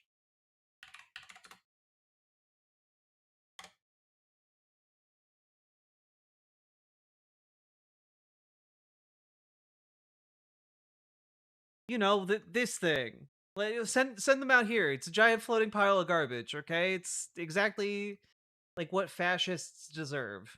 Sure that police officers can focus on serious crimes, because in 2020— Is it in Stellaris? Is it really? That's wonderful. The response time for those officers was less than 11 minutes. Today, it's closer to 16 minutes, and that's because every year they are now responding to 200,000 mental health calls, when those are calls that could by and large be taken by experts trained on responding to that very crisis. Thank you, Mr. Cuomo.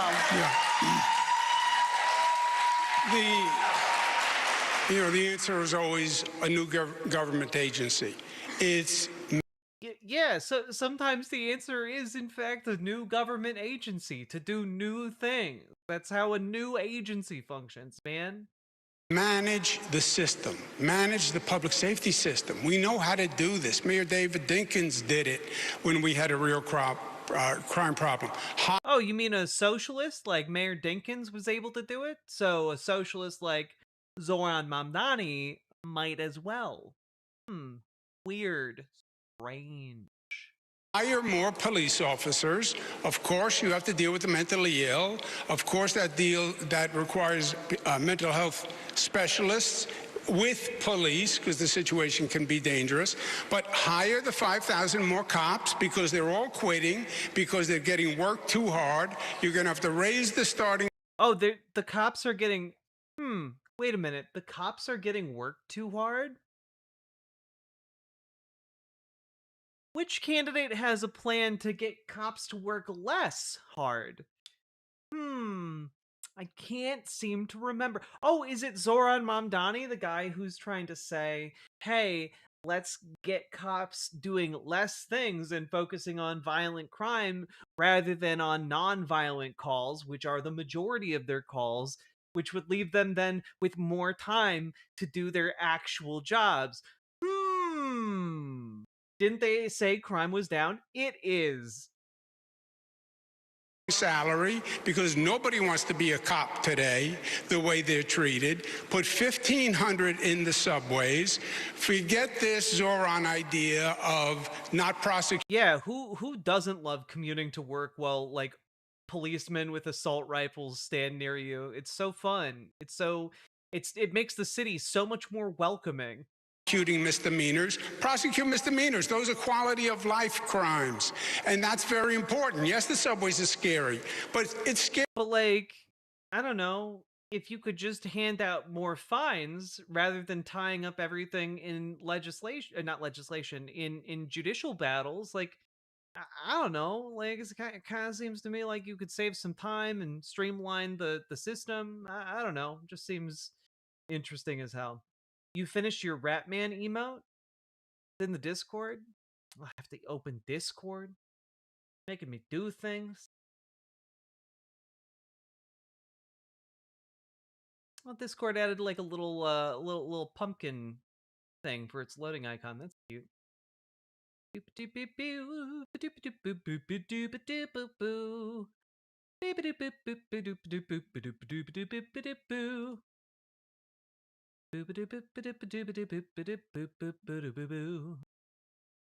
Well, I don't think it was uploaded there. Where did I... emote ideas? Honey? Ratman emote GIF. Oh man, I have to click links for this now? Oh my god.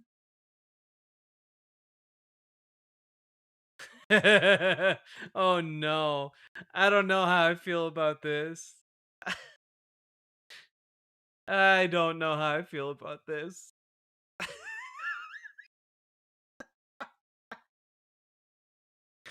Oh god, the Riverboat Jack lore is gonna be so fucking impenetrable to outsiders.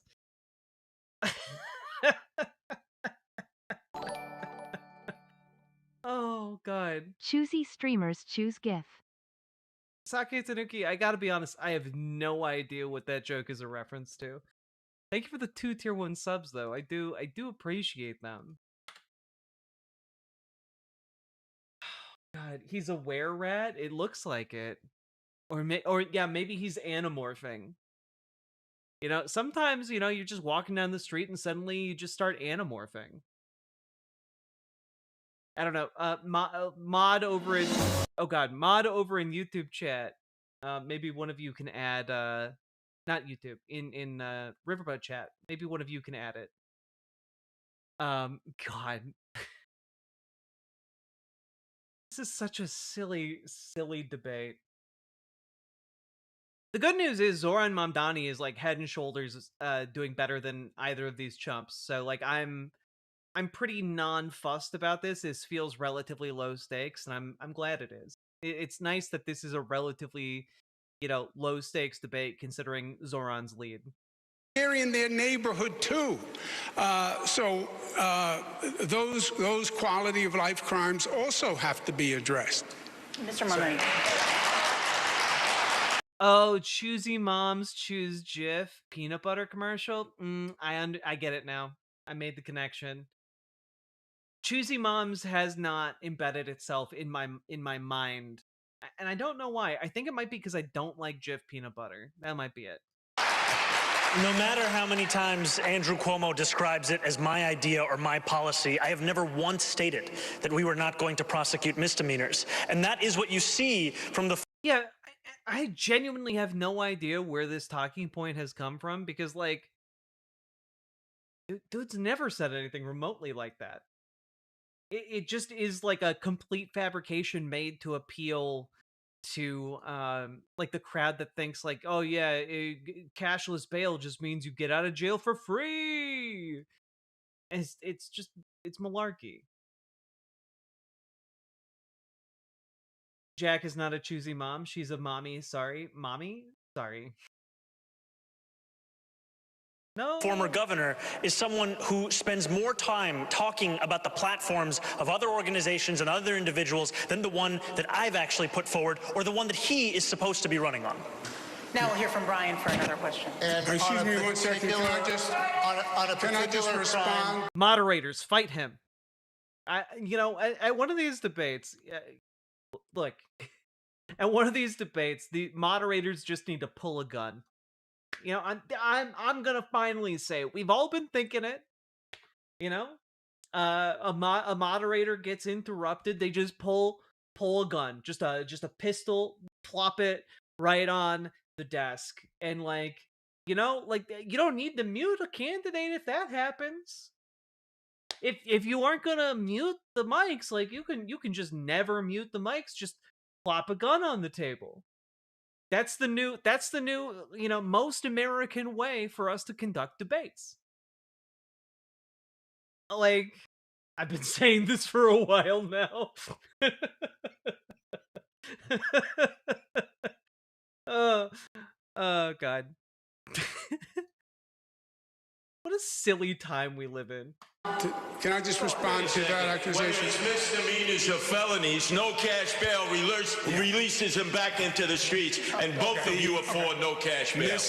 I want to move on. You'll get your opportunities, I think, because I want to bring up a particular crime concern, and that is violence among younger New Yorkers, specifically teenagers. My question is, what is your stance on the statewide Raise the Age law, which increased the age of adult criminal responsibility from 16 years old to 18 for most crimes? Police Commissioner Tisch says, quote, "The mentality on the street is that nothing happens to those under 18 who possess a gun." So would you support modifying Raise the Age in any way? And Mr. Mamdani, since you just announced that you would invite Commissioner Tisch to stay on, would you go along with her on this? I would not support changes to the state's legislation, and I would not support them because the major issue with the implementation of that legislation has been the fact that there is hundreds of millions of dollars that was supposed to be delivered alongside that law that is still languishing in Albany. And I am excited to be the next mayor of the city, to finally fight for the money that this city is owed, to ensure that we deliver it to our young people across the 5 boroughs. Mr. Cuomo. What I was referring to before is Zoran is a member of the DSA, Democratic Socialists of America. They have a charter. He gives them 3% of his salary. He has said multiple times, I am a DSA member, I pledge allegiance. They say abolish jails, defund police, don't enforce misdemeanors. Go to my website. Dope. AndrewCuomo.com. It's right on the front page. Now, is he lying to the DSA? Is he lying to New Yorkers? Is he lying to everybody? Who knows? On the Raise the Age, I passed the law. I support the law. It's we were one of only 2 states that put 6. I love how that had literally nothing to do with the question he was asked.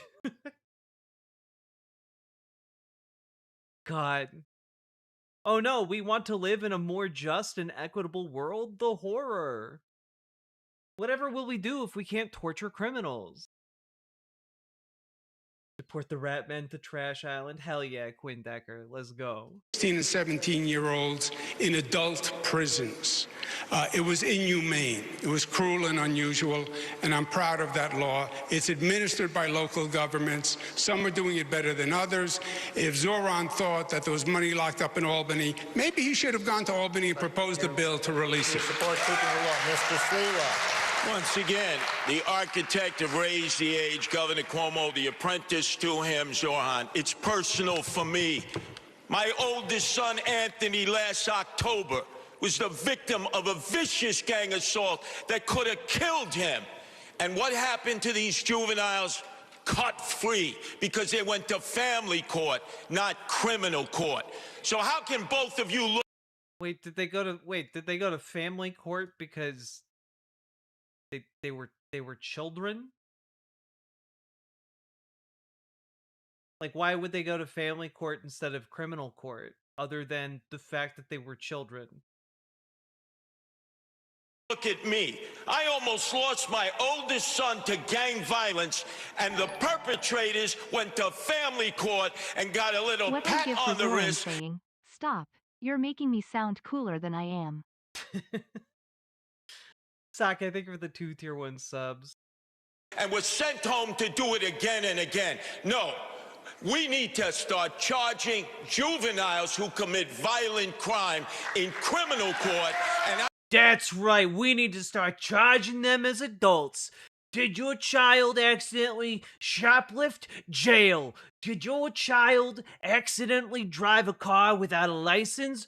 Jailed. Did your child commit tax fraud? Jailed. I'll appoint criminal court judges who follow the law and don't just release them because of no cash bail. Clear difference between you on that. Ms. Errol, you pick it up. Okay, candidates, I've got individual questions for you, and we're going to try and pick up the pace a little bit here. I'd like you to really just explain kind of where you're coming from. Mr. Mamdani, you've called for reorganizing the NYPD to create this Department of Community Safety that, among other things, would handle calls involving people in mental health distress. Your opponents have disparaged this as sending social workers rather than cops into dangerous situations like domestic violence disputes. Explain really what you have in mind, and please include any evidence that this approach would work. Absolutely.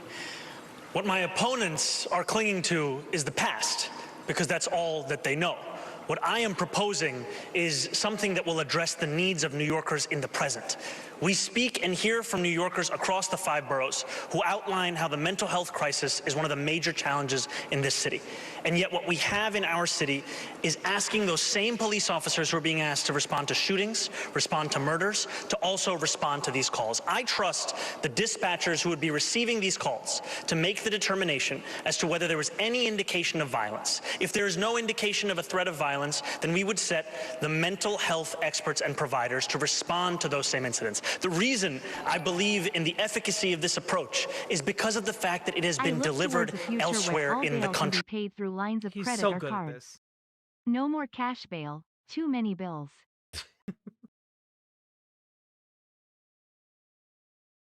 Mandatory financing for we got to get mandatory financing for you know your bail.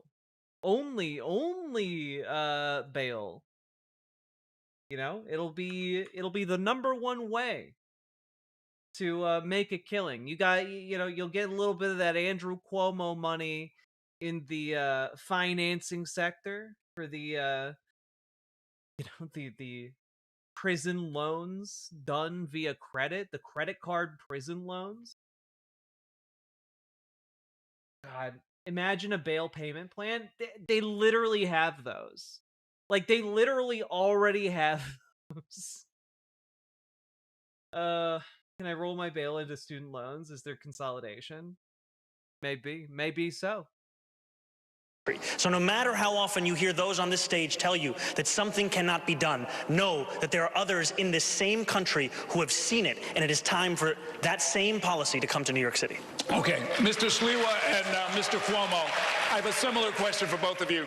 The department currently fields about 33,000 officers, down from 37,000 in 2018. But except Prophet Mo, like, it's not. The argument isn't hey, we'll let bad people out on the streets. The argument is children should be charged as children and adults should be charged as adults. And either way, your monetary situation shouldn't be what keeps you in jail while your charges are being, going through the judicial system.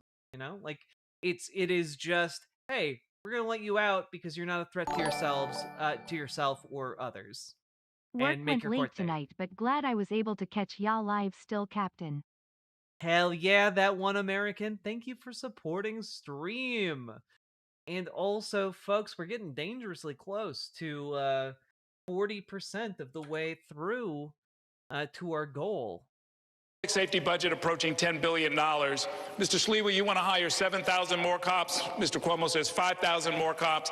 Each of you make the case for why you think that's necessary, especially given the fact that for much of New York City, crime declines over the last 20 years happened while the size of the force was also declining and not rising. Errol, I have to. And can you please perform it in the form of a song or an interpretive dance?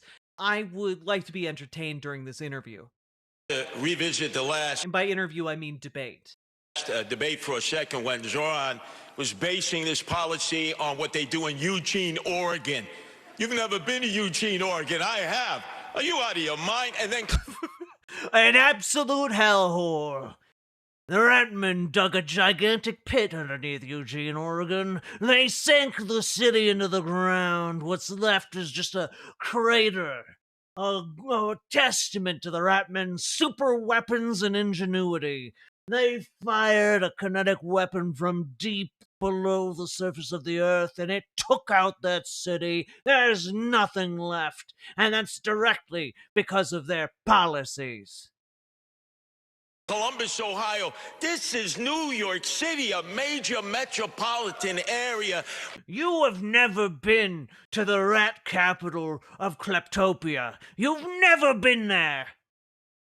With thousands of 911 calls, domestic abuse, emotionally disturbed persons, and you want to have social workers go out there and risk their life, and by the way, they're not going to get the results that a trained professional police officer can get. That's why we so desperately need 7,000 new cops. We'll use the Boston model, which is pay now in lieu of taxes. They do it at Harvard University and the other university. We'll raise $1 billion, get them vetted, trained, and out into the streets so they can be seen in all the neighborhoods. And most yeah, man, it's exactly what people want right now. Every neighborhood wants to see an armed government agent these days. Curtis Lewa looking out and seeing ICE rounding up people and just being like, yeah, this is the way it should be. A policeman on every corner. Importantly, do the job they were sworn to do, and I will make sure that their insurance, the qualified immunity that was stripped from them, the only civil servants who are. God damn it. You've never been to Cleveland. You have insulted the honor of that fair city, and that insult shall not go unanswered. Have had thee. Oh, the have hat the really really got me, one-eyed heathen, especially from this guy who literally has a hat tan line. Not protected by the taxpayer is returned so that they can freely go out and do what they were trained to do, is to protect all of the people of New York City. Okay, Mr. Cuomo. Yeah, we're gonna fast track this shit. 3 days in basic training, and then give them a gun and send them out there. What's the worst that could happen? Nothing new here. We've had mentally ill, homeless people going back to the Billy Boggs case, right, under the Ed Koch administration. I ran homeless services not just for David Dinkins, but also for President Clinton. I've worked in every state, all the large cities, on all homeless programs. I've spent dozens of nights out trying to bring mentally ill people in. It can be done with mental health workers and police workers. You cannot tell from a phone call if a person is going to be dangerous.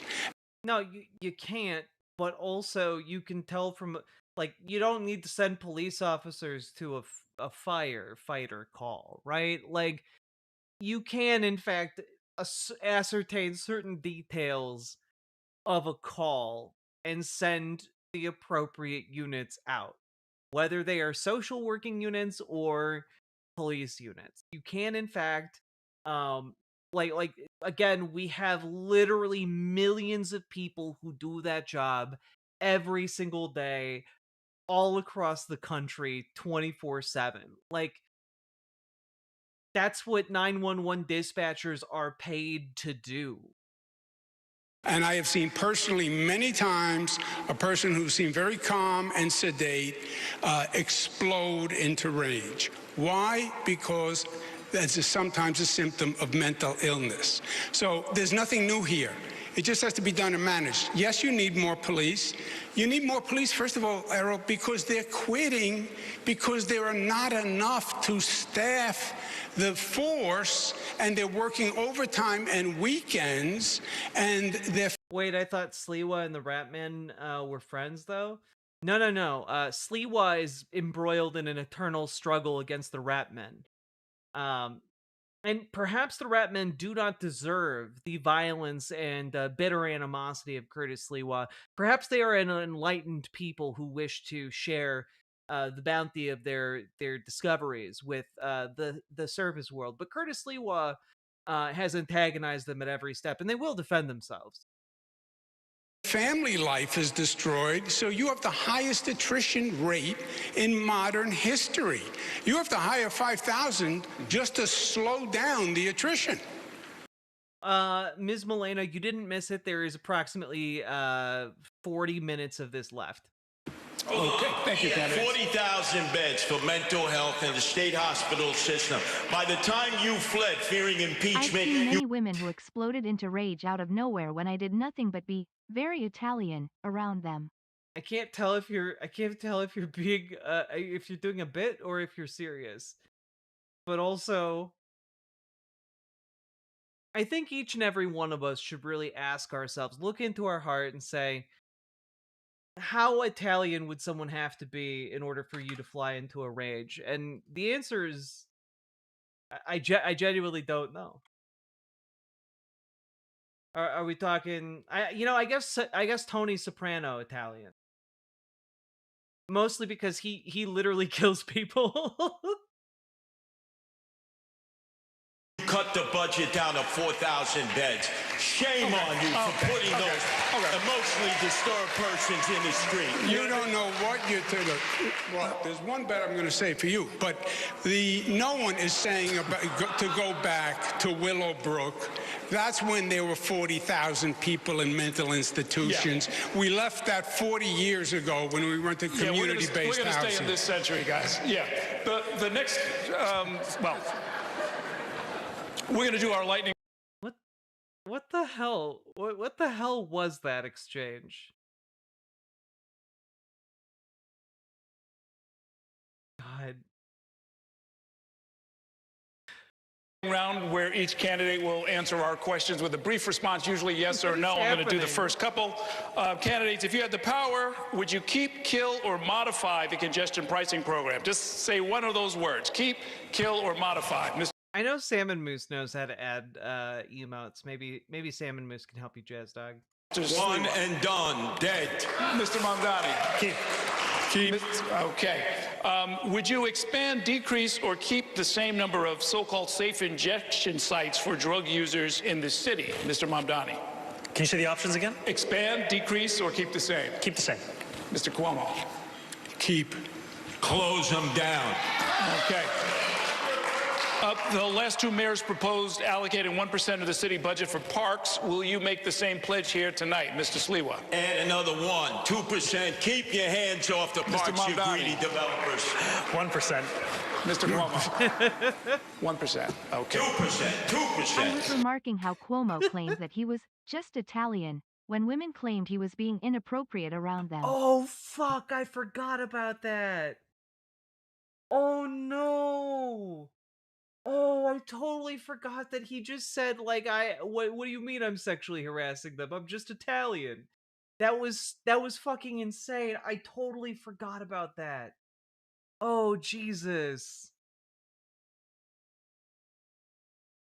Oh my god.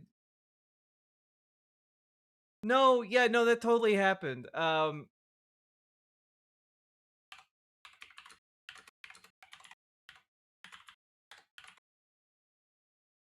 I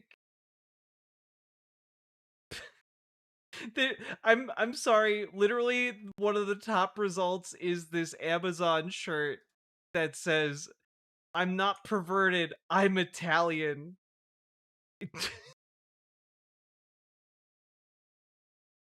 Oh my god.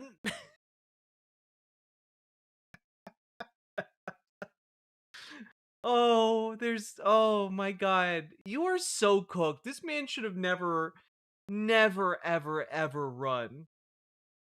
Oh god.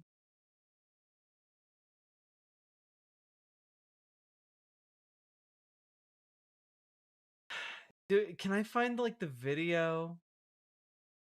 Can I find the video where he says that?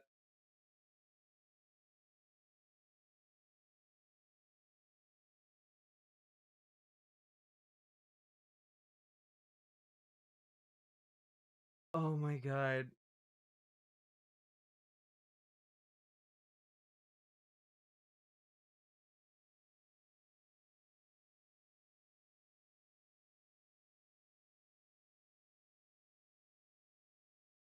Also, he apparently skipped the sexual harassment training seminars that all government employees in New York are required to go to. Jesus. This guy sucks. Another lightning round question. The city recently enacted a 15-mile-per-hour speed limit for e-bikes. And of course, there are the other motorized two-wheelers that also frequently ignore red lights and other traffic laws. If you were mayor, would you direct the NYPD to ramp up speeding tickets and other moving violations on the motorized two-wheelers, Mr. Cuomo? Yes. Look, this is a dangerous situation for many people. Mr. Mamdani, yes or no? I would actually build on the city council's progress in holding the apps accountable like DoorDash and Grubhub to ensure that there weren't incentives for breaking those street traffic So posts. you would not increase ticketing the riders? I do not think the police should be the ones dealing with the failures of these app companies. Mr. Sleeper. License them, register them, and yes, do enforcement on them. All right. There is a ballot question to align mayoral election years with presidential election years in the future. Do you support this, Mr. Sliwa? Absolutely not. All the attention would go to the presidential election, not to the mayoral election and all the down-ballot elections, all of our city council people. That's a no, Mr. Mamdani. I haven't yet taken a position on any of the ballot referendums. Oh, shocker. Again? Same answers again and again and again. Yes. Katie. Thank you so much.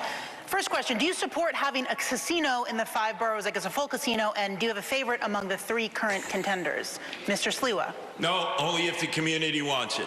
Mr. Mamdani. I'm personally skeptical of casinos, but voters did choose to bring them to New York City, and unlike Andrew Cuomo and Donald Trump, I don't view the law as just a suggestion. Do you have a favorite? Hell yeah. I love how he's getting the punches in. Like, even on smaller questions. He's doing such a good job. What a goddamn debate, Chad. Of the 3? No, I don't have favorites of casinos. Mr. Cuomo. I have not reviewed the proposals. I did not vote. It's not so hard to say. Let me just so you understand some facts. I did not vote to bring the casinos to New York City. I did casinos in upstate New York as economic development measures. I had no part of these 3 casinos, how they were done. I think it's highly problematic, and I think there's going to be a lot more to come. If this was, a ranked choice, You and Zoran can't answer a straight question. If there was a ranked choice election, how would you vote, Mr. Mamdani? If there was a ranked choice election? In this. You'd have to rank these. Myself number 1 and Curtis number 2. Mr. Sliwa. Get fucked. What a silly question. Oh, please don't be glazing me here, Zoran. Are you kidding? Dude, even his like banter with Curtis Sliwa.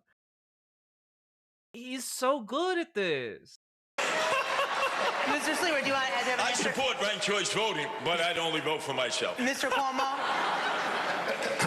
I love that Zoran and Curtis ticket idea. I don't know, I'm just enamored with it. I would just rank myself. Would any of you accept Mayor Adams' endorsement? Mr. Mondani? No.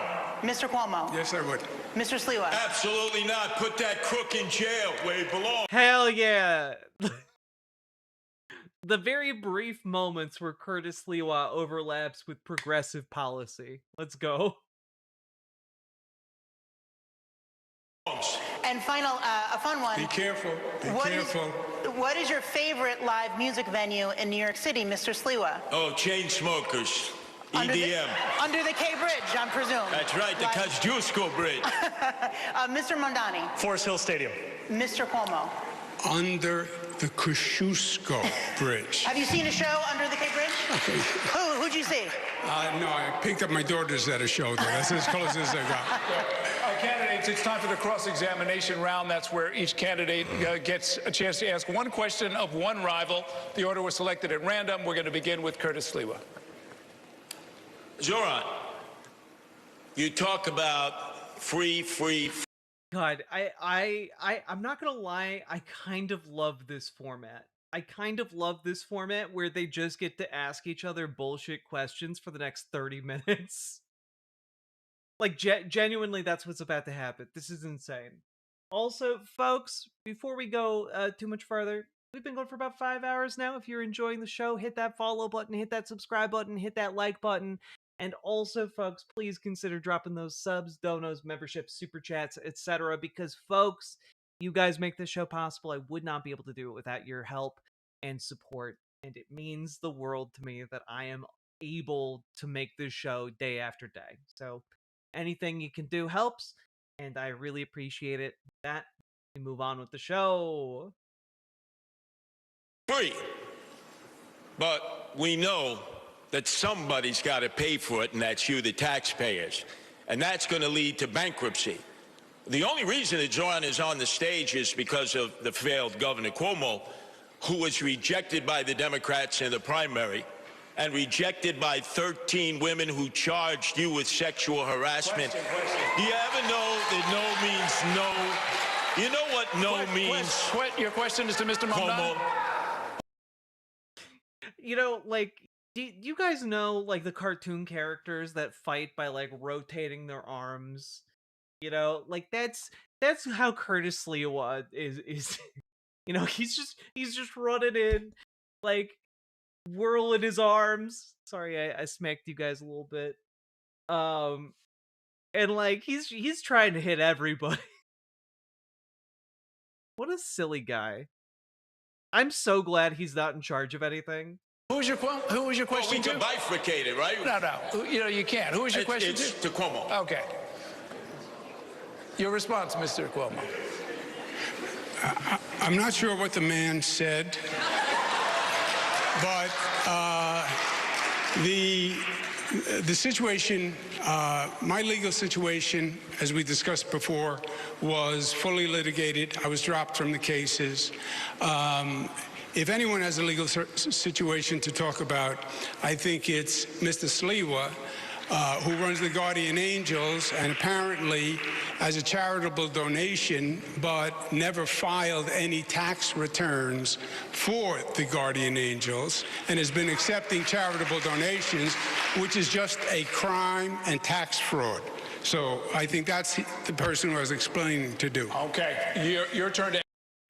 Damn, just ending on a you do tax fraud though. Ask a question, Mr. Cuomo.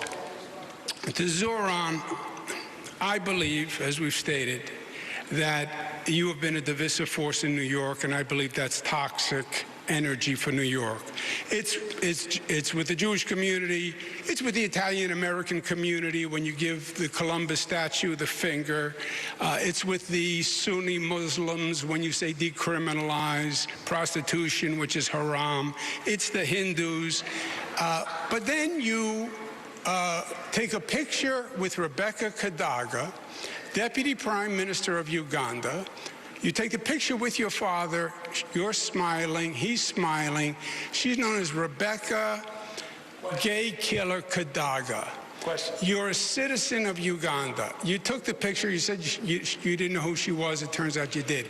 How do you not renounce your citizenship or demand BDS against Uganda for imprisoning people who are gay just by their sexual orientation? Isn't that a basic violation of human rights? I think he gets the question. Wow.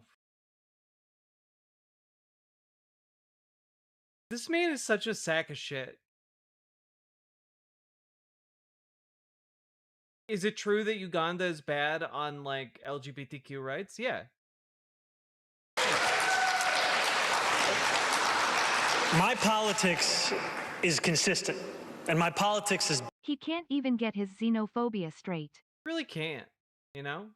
built on a belief in human rights for all people. And that extends to queer and trans New Yorkers, and it extends to queer and trans Ugandans. And had I known that the first deputy minister was the architect of that legislation, I would not have taken that photo. And yet I also know that this constant attempt to smear and slander me is an attempt to also distract from the fact. Also, keep in mind that other leaders in New York have taken pictures with that guy. Like, this isn't like unique to Zoran Mamdani, and like dude just turns up a lot and gets pictures with these folks. That unlike myself, you do not actually have a platform or a set of policies to protect those same New Yorkers here. All you have are the insults that you have lobbed at every single opportunity you have. Yeah. Okay. No, that's it. Cross-examination is just a question and answer. Your turn to ask a question. Mr. Cuomo, in 2021, 13 different women who worked in your administration credibly accused you of sexual harassment. Since then, you have spent more than $20 million in taxpayer funds to defend yourself, all while describing these allegations as entirely political. You have even gone so far as to legally go after these women. One of those women, Charlotte Bennett, is here in the audience this evening. Oh, shit. You sought to access her private gynecological records. She cannot speak up for herself because you lodged a defamation case against her. I, however, can speak. What do you say to the 13 women that you sexually harassed?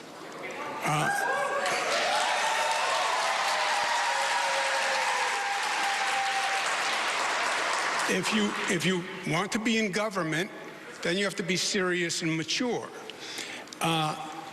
There were allegations of sexual harassment. They were then went to 5 district attorneys, fully litigated for 4 years. The cases were dropped, right? You know that as a fact. So everything you just stated, you just said was a misstatement, which we're accustomed to from you. Everything that I stated was a misstatement? Yes, because the cases were dropped. That's what happened. And my question. God, what a sack of shit. Also, if you're going to get a picture with an architect of homophobia in Uganda, why wouldn't you go with Martin Sempa?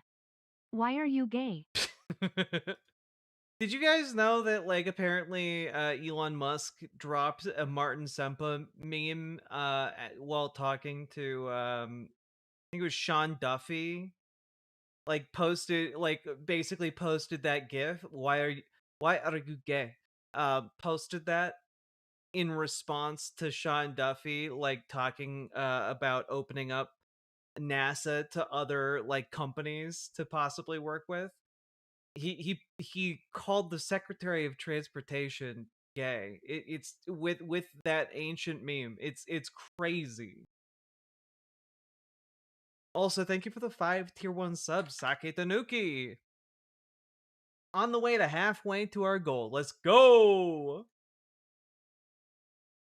We live in such a dumb time that the fact that I know and have to have lodged in my brain space that Elon Musk is posting "Why are you gay?" memes to, like, make fun of and degrade the Secretary of Transportation it truly, like, it honestly, it's truly fascinating time to live in, B for Brain, absolutely. But, like, damn, it's crazy. Question to you, you still didn't answer. Why won't you say BDS against Uganda for saying gays should be imprisoned for being gay? Okay. You have no problem with BDS against Israel, but Well, because one is a colonial power and the other is not, right? I would support, by the way, efforts to change the policy of the state of Uganda, but I would like to also remind folks that part of the reason Uganda has those policies in the first place is a large result of American dollars flowing into the country to lobby for those laws on behalf of evangelical organizations. Because, again, you remember all those missions trips and, like, those the money that you donated in church or you gave folks, a not insignificant amount of that money goes towards buying political favors so that these different churches can build out bespoke policy in order to do things like criminalize being gay. It's actually one of those situations where you can look at Uganda's law about LGBTQ people, and what you see is a dark image of a possible future for here where Christian nationalists get their way, right? So, there you have it. We should, in fact, fight Christian nationalism with tooth and nail and anything else we got. And I believe we should do that in Uganda as well as here. no BDS for Uganda. This is just one question, one answer. We all heard it. Thank you very much, candidates. Brian. Our next topic is education. The next mayor will oversee the largest school system in the United States, as you know, with roughly 900,000 students, thousands of schools, and billions of dollars in budget. We have an education question for each of you. Mr. Mamdani, you said you would give up mayoral control of schools and share decision-making with various stakeholders. But in the last debate, you said you're still for mayoral accountability for educational outcomes. This has confused some people about how you can give up final authority but still hold yourself accountable. Can you try to clarify that? I remain opposed to mayoral control, and I also believe that the mayor is accountable for that which happens in this city. I will not shirk that accountability, even when we are putting together a system that has greater involvement for parents, for educators, for students. Look, 1 in 300 Americans is a student in the New York City public school system. This is a system where we are failing to deliver excellence to students, to teachers, to parents, and it is time to have a mayor who understands not only the crisis in front of us, but the fact that we have to change our ways if we want to change our results. And that is what we are running on, a plan for the future, not to simply relitigate the past. Mr. Sliwa, you recently proposed reducing the education budget by $10 billion, or about 25%, to help pay for tax cuts. But your website includes things like, quote, hire more therapists, expand services for students with learning differences, build new vocational high schools, restore arts programs, expand athletic programs, and increase teacher pay to attract and retain top talent. Those are all exact quotes from your website. How do you defund the education department by 25% to cut taxes, add in the Trump administration's various cuts, and do all those expansions at the same time?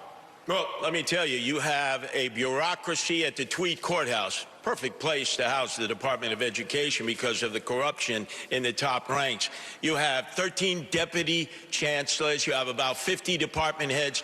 Nobody at the school level ever deals with them. $41,000 we pay per student, and teachers still have to reach into their pockets to pay for basic supplies. You cut at the top, contracts that have been negotiated that have not been overseen. You will save millions and millions of dollars. And yes, you open up the schools as it was when I went to public school, after school center, night center, weekend center, not just sports, but culture, plays, musicals. People used to be able to take instruments home when they were in band and orchestra. That attracted children. 1/3 of our children don't even come to school each day. And we need more vocational training like we had when I was growing up. That's been depleted. And more charter schools. We need to raise the cap. More charter schools. By the way, again, one of the reasons he advocates for charter schools is to get more Catholic schools built in New York City. And have more charter schools for the children who have been waiting to get in for years. And Katie has an education. And we'll have a special fund, I tell you, for anything else we might need. We'll go down into the depths and we'll fight the ratmen and find their coveted banks. That's right, they have a sophisticated finance system. That's right, and they still keep it on the gold standard because they have all the gold down there. All the gold way down deep in the depths. We'll find their gold vaults and we'll take it for our own. And that's how we'll fund our education system, not just for the next year, but for the next 1,000 years. Every child will have an instrument. Every child will have 5 instruments. You know the meme of the kid with tubas all over his body and French horns? It'll be like that, but for real. Question from Mr. Cuomo. Thanks, Brian. Mr. Cuomo, there's currently a state law to reduce class sizes in the city. You recently described the law as, quote, reckless, and proposed that popular schools be exempted from this law. You also want to start closing low-performing schools, one of the most controversial policies of Mayor Bloomberg. Would you defy the class size law, and if you close existing schools rather than work to improve them, what specifically helps the kids learn more and where? Yeah, the common denominator on all these things is, the question is, what is your plan to change things, and what is your ability and experience to do it? These are management challenges. And I have managed large bureaucracies. The Department of Education, we lost 1 million students. What's happening is young families have to make a decision when their child has to go to school. They're deciding to go to the suburbs, go to Jersey. They're not going to sacrifice their kid. So it is a terrible problem for the entire city, the shrinking public school system. I would double the gifted and talented programs, double the number of specialized high schools, keep the SAT, and keep mayoral control. It is wholly inconsistent to say, I think it's a top priority, but I want to give up mayoral control, but I want to be a mayor who runs grocery stores. Forget the grocery stores. Run the Department of Education. Well, what do you mean forget grocery stores, man? People need to How get can food. he pronounce denominator but not Mamdani? Look, he also can't count, okay? He can't count. He doesn't know how many syllables are in each word. It's just really tricky, okay, Sake? Don't be hard on him. You're being so ableist right now.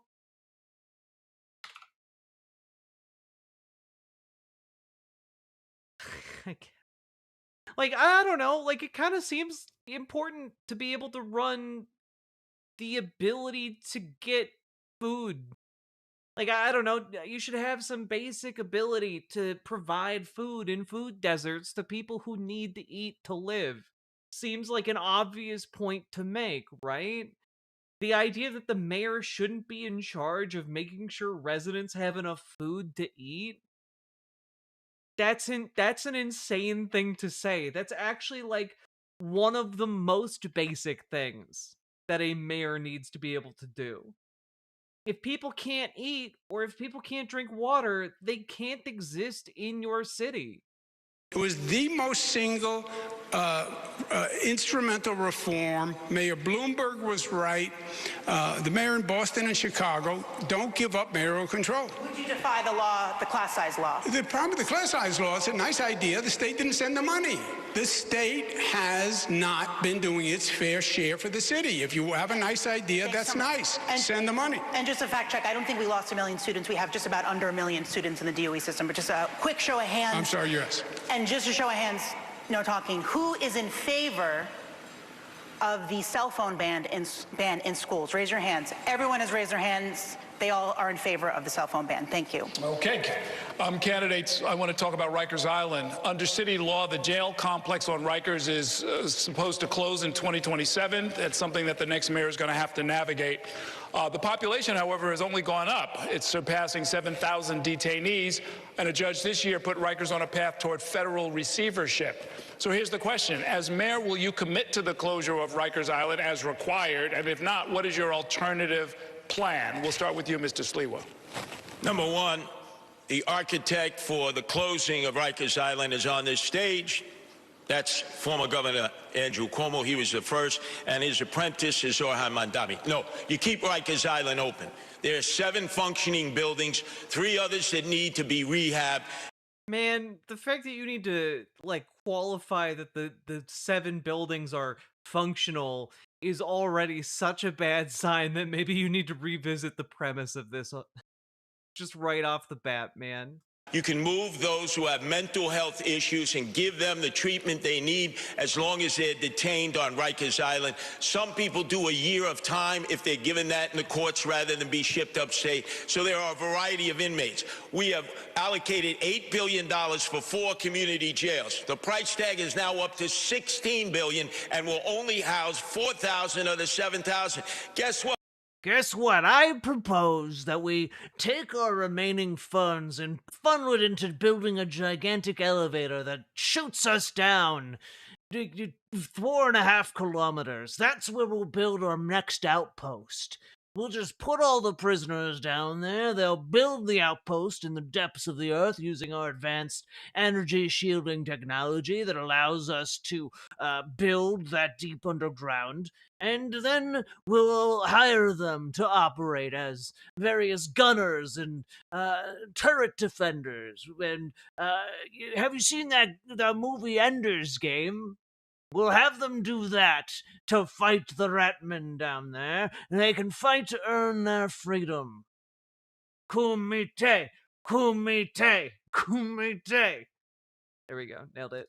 We keep the inmates on Rikers Island, and we turn those 4 units in the neighborhoods into affordable housing that we've all been clamoring for. What about the law that requires the closing?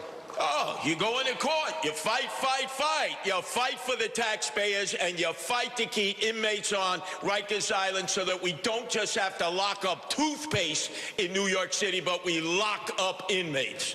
Mr. Cuomo. And then we lock down the Ratmen. The Zoran has said he'd honor the law closing Rikers in 2027. You can't.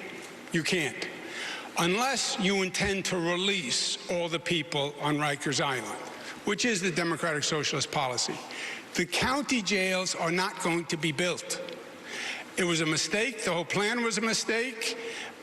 They are years late, billions over budget. Is Rikers like Alcatraz but New York? Yeah, basically, except like even shittier in a wide variety of ways.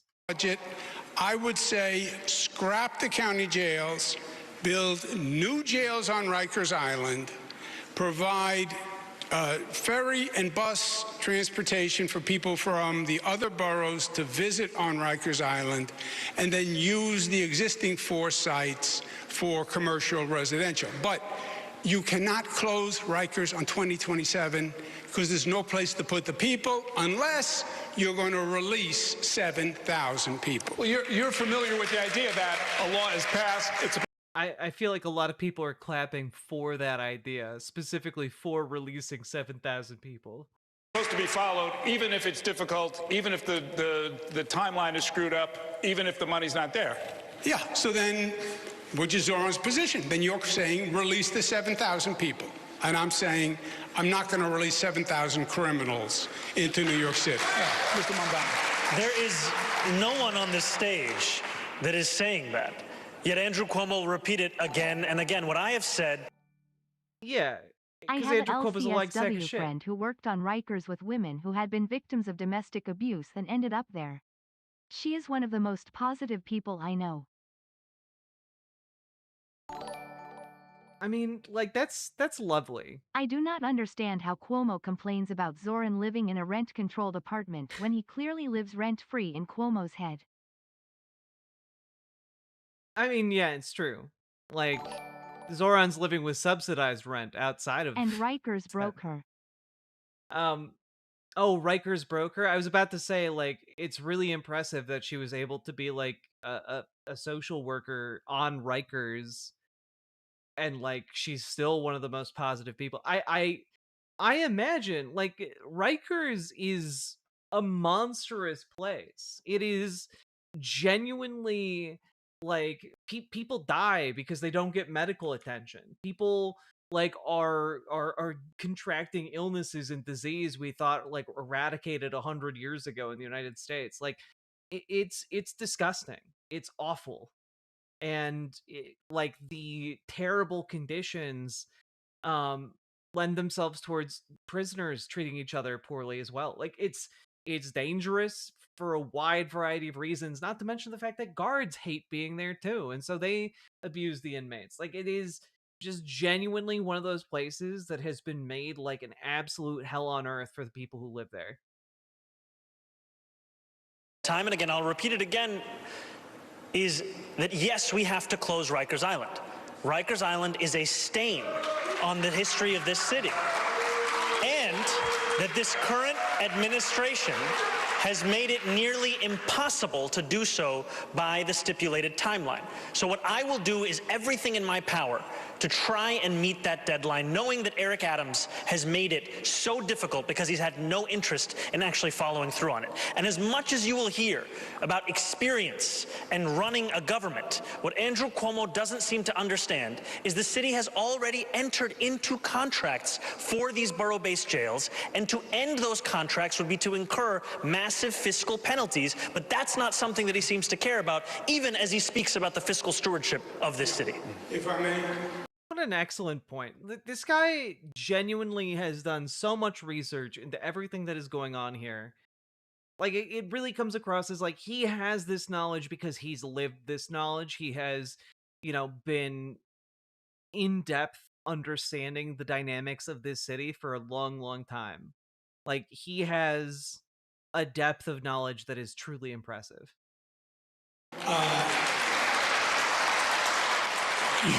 You want to talk to me about running government or managing projects? I built the 2nd Avenue subway. I built the Mario Cuomo Bridge, the largest infrastructure project in the United States of America, $5 billion.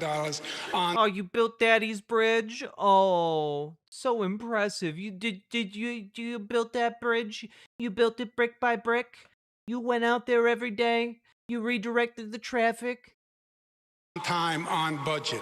2nd Avenue subway, Moynihan train hall. Of course there's costs incurred. The question is going to be, how much more does it cost to finish the jail, and are you better off cutting your losses? That's the question in the discussion, and you sit down with a contractor and you negotiate. But your position of, I'm going to close it on 2027, the question is yes or no? Do you close it in 2027?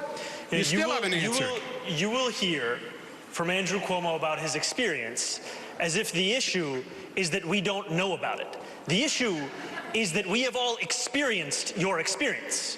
The issue is that we experienced you taking a $5 million book deal while you sent seniors to their deaths in nursing homes. The issue is that we experienced you cutting funding for the MTA to send money to upstate ski resorts. The issue is that we saw you give $959 million in tax breaks to Elon Musk. The issue is your experience. No, the only thing, the issue is... God, just went for the jugular. Like, one of the things I like about Zoran Mamdani is that, like, he is very soft-spoken and very emphatic and passionate, and one might be mistaken that he doesn't have teeth, but the second that Cuomo leaves himself vulnerable, he just absolutely gave it all he had. That was a fucking kamehameha. Like, dude just killed it. The issue is you have no experience. You've accomplished nothing. You haven't proposed a bill on anything, and you still haven't said if you'll close Rikers in 2027. Stop. I got the answer to the questions I was asking. Thanks very much. Let's move on. My next question is about another law that's already on the books. The city has a climate law, Local Law 97, that will require a large percentage of the buildings in the city to reduce greenhouse gas emissions by 40% by 2030 or face financial penalties. As you know, some co-ops, condos, and landlords are afraid of crushing expenses, but buildings account for 70% of the city's climate pollution emissions, so reduction would need to include that sector. You all have taken different positions on this. I want our viewers and listeners to hear each of you, starting with Mr. Cuomo in this case. Would you abide by and make others abide by Local Law 97 as it stands? As it stands,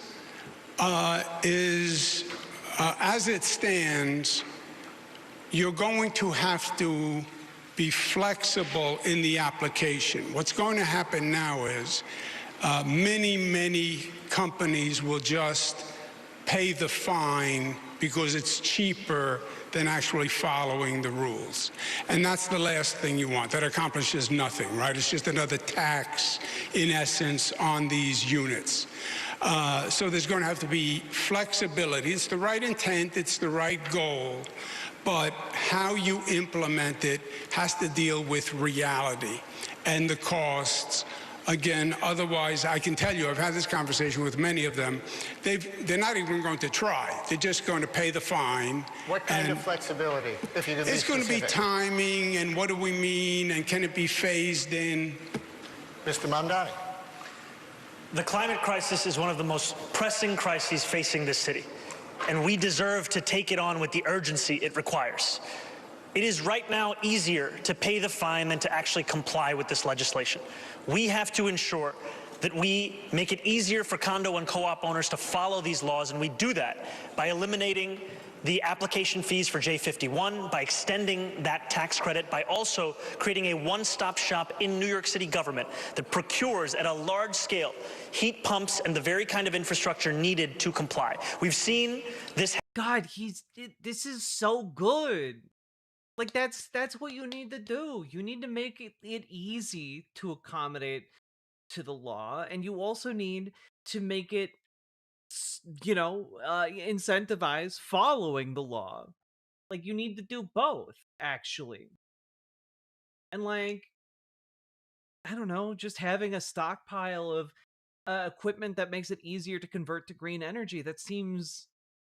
Honestly, that's something I hadn't ever considered before, but that's such a good idea and such a good policy. That should be the case for literally every city in America.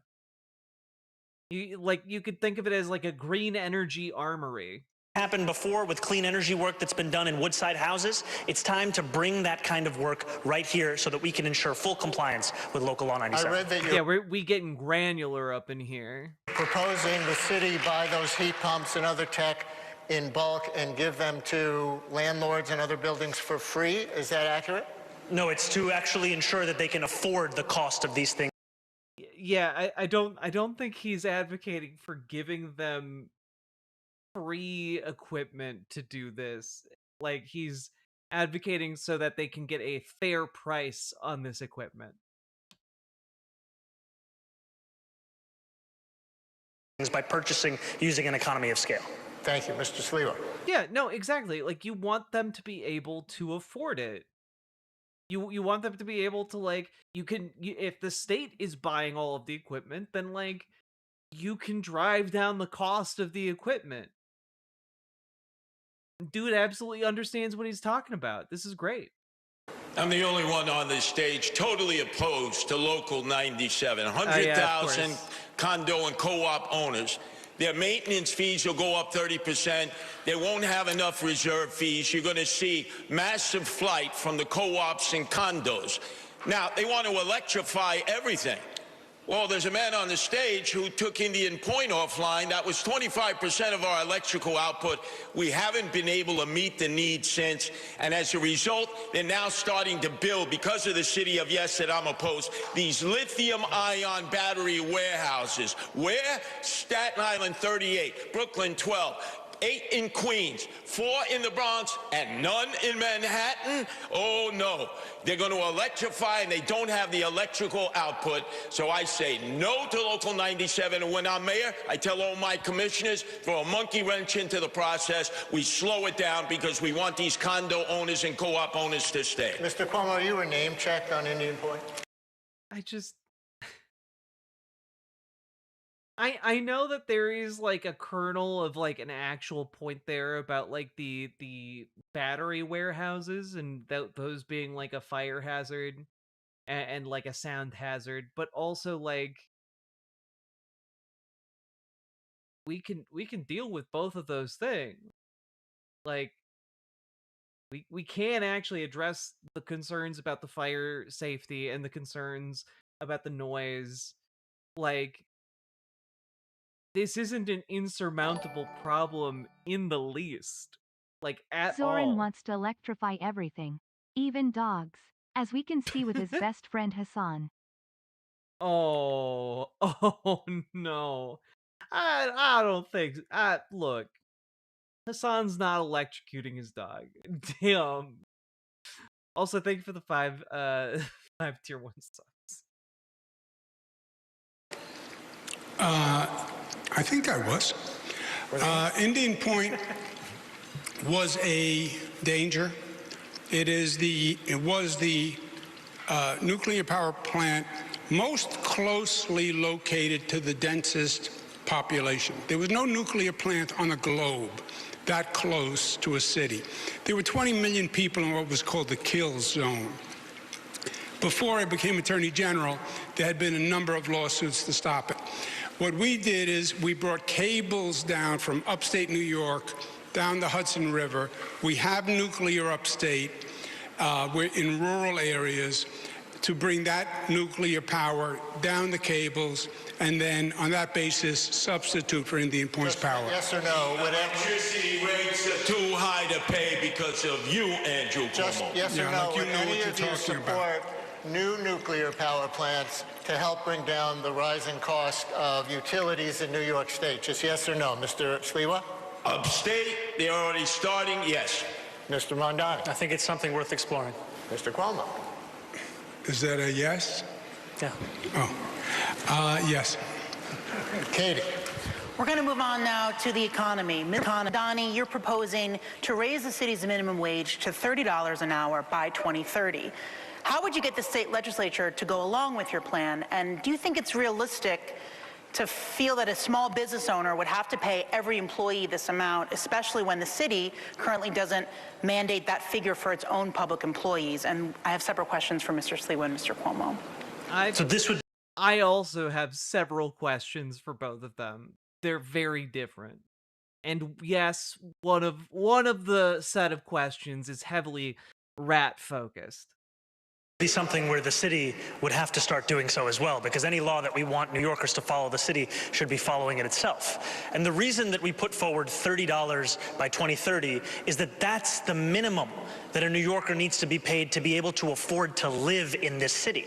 And what we are looking at right now is the possibility of the place that we know and love becoming a museum of where working class people used to be able to live. Our proposal that we've put forward would be phased in over a longer period of time for small business owners to ensure that they could deal with this. And it's also one that we are confident we would be able to accomplish because of the fact that we are seeing from New Yorkers time and time again, the absence of it is pushing them to live in Jersey City, to live in Pennsylvania, to live in Connecticut, because they can't afford to live in New York City. Thank you. And for Mr. Sliwa and Mr. Cuomo, if you're not in favor of a $30 minimum wage, what are your plans to raise the salaries of workers in New York City? We'll start with you, Mr. Sliwa. First off, Zoran Mondani deals with fantasy, not reality. Look at all the Uber drivers. Look at all the taxi drivers, the Lyft drivers. They will now have driverless cars. That's what they're pushing. AI that's going to be wiping out so many jobs, especially for young men and women who... What are you talking about, man? went to school, got their 4 years of college, 2-year degree, and they're making $155,000, and then they get wiped out. You know what the corporate sector is going to do. They're going to bring in robotics.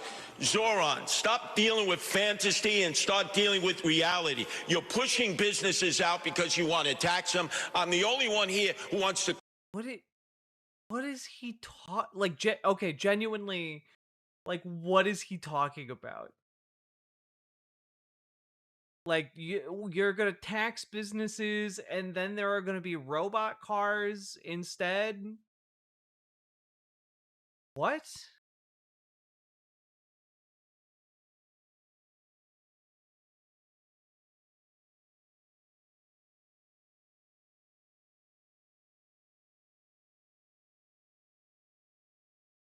Also, I'm just sorry, I'm hung up on this, but like, if you do know you can regulate whether or not robot cars or robotaxis are allowed on your streets. You can actually decide not to allow that. That is an option you have available to you. I don't know. Cut the corporate taxes, the income tax, the property tax. We can... You're one of the most powerful political figures in the country. You can absolutely put a stop to that shit. Cut in order to keep business here, but if you raise the minimum wage too high, they're going to end up going in a different direction, and they're not going to hire workers. It's going to be robots and driverless cars and AI, and I'm opposed to that. Thank you, Mr. Cuomo. Yeah. I half agree with Curtis. There is, Zoran does have socialist theory colliding with practical reality. I went through this. We raised the minimum wage to the highest in the United States of America. New York set the bar. We set it at $15. Every other state said, that's crazy when we did it. People in the state said that was crazy when we did it. But it was calibrated. It was doable. We phased it in different parts of the state. We phased it in with small businesses. We gave them assistance. Because if you raise it too high, and I believe 30 is too high, I would raise it to 20. If you raise it to too high, you do two things. People lose their jobs. You bankrupt the businesses. You're talking about basically doubling payroll. And you can have a negative effect where literally businesses close and people lose their jobs. And overall, again, it's another tax on corporations, another reason to leave New York, another reason to pack up the family and get on I-95 and go to South Carolina and Florida and Texas. All right. Candidates, we are coming down the home stretch. I want to alert our media partners, especially. We're going to go over by 5 minutes, and we're going to have Brian lead a conversation about transit.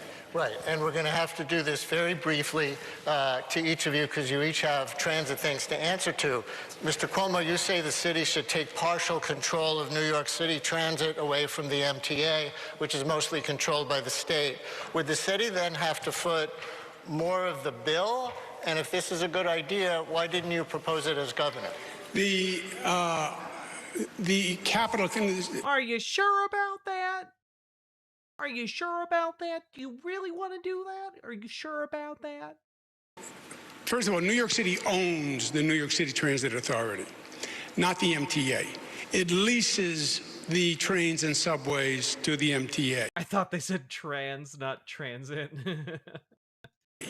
And then the question is the division of responsibility. New York City does the safety along with the MTA. The problem the MTA is having is the capital construction projects. It has been an ongoing problem. I came in, I took over Moynihan and finished it. I came in and took over 2nd Avenue subway, the L train tunnel. The capital construction projects are way overdue. Would it fall more on the city to pay? I would say no.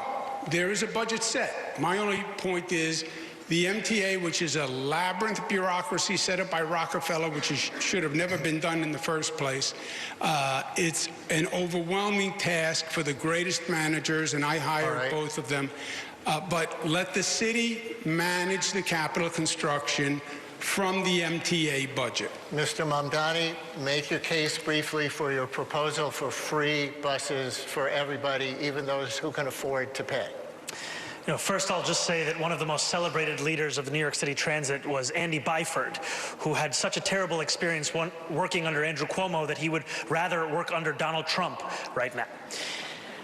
The proposal that we have put forward addresses the fact that today, in the wealthiest city in the wealthiest country in the history of the world, 1 in 5 New Yorkers cannot afford the bus fare. It would cost $700 million a year to make the slowest buses in the country fast and free. And by doing so, we would generate more than double in economic revenue for New Yorkers across the city. It would be something that would reduce assaults on bus drivers, it would increase ridership on those buses, and it would actually have environmental impacts, as fewer New Yorkers would drive their own car or take a taxi and would instead get on the bus. And I know all of this because I delivered it as a state assembly member who won the first free buses in New York City's history. And Mr. Sliwa, your website, according to my reading, has a section on transit safety, but nothing on transit service. Do you have any core proposals for improving it? Oh, sure. First off, Zoran, I get a good belly laugh. Zoran, bro. Oh, all right. I'll keep practicing. I got you. I get a good Zorhan belly laugh every time I hear you say free fare in the subways. Half the people don't pay anyway. How about fair enforcement? I'm the only one. Yeah, but like your proposal is that half of the people aren't paying anyway, so you're going to instead pay exponentially more money to try and catch and hold and stop people from evading fares, and it actively saves money if you just make it free for everyone. One who says we have all kinds of fare programs for the indigent and the poor, but if you don't pay your fare, there needs to be enforcement. And by the way, I've taken the subway almost every day of my life since I was 5. The worst time was the summer of 2017, the summer of hell, Andrew Cuomo, when you were running the subway system as the head of the MTA. I don't trust you with anything to do with mass transit. How would you make it better? Oh, very simply. Everybody pays their fare, enforcement, more cops in the subway system. And by the way, we can get more people to voluntarily actually sponsor their subway system stations, clean it up and beautify them and add some life so the community has input into the subway that they have to go through the sleaze and slime all the time. All right, candidates, we've got just a couple of minutes. Let's have another quick lightning round where each candidate will answer my questions with a quick response. I'm not gonna lie, I do like the idea of community beautification programs for the subway station, like making each subway station be nice. I think that's a nice idea. I don't know how you'd go about incentivizing it, but I think it's a nice idea. It's usually yes or no. Name one person you'd like to see run for president in 2028, Mr. Sliwa. Wow, in 2028. Man, I'm dealing right now with 2025. Mr. Mamdani. My only focus is on November. Mr. Cuomo. I haven't thought it through. Okay. We have a city of hundreds of languages and cultures. Can you greet New Yorkers in a language other than your own, Mr. Cuomo? Ciao. Buenos dias. Ni hao, 我的朋友. Okay. Buona fortuna per 100 anni. Okay. Have you decided on a school's chancellor, Mr. Sliwa? Yes, I would ask Bob Holden, who's taught 40 years. He leads Democrats for Sliwa. Okay. Mr. Mamdani. No, I haven't decided on a chancellor as yet. No. Okay. Should people be arrested for the solicitation of sex, Mr. Sliwa? No. The Johns, yes. The pimps, the madams, and the absentee landlords. Okay. Mr. Mamdani. No. Mr. Cuomo. Zoran's decriminalization for prostitutes, johns, and pimps would be a disaster on the quality of life in New York City. They should be arrested, you say? Should people be arrested for soliciting sex? It is a criminal offense. I would keep it as it is. Okay. Last question. Can you name one thing that New York got right during the COVID crisis, Mr. Sliwa? New York got right. Oh, wow. He didn't get anything right during the COVID. Oh, the Johns are what they call customers for prostitutes. Crisis. No. Mr. Mamdani. It only took me 15 minutes to get my vaccine shot when I went for that, and that was an efficient experience. Mr. Cuomo. Thank you for the compliment. That was a city-run vaccine. All site. right, No, gentlemen. it wasn't. Thanks so much, gentlemen. That is going to... God, that last jab is so good. Zoran, man, absolutely killing it. Incredible, incredible stuff. Like, damn. What an impressive performance. People were saying he was doing worse this time around. Like, dude killed it. Dude did great. I don't know what you guys are talking about. Sex Pest doesn't support sex work. Yeah, you know. It's in line with everything he said up till now. God. He only messed up with on the ballot question. Yeah, by listing Sliwa. I think that was intended to skewer Como. I think that was intended to be just like, yeah, I'd list a Republican over Andrew Cuomo.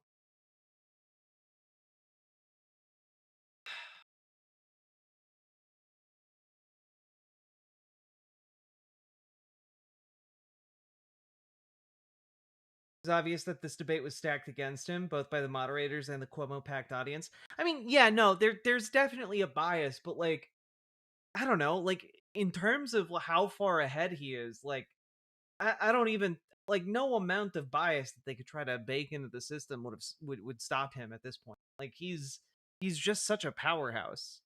They needed to have some kind of like, you know, like dynamite gotcha, but like that was they got nothing. They got nothing on this guy.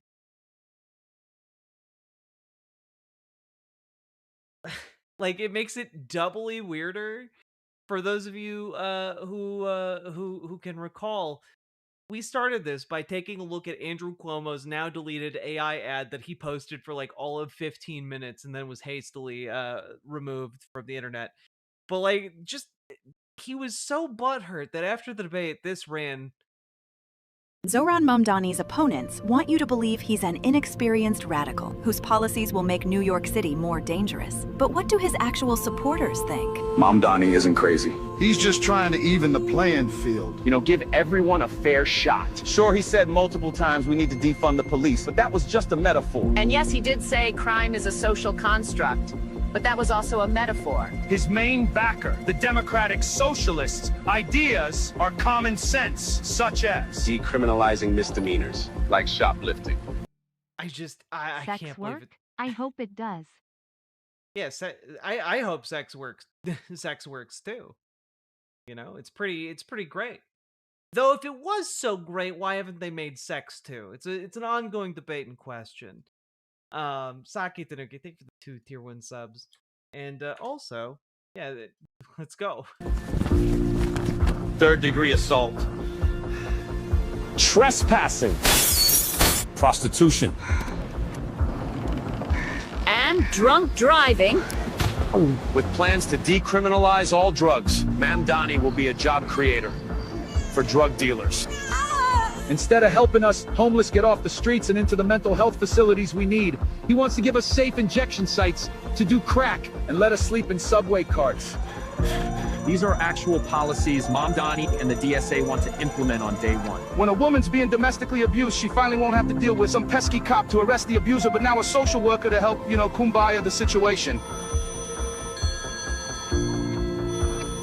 Breathe in, breathe out. Mamdani is finally lowering jail sentences. guilty! But Mamdani says you're free to go. Who cares if legalizing prostitution statistically leads to an increase for sex trafficking of women and young girls by 70%? You can't have safety without equality. For unlawful abiding citizens like us, globalize the intifada. I'm a criminal. I'm a criminal. I'm a criminal. I'm a criminal. Yep. I'm a criminal. For Zoran. for Zoran Mamdani.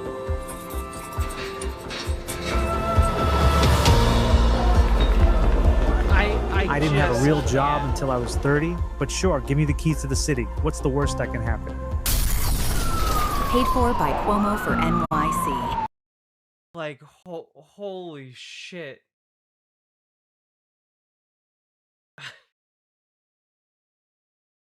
I just, you know, I know we started this by watching that. He paid for that? For that. Yeah, no, he paid for that, LB. Some Republican consultant somewhere made a bunch of money because Andrew Cuomo wanted to run an ad made with AI. Like, that was that was so AI. I mean, there's a little disclaimer on the bottom of it that says it was made with AI. And a little disclaimer at the end said paid for by Cuomo for NYC. God. Yeah, not fast enough that the internet didn't notice. It is truly, truly a sign that Andrew Cuomo is a loser. And with that, I think we're done. We've come to the end of the debate. Zoran obviously came through in aces. There you go, nailed it. Like, I got no notes. Like, he's just good at this, and he made Andrew Cuomo look like a fool. He made like he, was weirdly kind of like pat the head on the doggy with Curtis Sliwa. Also, I know that's not the focus point, but why was the pimp so underdressed?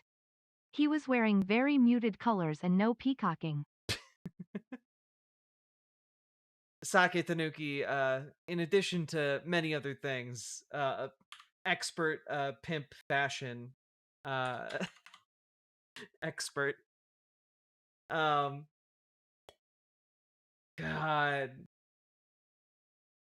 Remember when Andrew Cuomo said that he was like he was black? Do you guys remember that? I think about it a lot when we do these debates, right?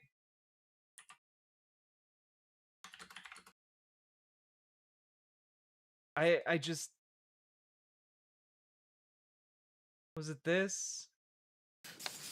As a New Yorker, I am a Muslim. As a New Yorker, I am Jewish. As a New Yorker, I am black. I am gay. I am disabled. I am a woman seeking to control her health and her choices, because as a New Yorker, we are one community. I am gay. I am a woman. God. He's a black Muslim woman who's gay. Yeah. It is a wild, wild time. When I hear stereotypical pimp, I think this. Think this?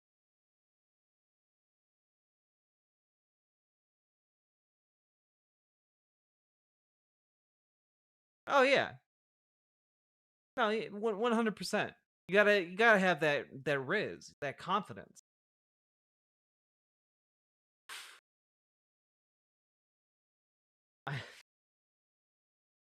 I just, I think we have arrived at the end of our discussion here, and folks, we've been going for about 6 hours. So, if you've enjoyed the show, if you've gotten anything out of it today, remember to like, comment, and subscribe. And we have a little song to let you know what to do. Here you go. Good night, Dad Urker. Go, go, go. Click a button. Click a button. Click a button. Click the goddamn button. Click a button. Click a button. Click a button. Click the goddamn button. Click a button. Click a button. Click a button. Click the goddamn button. Click a button. Click a button. Click a button. Click the goddamn button. Click a button. Click a button. Click a button. Click the goddamn button. Click a button. Click a button. Click a button. Click the goddamn button. Click a button. Click a button. Click a button.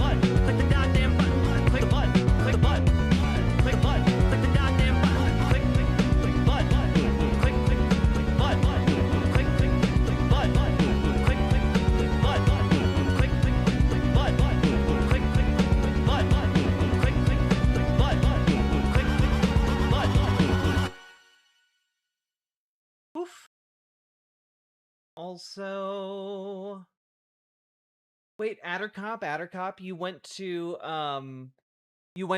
Graham Plattner's town hall. How was it? I was looking for video footage of it. Do you happen to know where I could find some?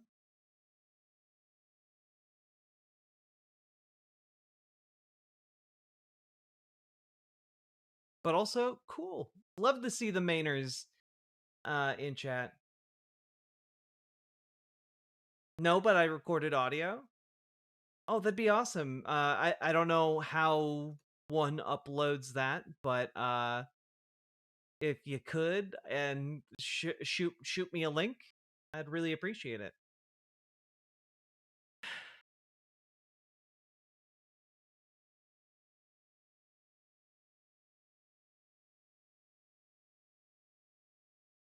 Boop a doop boop a doop boop boop.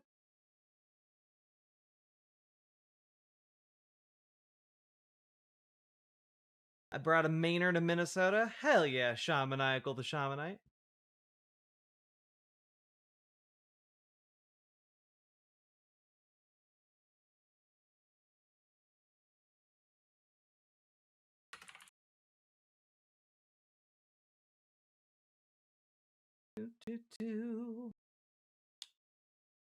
Okay, folks.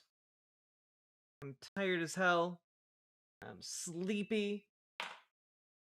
And I'm gonna go to bed now.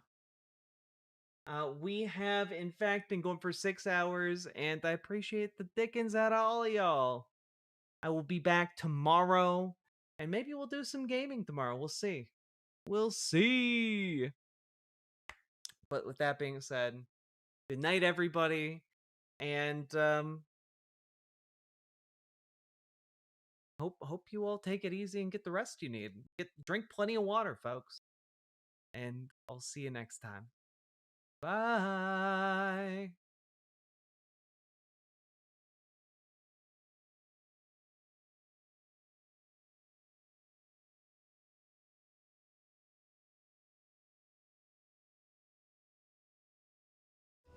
Kick it off.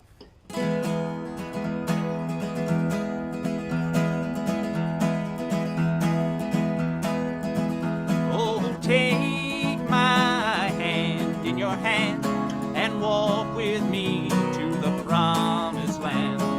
Beat your drum and join the band, and we'll chase away the clouds of the morning. We don't need any more than we are. We don't have to be afraid.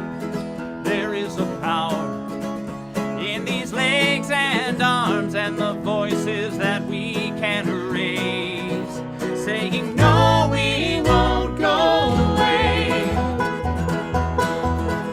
I have heard the crowds of the old and the young when the steel canyons echoed with the songs that were sung, and the streets were filled and the law was undone, and the fever of the people was breaking. We don't need any hand-me-downs. We're not looking for charity.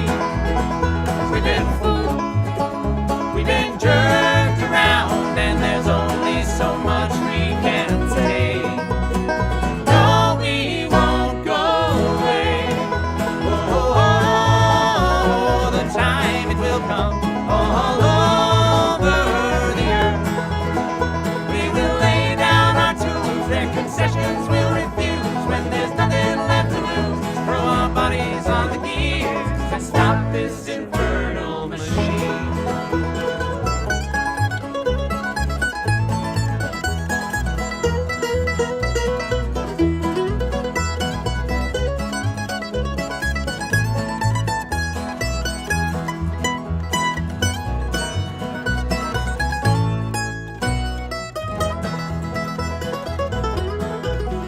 There's another day just about to unfold, when another world will rise from the ashes of the old, and the meek will follow in the footsteps of the bold, when we realize what's ours for the taking. We don't need any weapons of war, not a drop of blood will fall away. They are many,